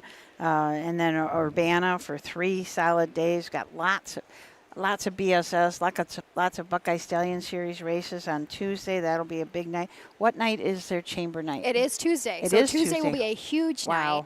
Our chamber night is unbelievably successful. I wish I knew the secret, but chamber night, the whole community comes out. The grandstands will be full, and then put on top of that, it's the Buckeye Stallion Series night. Yeah. So it'll bring quite a few people, kind of from all over the place. But Susan and I, we work together tomorrow at Urbana, and then it is you, yourself, and Jay on BSS night. That's always a great night. Like you said, their chamber night. We have to have, Randy Leopard saves us some box seats, because the first couple years we got in trouble because a lady came up and said, "That's my seat. It's been my seat for 50 years. You guys move." And we did. We moved so that she could have her seat, because that's quite the tradition down at Urbana. And I can tell it on air tomorrow, but I got kind of the inside on how those boxes started. And truthfully, there is a wait list for the boxes at Champaign County. Randy Leopard just let me know this morning. They pay $350 for the week, but really the only way there's a wait list of 50 people that have been that long for years. The only way to get a box is really if somebody passes away. Oh, wow. You can't just give it, you can't just pass it on and give it. So it's very serious. Yes, It's pretty serious stuff. We found that out. That was, but I mean, they really love their harness racing in Urbana. That is for sure. There's some really, really cool history, but we can always hit on that tomorrow, because you'll see us for 3 days over that direction. Closing out today, it has been such a good card here at Ross County. We have a field of 5 with just a couple of changes as the free-for-all pace. Some very nice, I want to go on a limb, a couple of war horses in this field. First $1,500, sponsored by Jack's Manufacturing. Luke Canners to drive number 2, Western Ready.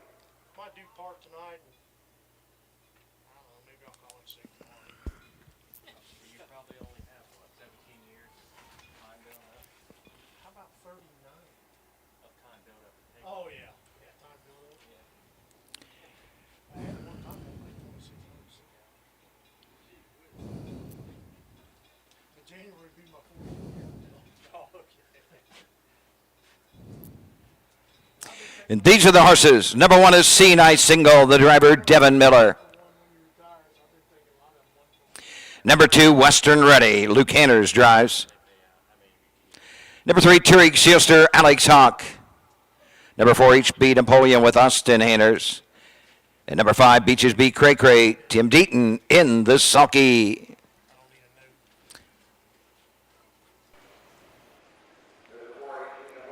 All right, so that is not Austin Hanners in the bike. It looks like David Young. David Young, yep.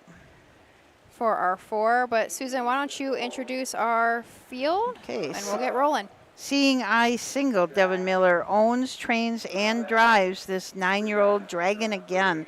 It's had 193 lifetime starts, 35 wins, 28 seconds, 34 thirds, $660,000 plus in earnings. A 6-year-old mark of 149 and 3 taken at Pompano Park. This year has a mark of 59 and 3 at Marysville, and that was her last start in the ladies signature series, or the ladies pacing series. Won that race in 59 and 3. Coming her last quarter, 28 and 1.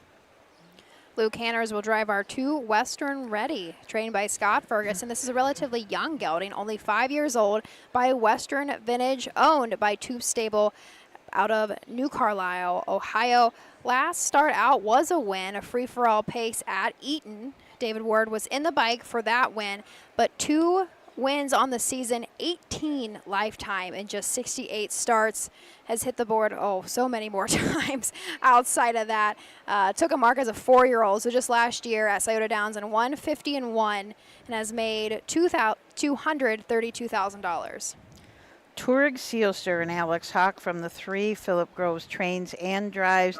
This 11-year-old Shadow Plays made 296 lifetime starts, 47 wins, 47 seconds, 42 thirds. He's a model of consistency.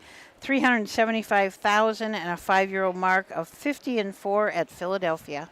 Steve Carter trains the 4. HP Napoleon David Young II will be in the bike. Has had 144 lifetime starts with 24 wins. This is an 8-year-old gelding by Big Jim, owned by Caldwell Mammy Racing in Ohio. Has had some tough luck, some really, really tough starts to say the least, but a few back. In a qualifier, was second in 153-4. Beaches B. Cray Cray, Tim Deaton up for Tammy Hartman. Tammy and Karen Suzapata own this 4-year-old Lost for Words. 58 starts, 39,000 in earnings, a 2-year-old mark of 56-4. Track record 56-3. We'll see if that can be broke.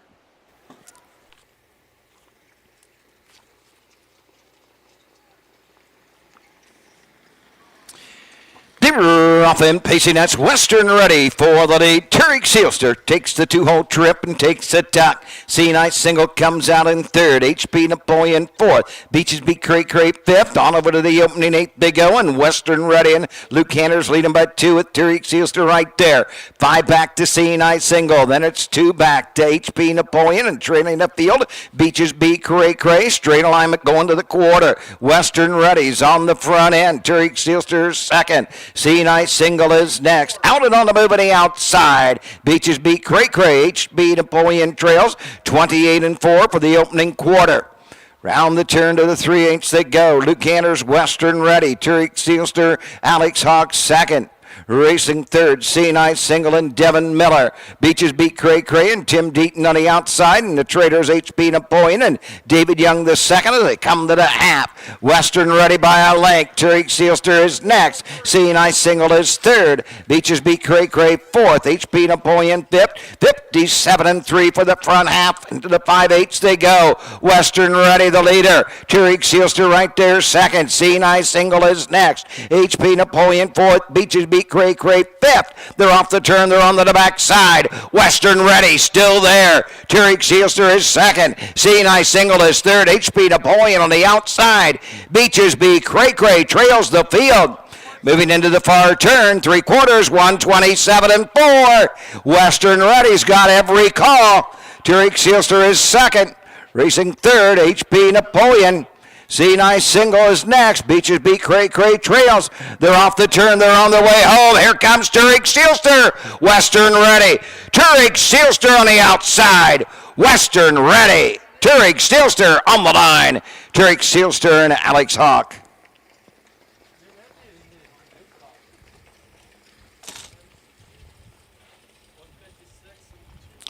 $156 2/5. That is a new track record. That track record was held by Party Boy Hill. Larry Finn trained, Jeff Neishunger drove. That was just last year in 56-3. Track record before that was Come On Cha Cha Cha, 56-4. So went from 56-4, 56-3, now 56-2. Another track record for Turek Seelster. I think he has a few in the state. He does. And I say Western Ready. Luke had a big hold. Yes. A big hold.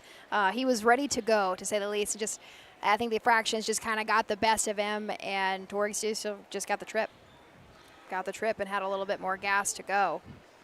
And leaving, you could see Turek Seelster wanted to leave out of there. Oh, yeah. Alex Hawk had quite a job getting him setting back in that 2-hole. Kind of a side personal note. So the 5, Beaches beat Cray Cray. He started in my mom's barn. I thought that. Yep, he did. So he's pretty young too. I think I don't know if we sold him as a 3-year-old, but I know he at least was with us his 2-year-old year. His barn name was Charlie. Oh, that's what we called him. Say Pat Malloy had him for a while. This was only the second start under Tammy Hartman, but there we go. So Unofficially, I have 3, 2, 4, 1 across the wire. 15th, the free-for-all pace. Number 3, Turick Seelster. On buff, Philip Groves, Sydney, Ohio. Groves trains. 11-year-old Bay Goat son of Shadow Play. Alex Hawk drives the winner. 156-2, a new track record. 56-3. Previous record by Party Boy Hill. Turick Seelster, Alex Hawk. Track record performance 156-2, 28-4, 57-3, 127-4. Blanket by Jack's Manufacturing Incorporated. Here's the way they finished. The 1 Scene, I single 4. 2 Western Ready 2, the 3 Turick Seelster the winner. 4 HP Napoleon 3, the 5 Beaches B Cray Cray 5, 156 2 fifths, 28-4, 57-3, 127-4. Top down 4, 2 1 3 5 on the bottom. Well, that wraps it up for the 2024 harness racing season here at the Ross County Fair. In the barn area, your money will be available shortly in the race office. Return those saddle pads. Please return your saddle pads when you're finished racing. So there we go, 15 to do us, and like I want to say again, that was 11-year-old. He's 11 years old. We talk about, you know, kind of that prime around that age of 5, but he just set another track record at 11 years old. Yeah, he is such a gutsy horse. I mean, just really wants, you can tell he just wants to race. Now he's going to take his time and walk back to the barn area. He says, my job is done. He's done it well. He's done it well. But there we go. So 15 wraps us up for our one and only day of the 2024 season at Ross County. Thank you as all for joining. You can always hop back on in a couple of hours at 5:30. Frank and Jay will be on at Mansfield, and you can join Susan and I back tomorrow for the Champaign County Fair in Urbana. Thanks for watching, everybody, and have a great rest of your day.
This has been Ohio County Fair Racing.